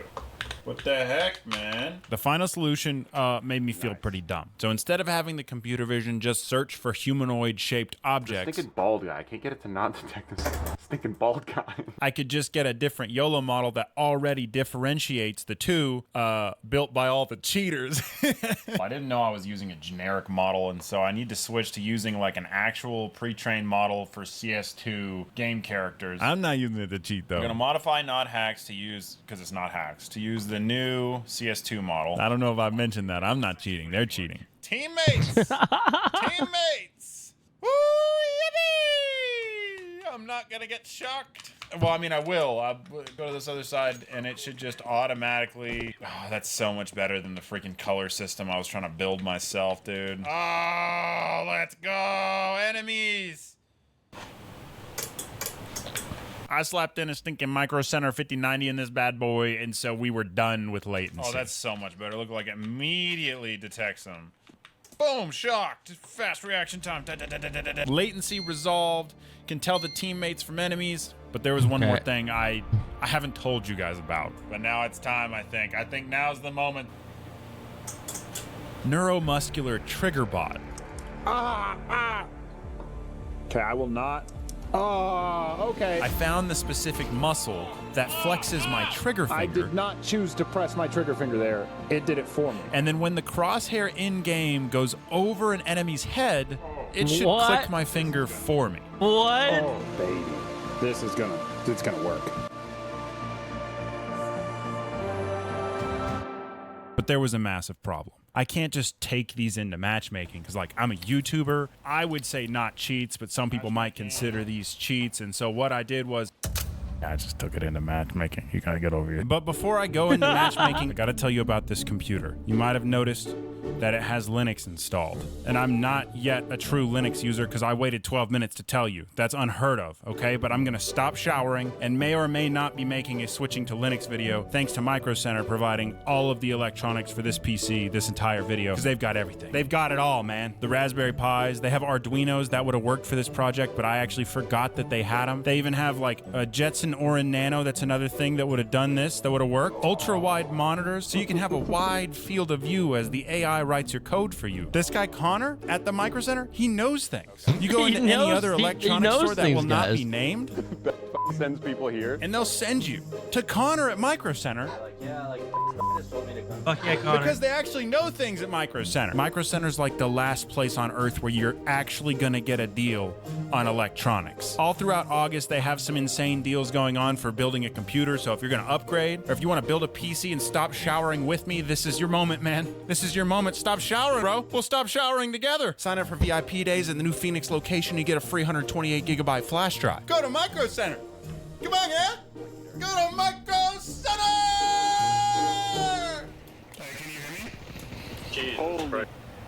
I'm on Linux and it resets my audio to 100%. Jokes aside, this was the most unique gaming experience I've ever had. It's like a jump scare, dude. I'm gonna get shocked at any freaking second. In the Ow, ow, ow!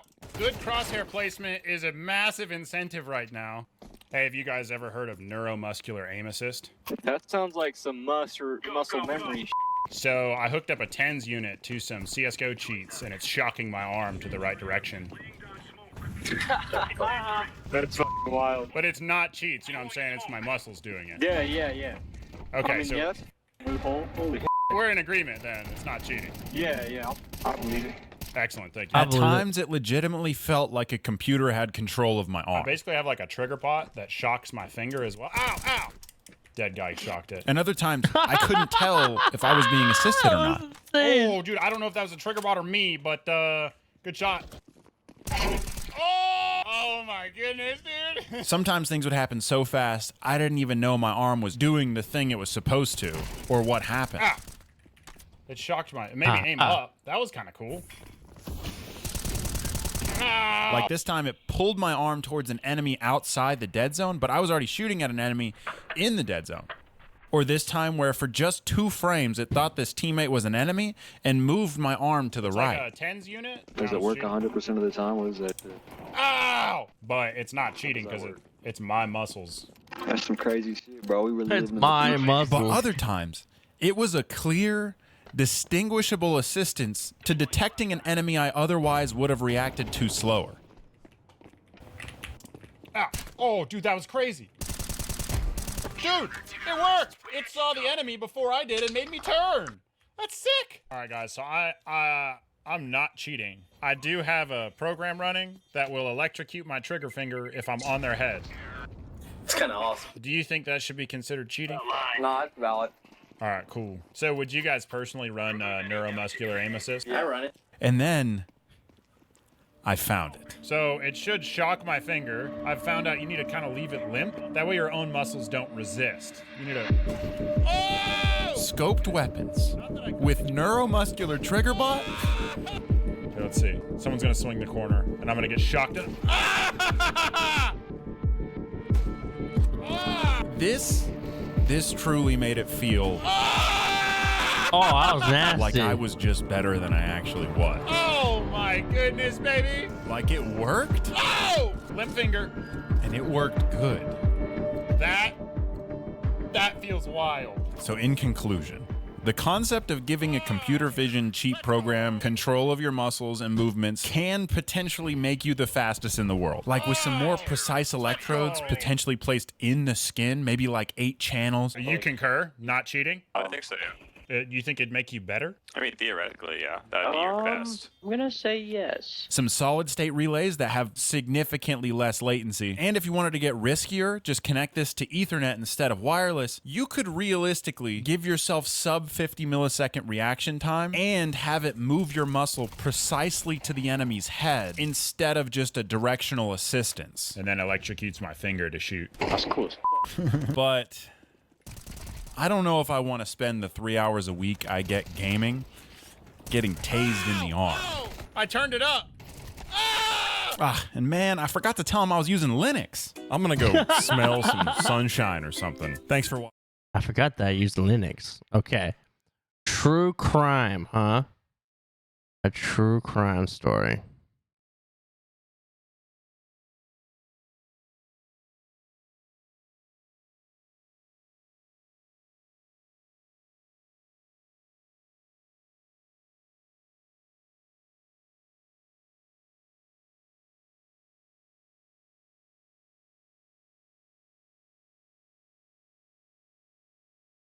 Hmm.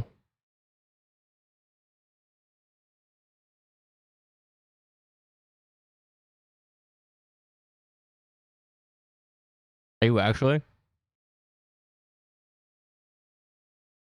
How do you like it?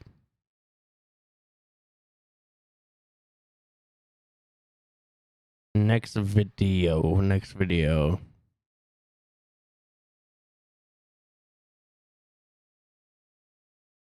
Really?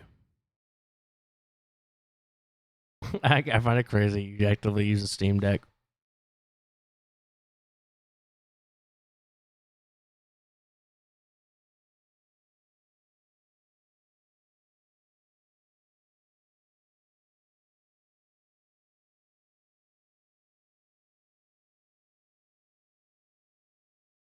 Can I steal a car with a flipper zero? What?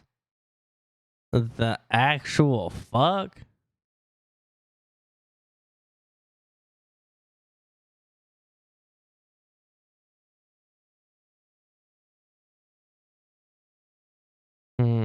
Anyone got true crime video?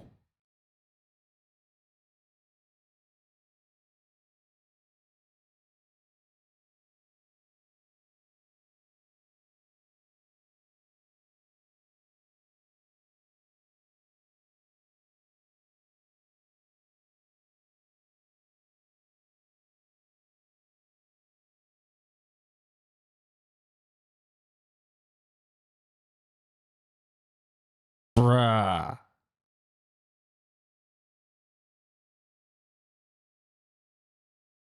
Okay, let's listen to how this one sounds. Okay, this one doesn't sound too bad. Okay. 52 p.m. on April the 24th, 2021, Dee Warner's phone sent its final message. A single letter that would haunt investigators for years. K. Lenawee County woman who's been missing since 2021. Would it help to have answers, Absolutely. even if they're bad? Even if they're bad. At this point, we've gone a year not knowing. Not knowing is so much worse than knowing. If we had answers, we could grieve and mourn and continue with life. But this consumes our life every single day. The mother of 5 from Lenawee County has been missing for 2.5 years now, and her brother believes that the man behind bars is someone he suspected all along. Okay. We got a warrant for your arrest, buddy. Put your hands behind your back. Are you serious? Yeah. Hi everyone, my name is serious? Sophie, and today we're going to take a look at another horrible case with you. Dee Ann Warner woke up Saturday morning, April 24th, 2021, with a secret burning in her chest. At 52 years old, this mother of 5 and successful businesswoman had finally made a decision that would change everything. Today was the day she would tell her husband of 15 years that their marriage was over. For 5 generations, Dee's family had lived in the farming I already community see where of this is Lenawee going. County, I already Michigan. see where this is She'd going. grown up surrounded by the rolling fields and close-knit relationships that defined rural life. But now, at 52, those same fields felt more like a prison than a sanctuary. Born in 1963, Dee had always displayed an entrepreneurial spirit that set her apart. She had built DDW Investments from the ground up, creating a thriving trucking company that operated from the barns in her backyard. Her success had earned her respect throughout the community, where she was known for her infectious smile and generous heart. On that fateful Saturday, Dee had an appointment to get her eyelashes done. When she arrived at the salon, her esthetician Kelly Jo Stace immediately noticed something deeply troubling. Dee was crying, her eyes puffy and swollen from what appeared to be hours of tears. Stace later recalled in her affidavit, when Dee Warner arrived, she was crying, and her eyes were puffy. She was upset about the disagreement she was having with her husband, Dale Warner. Despite her emotional state, Dee scheduled a future appointment for the following week. The actions of a woman planning for tomorrow, not someone preparing to disappear forever. The appointment served as more than just beauty maintenance. For Dee, it was a small act of defiance, a way of reclaiming control over her own life. She was getting ready to face the most difficult conversation of her marriage, and she wanted to feel strong doing it. Throughout that day, Dee made her rounds to her older children's homes. She visited with her daughter Amber and spent time with her son Zach at Amber's house in the late morning. When Zach saw his mother, he could tell immediately that something was wrong. Dee was visibly upset and had clearly been crying for hours. Dee then took her youngest daughter to a soccer game, trying to maintain some semblance of normalcy even as her world was falling apart. To anyone watching, she looked like any other soccer mom cheering from the sidelines. But inside, she was preparing for war. The fear in Dee's voice was unmistakable when she confided to her daughter Rickle earlier that day. Rickle would later testify that her mother had said, "I watched Dateline like every night, and Dale could do something like that to me." The words were chilling in their prescience. Dee told multiple people that Saturday, including her adult children, that she was done with her marriage and planned to initiate a divorce. She texted her son Zach that afternoon, declaring she was done with this and would sign all her portions of the Warner businesses over to him. But Dee's day was about to get infinitely worse. That evening, she found herself in the middle of a heated 3-way argument with her husband Dale and an employee named Todd Nayrink about the trucking business. The dispute centered around business operations and money, with Dee feeling that Nayrink was actively betraying her, while Dale consistently sided against her. Nayrink had been working for the Warner businesses since the mid-2000s and had eventually taken over running the trucking operations. But Dee suspected something was wrong. She felt he was backstabbing her, making decisions behind her back and undermining her authority in her own company. At 8:34 p.m., knowing the confrontation about divorce was imminent, Dee made a crucial decision that may have saved her daughter's life. She sent their 9-year-old daughter, Angelina, to stay with a friend for the weekend, ensuring the child wouldn't witness whatever was about to unfold between her parents. What Dee didn't know was that she had just signed her death warrant. As evening fell over the Warner property, tension filled the air like an approaching storm. Dee had spent the day preparing mentally for this moment, but nothing could have prepared her for what was actually coming. Dale Warner, at 56, was a man who had grown accustomed to control. Over their 15 years of marriage, he had systematically isolated Dee from her support systems and monitored her every move. He had installed tracking devices on her car, demanded access to her phone, and used both physical and psychological intimidation to keep her in line. The argument that night was unlike any they had ever had before. Dale would later admit to investigators that they fought about money and infidelity, describing it as the worst argument of his life.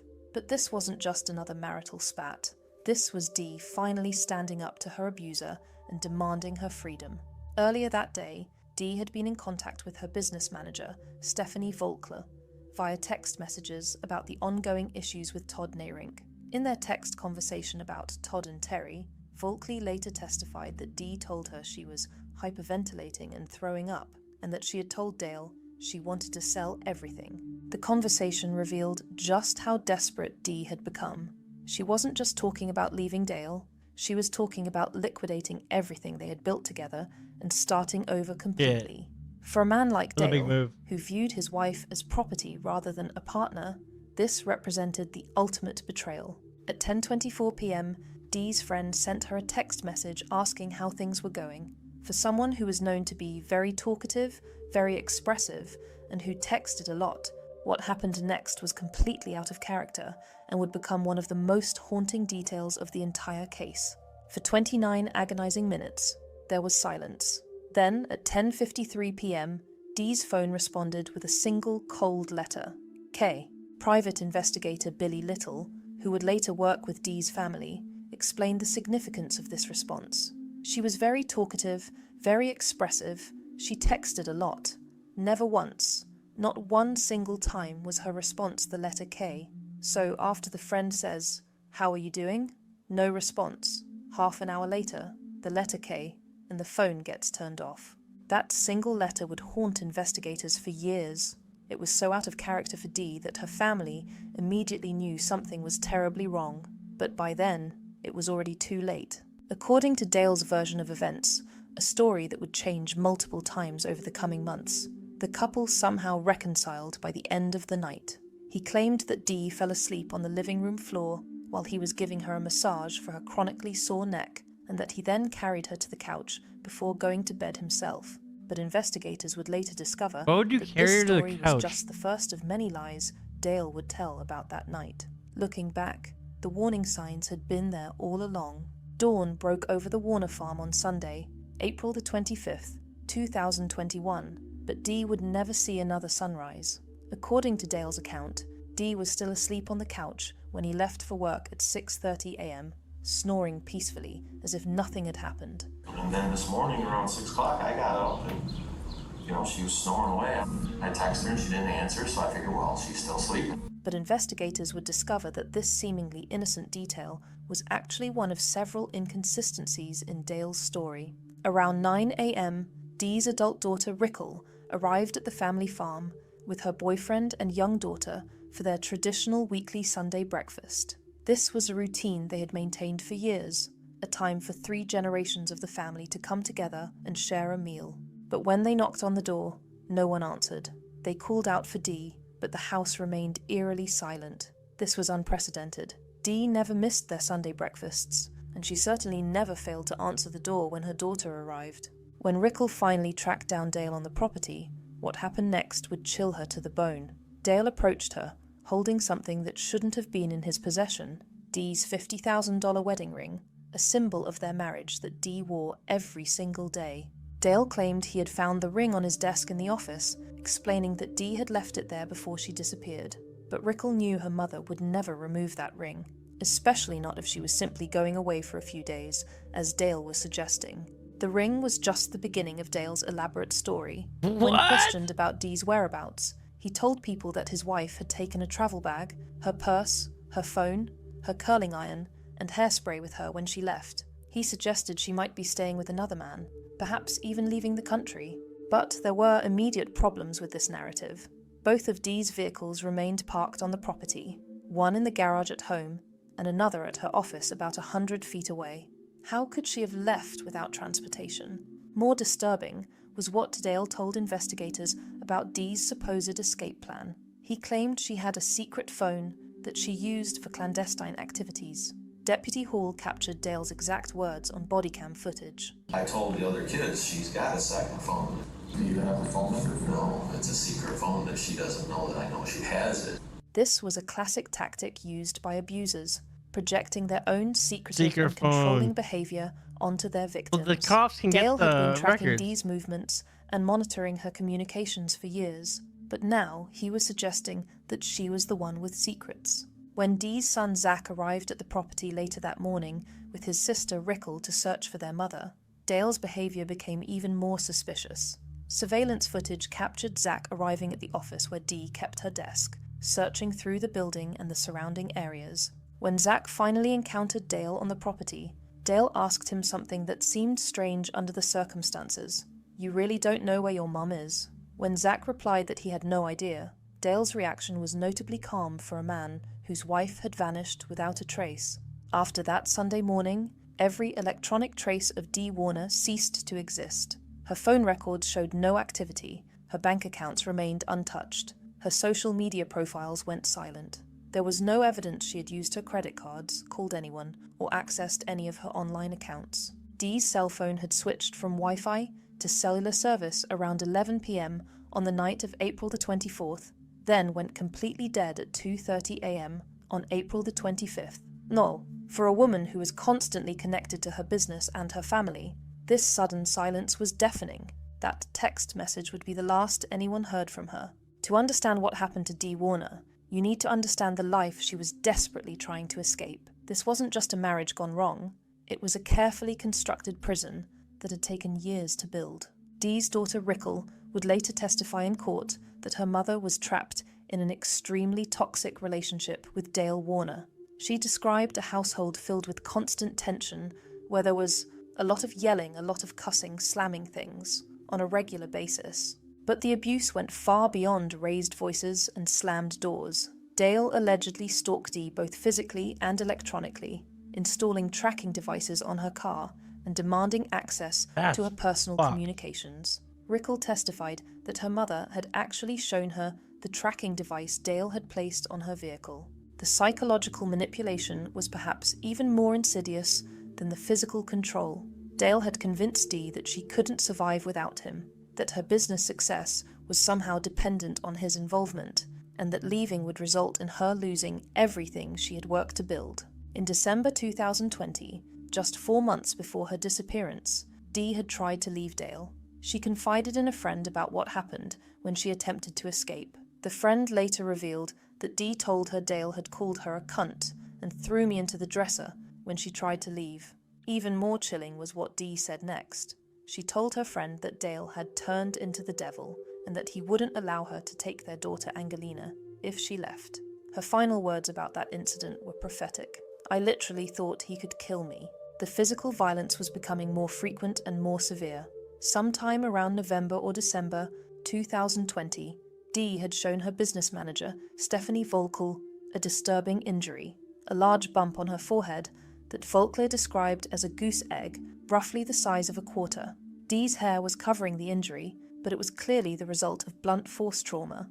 About 5 months before that incident, Dee had told Volkley something that now seems tragically prophetic. Damn, that's a lot of signs. She said she didn't want to leave Angelina alone with Dale. Even then, Dee sensed that her husband was dangerous, but she felt trapped by the custody arrangement and her financial dependence on the family businesses.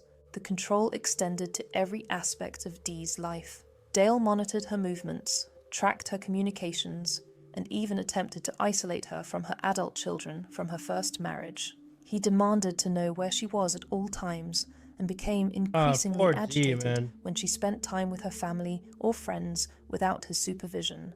Volkley later testified that Dee seemed uncomfortable when Dale tried to massage her neck and shoulders, especially after a fight. This detail takes on sinister significance when you consider Dale's claim that Dee fell asleep during a neck massage on the night she disappeared. Dale had also allegedly asked a farm employee to buy a GPS tracker for Dee's car and to install surveillance cameras around their property. He asked another employee to clone the contents of Dee's phone, giving him access to her private messages and communications. The financial control was equally devastating. Despite Dee being the primary owner of DDW Investments and the driving force behind their business success, Dale had systematically gained access to their joint accounts and business operations. He was spending money at an alarming rate, while Dee worked multiple jobs to keep their ventures profitable. But perhaps most telling was Dale's reaction to Dee's previous attempt to leave. According to court documents, Dale had told Dee that he had already been through one divorce and did not want to go through another one. This wasn't the sentiment of a man hoping to save his marriage. It was the threat of someone who viewed divorce as an unacceptable option. Every new discovery seemed to pull investigators deeper into the nightmare. When Lenawee County Sheriff's Deputy Austin Hall arrived at the Warner property on Sunday evening, April the 25th, for a welfare check, Dale's behavior was telling. Remember his bizarre claim about Dee having a secret phone that she doesn't know that I know she has it? This statement revealed Dale's mindset more than he probably intended. He was essentially admitting that he had been spying on his wife and monitoring her activities without her knowledge. The idea that Dee had a secret phone was pure projection. Dale was describing his own secretive and surveillance-based behavior. Dale also told police that Dee had been upset the night before, suffering from a migraine after the argument with employees. He told Hall, "I came home last night and she was really upset. She was talking bad things as far as employees. The one employee decided to quit." Dale continued his explanation, painting himself as an innocent bystander in workplace drama. We got 3 different businesses here, so the tensions are high all the time. But the most disturbing aspect of Dale's conversation with Deputy Hall was what he didn't say. There was no urgency in his voice, no desperate pleas for help finding his missing wife, no emotional breakdown at the thought of losing the woman he claimed to love. Instead, Dale seemed more concerned with explaining why Dee's disappearance was actually quite normal and predictable. When Dee's brother, Greg Hardy, asked Dale directly what had happened to his sister, Dale's response was disturbingly matter-of-fact. Hardy later recalled that Dale mentioned Dee had taken a travel bag, a purse, her phone, and her curling iron and hairspray. It was as if Dale had prepared a shopping list of items that would support his narrative of voluntary departure. But Greg Hardy knew his sister better than that. He knew Dee would never leave without her vehicles, her business, or most importantly, her 9-year-old daughter. The explanation made no sense, and Hardy immediately suspected something terrible had happened. Mom will never As leave the the kid. investigation progressed over the following days and weeks, Dale's behavior became even more suspicious. Instead of cooperating fully with law enforcement or hiring private investigators to find his missing wife, Dale's first priority was protecting himself legally. On Monday, just one day after Dee disappeared, Dale secretly met with someone to change the password on the property's security system. This action suggested consciousness of guilt. Why would an innocent man need to restrict access to surveillance footage that might help locate his missing wife? That same day, rather than organizing search parties or offering rewards for information about Dee's whereabouts, Dale went shopping for an attorney. Not a detective to find his wife, an attorney to protect himself. The pieces of the puzzle were starting to fit together, but the picture they formed was absolutely chilling. As months passed without any sign of Dee, investigators began uncovering a complex web of financial crimes and deception that painted Dale Warner in an increasingly sinister light. What they discovered was a systematic effort to steal Dee's life's work while eliminating the woman who had built it. According to family friend and spokesperson Catherine Adams, Dale had been embezzling equipment, money, and trucks from DDW Investments, the company that Dee owned and had built from nothing. He was transferring these assets to a new company he created called DDW Transport, leaving Dee's legitimate business with mounting debts and depleted resources. This guy's Private actually investigator fucked. Billy Little, who began working with Dee's family in March 2022, discovered the scope of Dale's financial manipulation was staggering. Using what appeared to be a forged power of attorney from 2014, Dale had transferred virtually all the assets of DDW Investments into a new entity called DDW Transportation LLC in August 2021, just 4 months after Dee disappeared. Little explained the implications of this transfer. You can't even sell your car if both your names are on the title. Yet somehow, Dale had managed to divide assets and transfer ownership of a multi-million-dollar business operation without the consent or knowledge of the woman who owned 50% of the company. The timing was no coincidence. By August 2021, it was becoming clear that Dee was not coming back, and Dale needed to secure control of the business assets before questions could be asked about her prolonged absence. Even more disturbing was Dale's decision to sell DDW Transportation to Laidlaw Carriers Bulk in 2022. This sale generated substantial revenue, but instead of that money going to Dee's estate or her children, it went directly to Dale. He had essentially stolen his missing wife's company and sold it for his own profit. You think he was working with the The other girl? employee who had argued with Dee on her final day, Todd Nyrink, also benefited significantly from these transactions. When Dale sold the trucking business to Laidlaw, Nyrink was immediately hired by the purchasing company as a finance employee. This wasn't a coincidence. It was a reward for his cooperation in Dale's scheme.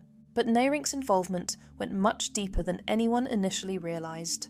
Little's investigation revealed that at it's actually making me tired. a.m. on April the 25th, But the story's got me kind of 2021, hooked. just hours after Dee disappeared, Nyrink had logged into the company system under a false name and removed lime from the Warner farm. He then drove this lime to Burns Harbor, Indiana, before traveling another 50 miles to a wastewater plant in Chicago to pick up compost. The timing of this early morning activity was impossible to ignore.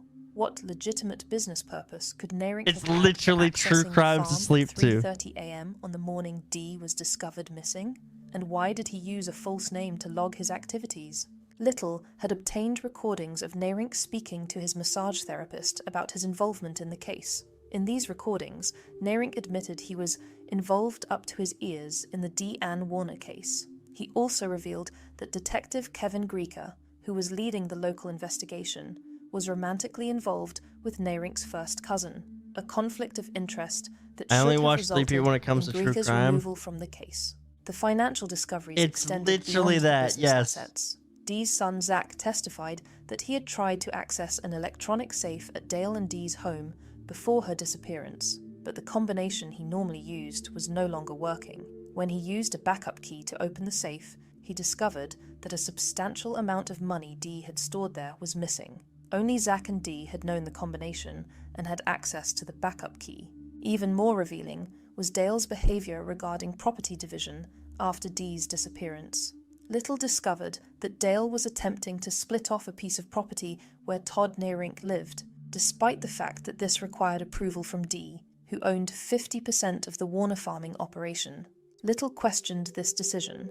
How could Dale divide the land without the approval of Deanne Warner, who owns 50% of Warner Farms? The answer was simple. Dale was operating under the assumption that Dee would never be able to object to his decisions. The property where Nyrink lived had been sold to him under a land contract, but he was nearly $50,000 behind on his payments.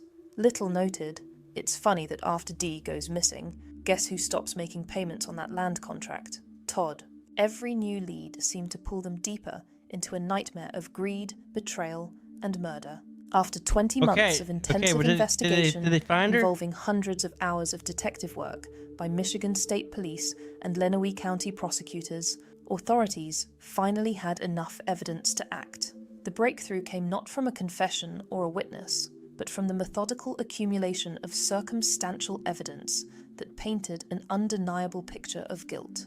On November 21st, 2023, Michigan State Police announced that they had made an arrest in connection with Dee Warner's murder. Dale John Warner, 53, was taken into custody at his home without incident, charged with open murder and tampering with evidence. At his arraignment on November 22nd, 2023, Dale appeared in Lenawee County's 2A District Court to face the charges against him.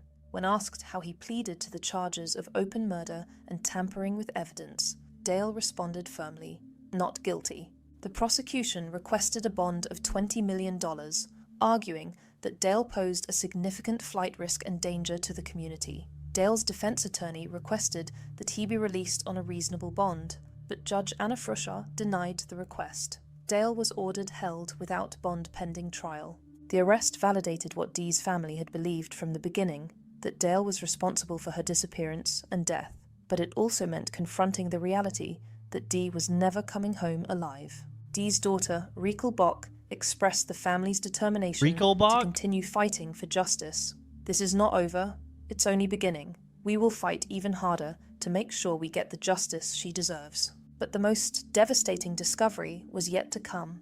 For more than 3 years, Dee Warner's body had been hiding in the most obvious place imaginable, right under the noses of investigators, family members, and the community that had been searching for her. The location was so audacious, so brazen in its simplicity, that it had taken over 1,200 days to discover. On August 17, 2024, Michigan State Police executed a search warrant on Dale Warner's property on Paragon Road in Tipton, approximately 4 miles from the home where Dee had lived and died. This wasn't the first time law enforcement had searched Warner properties, but new evidence and refined investigative techniques had pointed them toward a specific location. What they found would finally bring Dee home, but in the most horrific way imaginable. Hidden inside a barn on the property was an anhydrous ammonia tank, a large metal container typically used for storing fertilizer chemicals for agricultural operations. But this tank contained no ammonia. Instead, investigators discovered that the tank had been resealed and repainted to conceal its contents. When they opened it, they found Dee Warner's remains, welded inside what had become her tomb for over 3 years. It was my mom. Well, it was a body in a tank.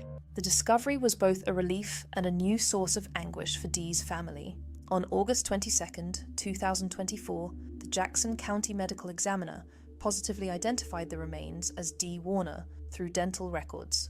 There was no doubt, after more than 3 years of uncertainty, Dee had finally been found. Dr. Susan Schmunk, the medical examiner, officially ruled Dee's death a homicide, though the specific manner of death was withheld pending further investigation. The confirmation brought a sense of finality that the family had been seeking, but it also raised new questions about the cruelty of Dale's actions. The discovery of Dee's body in the anhydrous tank revealed the calculated nature of Dale's crime. This wasn't a crime of passion or a moment of lost control. It was a premeditated murder, followed by an elaborate cover-up, designed to hide the evidence permanently. The tank had been professionally welded shut and repainted to match the other equipment on the farm. To anyone passing by, it looked like any other piece of agricultural equipment. Dale had hidden Dee's body in plain sight, gambling that no one would think to look inside what appeared to be a routine piece of farm machinery. For over 1,200 days, as search parties scoured the countryside and investigators followed leads across multiple states, Dee had been less than 4 miles from where she was last seen alive. She had been there through every anniversary of her disappearance, through every birthday her family celebrated without her, through every holiday when her absence was felt most acutely. The silence in that anhydrous tank was louder than any scream. With Dee's body finally recovered, prosecutors began building their case for trial. In May 2025, Dee's family filed a $100 million wrongful death lawsuit against Dale, providing the most detailed account yet of what they believe happened on the night of April 24, 2021. The lawsuit alleges that Dale fatally strangled his wife in their home, then transported her body to the anhydrous tank where he welded her inside and repainted the container to conceal his crime. The filing details the systematic pattern of abuse that preceded Dee's murder, painting a picture of a man who viewed his wife as property that he could dispose of at will. The case took another disturbing turn in March 2025, when authorities arrested Dale's son, Jaron Warner, on charges of evidence tampering and accessory to murder in connection with Dee's death. While the charges were later dismissed, the arrest suggested that the cover-up may have involved multiple family members. Prosecutors alleged that the conspiracy to conceal Dee's murder extended beyond just Dale himself. The involvement of other family members and employees suggests a network of complicity that allowed the crime to remain hidden for over 3 years. In June 2024, during Dale's preliminary hearing, Judge Anna Fruschauer But who ruled was that there it? was sufficient evidence for the case to proceed to trial. Dale's defense attorney, Mary Chartier, has argued that the prosecution's case relies primarily on circumstantial evidence and that there are alternative explanations for the evidence against Dale. She has requested a change of venue, arguing that pretrial publicity has made it impossible to find an impartial jury in Lenawee County. However, in August 2025, Judge Olseva denied the change of venue motion, ruling that while there had been significant media coverage of the case, he was confident that 12 impartial jurors could be found. The trial was rescheduled to begin in January 2026. The truth was about to come out, and it was worse than anyone had imagined. However, Dee Warner can rest in peace, knowing that her story has been told, her killer has been caught, and her family will never stop fighting to ensure that other women don't suffer. Yeah, that one, I mean, it was good, but it was also kind of boring. It was the voice, man. The fucking voice. 4D.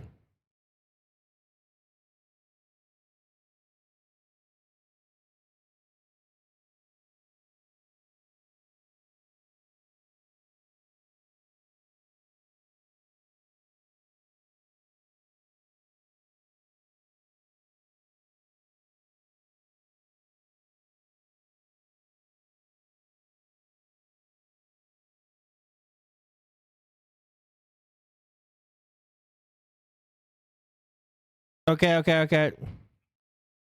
She was life flighted here. Yeah. This is Natalie and John Shirella, the parents of Mackenzie Shirella. Just hours earlier, they were informed their daughter.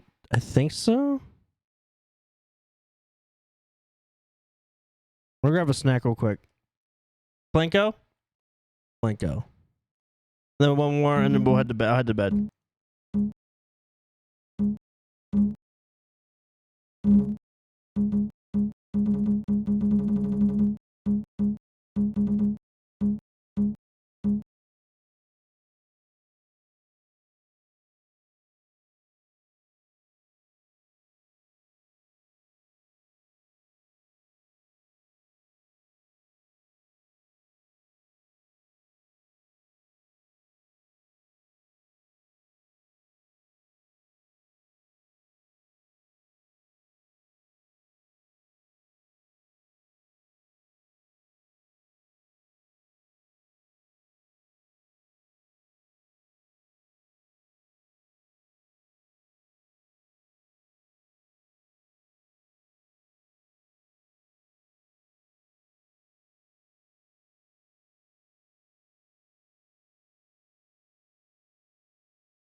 The cheat code is to have Plinko running when you go AFK. Play. Daughter was involved in a devastating car accident and that she was transported by helicopter to the nearest hospital. However, what they're about to hear from this officer would change the course of their and Mackenzie's life forever. Okay. No. You want to sit down? Oh my god. What do you say this? There's progress in Alameda, car into a building. 2 are deceased in the vehicle. Daughter's driving. Who died? Mackenzie's boyfriend, Dom Russo, as well as their friend Davion, were pronounced dead after the crash, making Mackenzie the suspect of a potential double murder. However, police had their doubts. Most assumed that this was simply the result of an innocent mistake on Mackenzie's behalf. But as the investigation would progress, dark and disturbing secrets would reveal this was clearly much more than just an accident. Really? Dom, if you do not open, you think I'm joking. What do you mean? You know that's exactly what I mean. You're gonna come open this door right now, or there's gonna be a serious problem.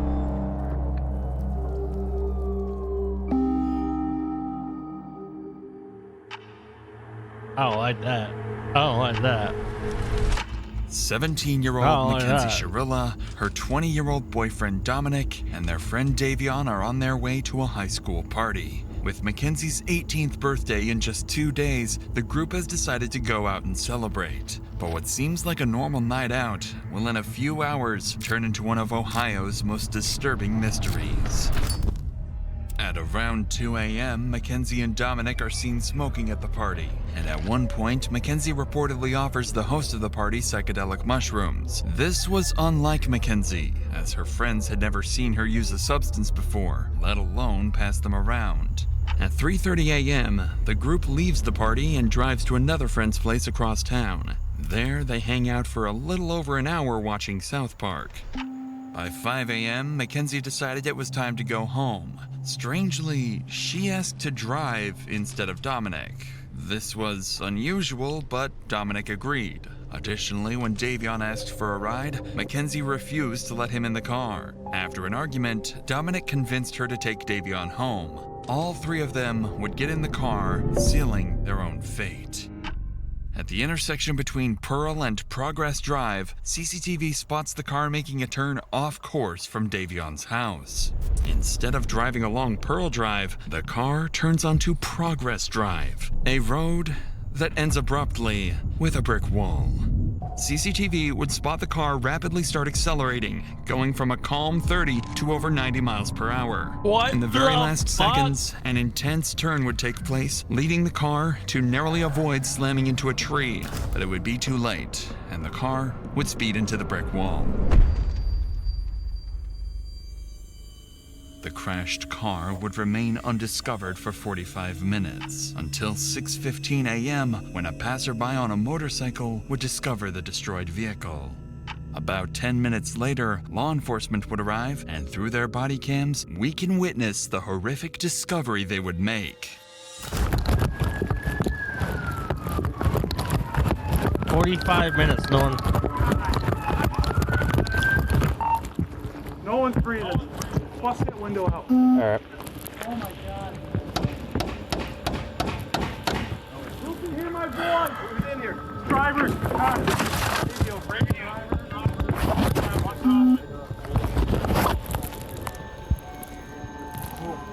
Hey.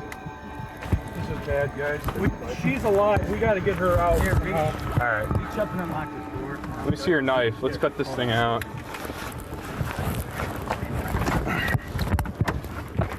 You remember this one? There you go.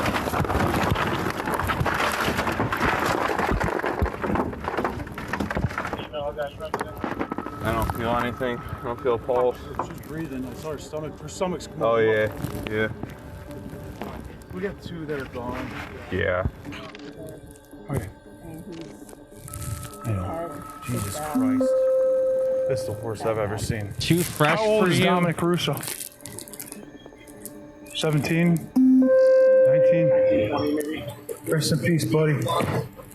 Inside the car, officers quickly confirmed 2 victims as deceased, 20-year-old Dominic in the front passenger seat and 19-year-old Davion in the back. But one person has survived, the driver, Mackenzie Shirilla.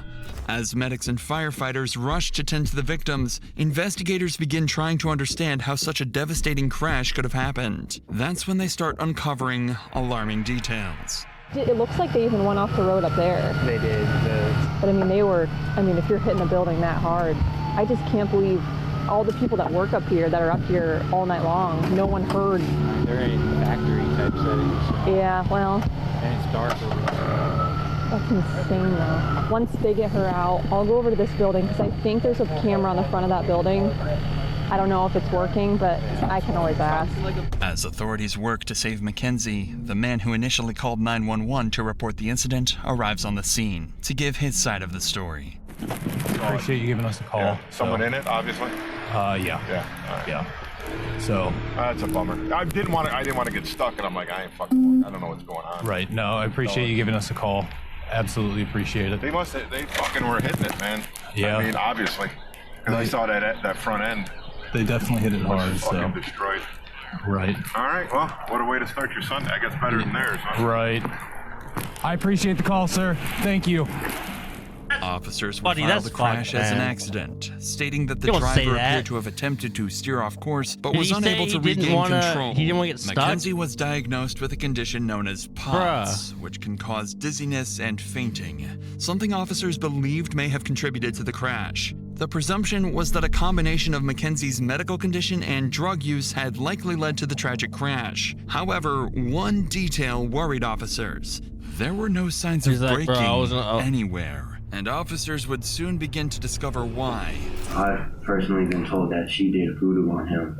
She was scared that she was going to make him crash the day before the actual crash. So I feel like that's what she was trying to do, was crash the car into the wall. Bro. I shouldn't laugh, but voodoo. As police continue gathering evidence from the crash site, one officer heads to the hospital to speak with Mackenzie's parents. At this point, all they know is that their daughter was in a serious accident. Your daughter is crazy. Oh, God, help me. What'd they tell you? I didn't put that island Okay, again. she was life flighted here. Yeah, I wouldn't know that. Okay. No. You want to sit down? Oh my God. Way to say this. There's progress in Alameda, car into a building. 2 are deceased in the vehicle. Daughter's driving. Who died? I don't know whether, but there's one that we don't know. His name's Jacob. Does anyone know Jacob? Dom? No, stop. Let him talk. Guys, I know, we've been dealing with this. Your daughter's okay. She's talking to us. I talked to her, okay? Your daughter's alive, okay? Your daughter's alive. She was driving the vehicle, okay? Who's that? Jacob and who? I think, what's the name you said? Dom? Might be. Oh my God. Stop. What's his relation to you? Okay, yeah, then Dom was in the car. Stop. Oh my God. What? Are you kidding me? It's right now. It's ongoing investigation. Speed is definitely a factor.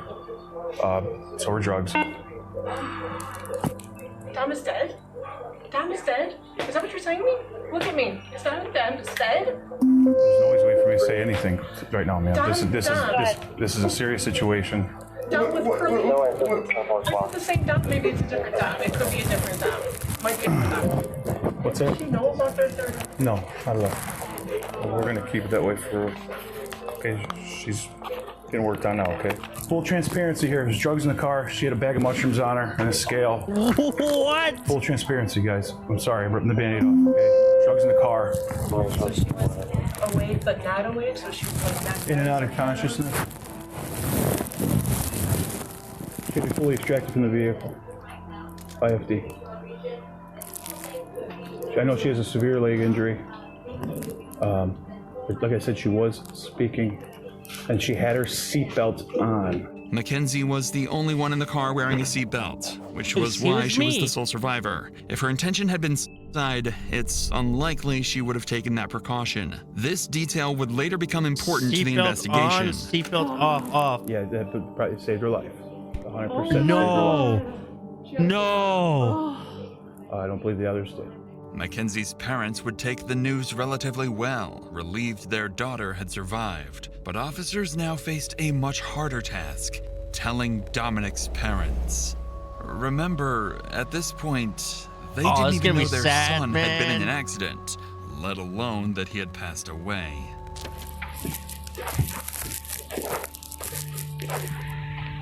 Hi, Christine. Hey, can I talk to you real quick? Yeah. There was an incident that we believe Dominic may be involved. What? Both Davion and Dominic are deceased. Oh God! Yeah. Oh God! Christine. Oh God! Sit down. Oh God! Just sit down. Oh my God! Go ahead, take a seat. Bro, that was rough. So, You know what time it happened? no, we don't. Right now, what we do know 100% is somebody called it in, somebody passing by at around 6:15, 6:30. Oh, then what? The car was just smashed somewhere? Yeah, so what it appears that happened is they were going westbound on Progress from Pearl Road. They went Right here in Strongsville? Yeah, in Strongsville. That business that's right on Alameda, right where Progress ends, that's dead ends right there. They hit that building. They hit the sign out front and then they hit the building. Would they fall asleep at the wheel or something? Don't know. We don't know that. We don't know that. So 2 kids are dead, my son's dead, another kid's dead, and Go the ahead. girl's in the hospital? She's in surgery right now. Oh my God, huh, Chris? I mean, another family member or friend or anybody that you might want us to call on your behalf? No. This is a fucking nightmare. Hey, somebody called in at 6:30 in the morning? Between 6:15 6:15, 6:30, yeah. Came upon it passing it by. Yeah. Oh my gosh. This is fucking horrible. She was in her car? It was in Mackenzie's car, yeah. Yeah. Oh my God. Oh my God. You guys don't know? We right now we don't know. She's in surgery right now, so we don't know. What a So fucking nightmare. 3 weeks would pass, time that Mackenzie would spend in the hospital recovering. Her condition would improve significantly, eventually allowing her to leave and return to her normal life. The community mourned the tragic loss of Dominic and Davion and expressed sympathy for Mackenzie, who had just gone through the trauma of losing both her boyfriend and a close friend. So she was the dealer? Soon, strange things about Mackenzie would start to surface. In the weeks that followed, horrible it seems reputation? Mackenzie thought everyone You guys concluded read the that? crash as a tragic accident You guys read of that? losing both her boyfriend and a close friend. But soon, When everybody knows me, not for my popular, bro. soon, strange things about Mackenzie would start to surface. In the weeks that followed, it seems Mackenzie thought everyone concluded the crash as a tragic accident and nothing further. Mackenzie would never attend Dominic or Davion's funerals. On social media, she would brag about her drug use, claiming she could, quote, do more drugs than anyone,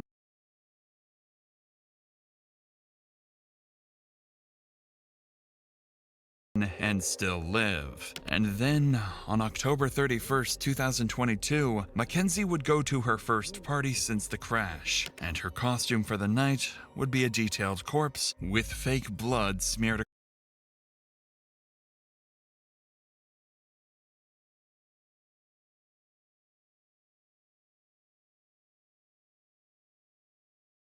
across her mouth. Mackenzie's parents even went public to defend her outfit, saying she, quote, deserved to have some fun after the accident.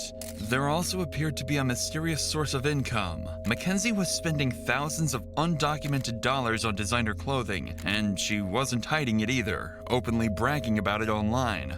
But lucky for Mackenzie, this strange behavior still wasn't enough for police to launch a full investigation. However, that would all change when Dominic's family came to the police with a video taken from Dominic's phone. A clip recorded just 10 days before the crash, one that would change everything. But before we get to that, I want to tell you about the best earbuds I've ever used. Fuck Gators Uncovered. At this point, officers already had a growing list of suspicions about Mackenzie, but it would be one video submitted by Dominic's parents and filmed by Dominic himself just 10 days before the crash that would turn the entire case on its head. Dom, if you do not open, you think I'm joking. Like, I'm dead ass. You're gonna come open this door right now, or there's gonna be a serious problem.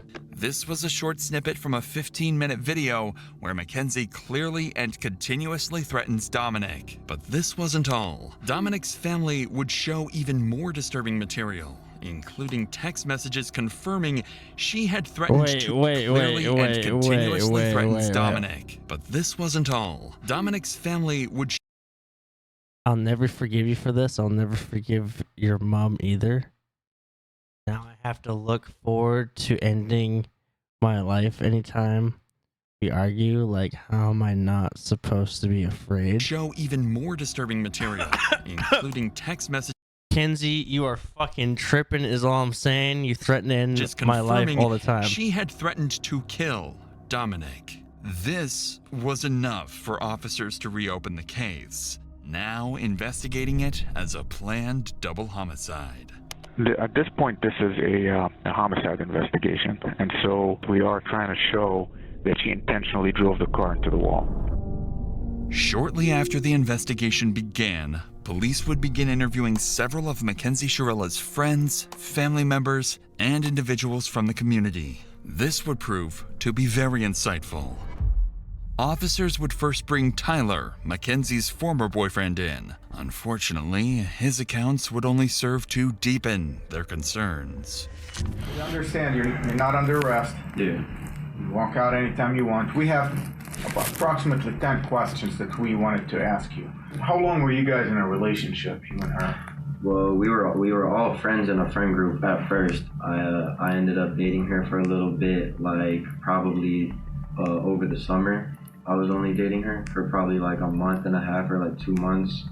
And then me and Dom found out that she was cheating on us basically, but it wasn't anything official, so it wasn't no hard feelings with whatever happened. I just kind of was after me and Dom found out about that, we didn't have no problems with each other and nothing, but they were on and off, and I kept on talking to her still while they were on and off, because we were all still in the friend group and stuff. So, and then we kind of just stopped being intimate, you know what I'm saying, and we're just friends. So describe the relationship. What was she like as your girlfriend? I didn't really have much with her relationship wise because we didn't date that long, but friend wise, she was crazy.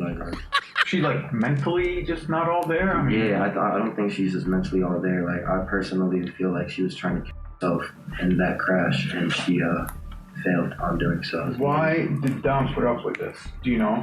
I've personally been told that she did voodoo on him. She has told people that she's put a spell on him so that he couldn't break up with her, that she had like grabbed a piece of his hair, and that she had a doll in her room for Dom, and that she had literally put a spell on him, is what she would tell everyone. And like, she truly believed in that kind of stuff. And she also uses the pendulum, I know too, to try to get answers.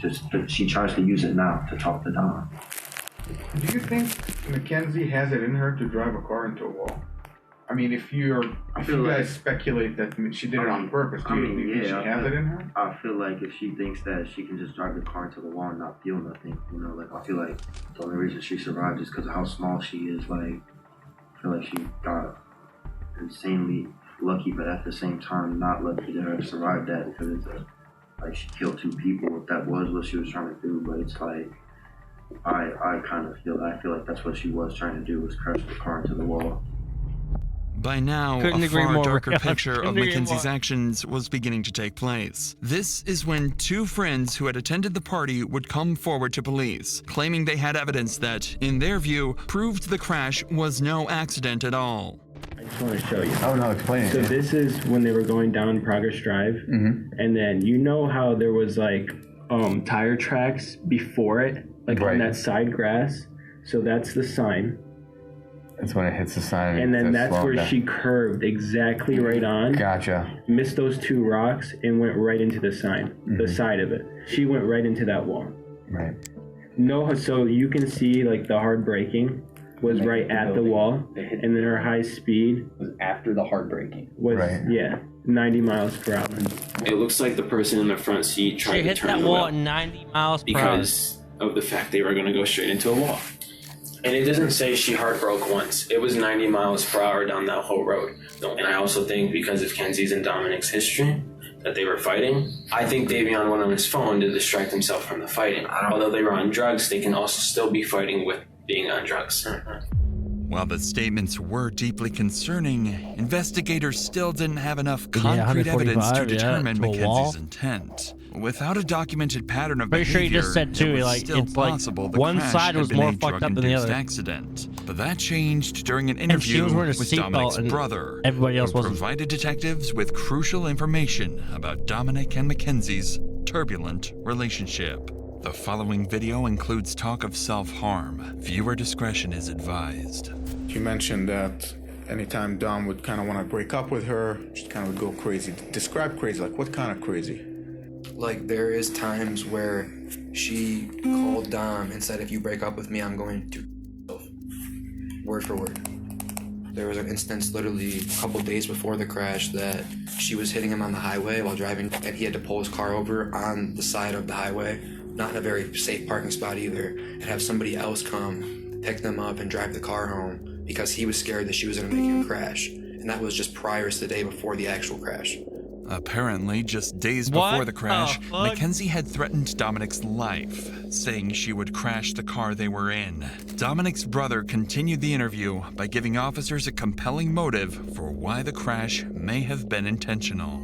You're going 94 miles an hour. You don't have a very fast car to begin with. You were stomping that gas pretty much that whole entire time. There's no brake marks on the street at all. Even before the hit, you would think that some type of instinct would kick in and slam on the brakes.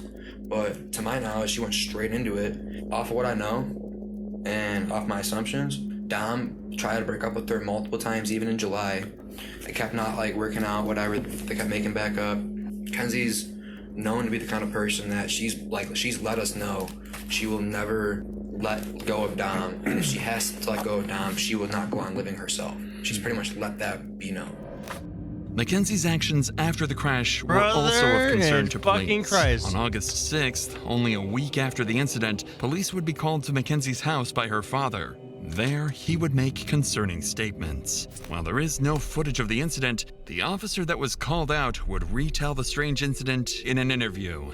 Sarge, I want to ask you first about August 6th, if you recall. That's the day you guys were dispatched to Mackenzie Shirilla room. Can you tell me about that day? So we were dispatched up to the room for a disturbance. Once we arrived up on the room, she was upset with her dad. We asked the dad to step out, and we're trying to calm him down, and he's like, you guys probably know who I am. At one point in the conversation, he's like, I feel like my daughter needs a psych evaluation. And he's like, because she's not, thinking clearly, and word for word what he said, I don't recall every word that he said. He was pretty hysterical. He was pretty upset. She was upset with her dad because, she wanted the lady to go to the funerals.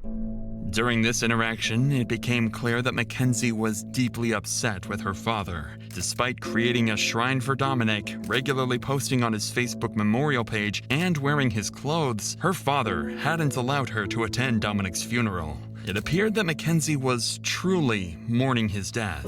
But around this time, police managed to gain access to her phone. What they uncovered didn't just explain her mysterious source of income, it also hinted at something far more disturbing.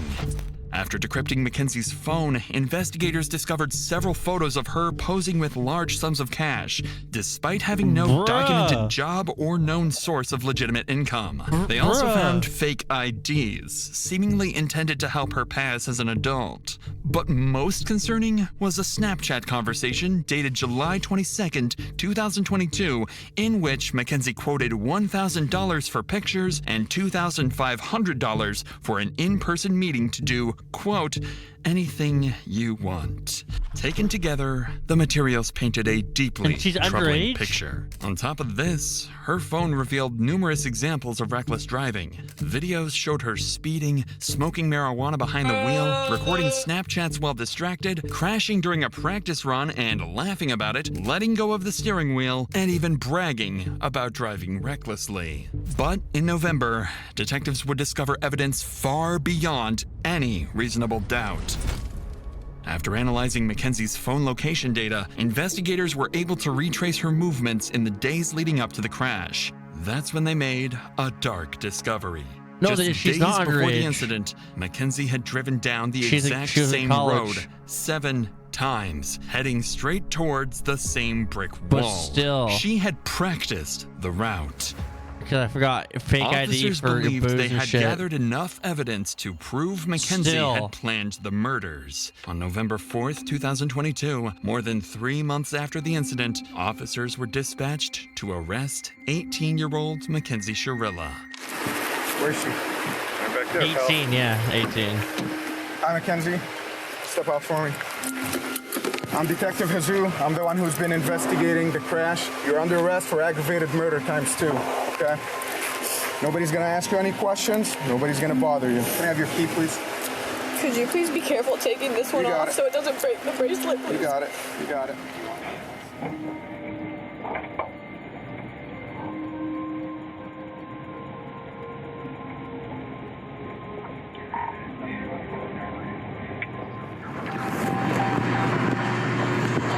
Recording. Mounted. Wi-Fi connected. Yeah, they always do.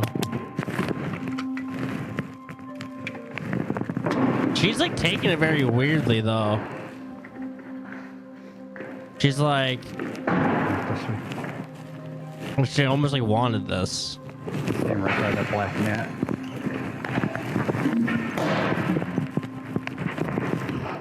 What's your first name?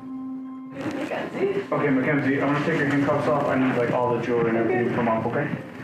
I can't wear any of it. No, I need you to take it off while you're in the jail right now. I can't wear any of it. Mackenzie's parents would soon find out about her arrest and immediately drive to the police station and desperately confront the police. But it would all be too late.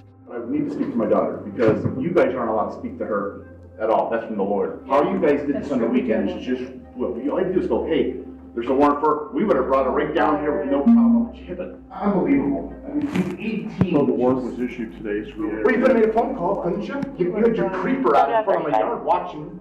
So, she can't take any, she's an adult, she can't take any phone calls right now. Okay, well, I still need to speak to my daughter so she understands whoever, not to say anything to you guys. I Whatever mean, was if it- he had to roll out the whole mask to pick up an 18-year-old girl who can hardly walk. She's an out of a- adult. Out of a hospital. She's an adult, buddy. It's just beyond me. So we follow the law. You raised the monster. Am I gonna be allowed to have a 2-minute conversation with her? You cannot talk to her while she's here. Why doesn't she get a phone call? If you arrest her, why don't she get a phone call? She was just brought in. They're going to process her. As soon as they get the time for her to make a phone call, she will be able to make a phone call. She's a lawyer. She does have a lawyer. She is 18 years old and she could speak that. Yeah, but she's a dumb 18-year-old that just turned 18. Well, And these guys are going to take advantage of her. She's not allowed to speak to you guys. I'm telling you that. her from attorney lawyer. can call us. Don't ask her any questions. She's not allowed to speak to you. Her parents don't want Mackenzie to talk and demand a lawyer is present. Mackenzie is going to need that lawyer, as she's going to have to face the consequences of her actions in a court of law. She's tried as an adult and decides not to be tried by jury, leaving her fate to a judge. Despite the defense's claims that she lost consciousness, the evidence against her proves this claim was a lie, and the prosecution believes she crashed the car as an easy way out of the relationship. The judge agreed, and on August 14th, 2023, Mackenzie's fate was finally sealed. This is the type of evidence you can never unsee. You can never forget the visual or audio of this exhibit. It is chilling and tragic. As you review that exhibit, you know that you are watching the oncoming deaths of two people, and there is nothing that will stop it. Exhibit 802 crystallizes the deadly decision-making of the defendant. She morphs from a responsible driver to literal hell on wheels as she makes her way down the street. The mission was death. Mackenzie alone decided to push the pedal to the floor and demand the ultimate speed of that vehicle to 90 to 100 miles per hour. Mackenzie decided death was the ultimate goal that day, and she alone made that decision for Dominic and Davion, and she continuously acted in a manner to achieve her purpose. In the early morning hours of July 31st, 2022, her purpose was to kill Dominic Russo and Davion Flandin. Her actions were controlled, methodical, deliberate, intentional, and purposeful. This was not reckless driving. This was murder.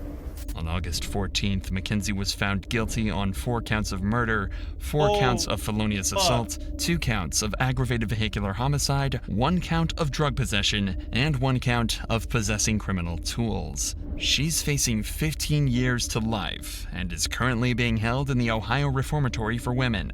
Her first opportunity for parole will come in October of 2037. Oh God.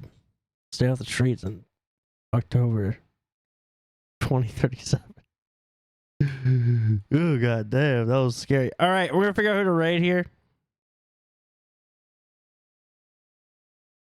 I'll probably be on for RP. I'll try to get on earlier. I am tired. Sentry's still streaming. Oh, Alyssa's trying to push for partner.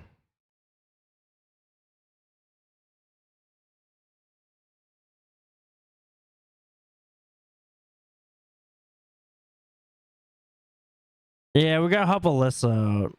Alyssa Jean AF, she's doing some role play. She's trying to push for partner, so even if you guys are like lurking for a little bit, I'll definitely help her out. Again, we're gonna try to do the subathon at the end of the week. Started on the Friday there. Resume what was happening in start of July. And suggestions, if you have ideas what to do for the subathon, I think we're gonna do more picket related stuff and start it off where we left it off. And we'll do the chat does the pizza thing. Join Discord. I can't type. Discord, Twitter. Use the rating emote. Say hello to Alyssa. And thank you guys for tuning in for the first stream back in like 3 weeks. Also Friday, I don't know what time I'll be streaming because I have the appointment for my tooth. So see you guys.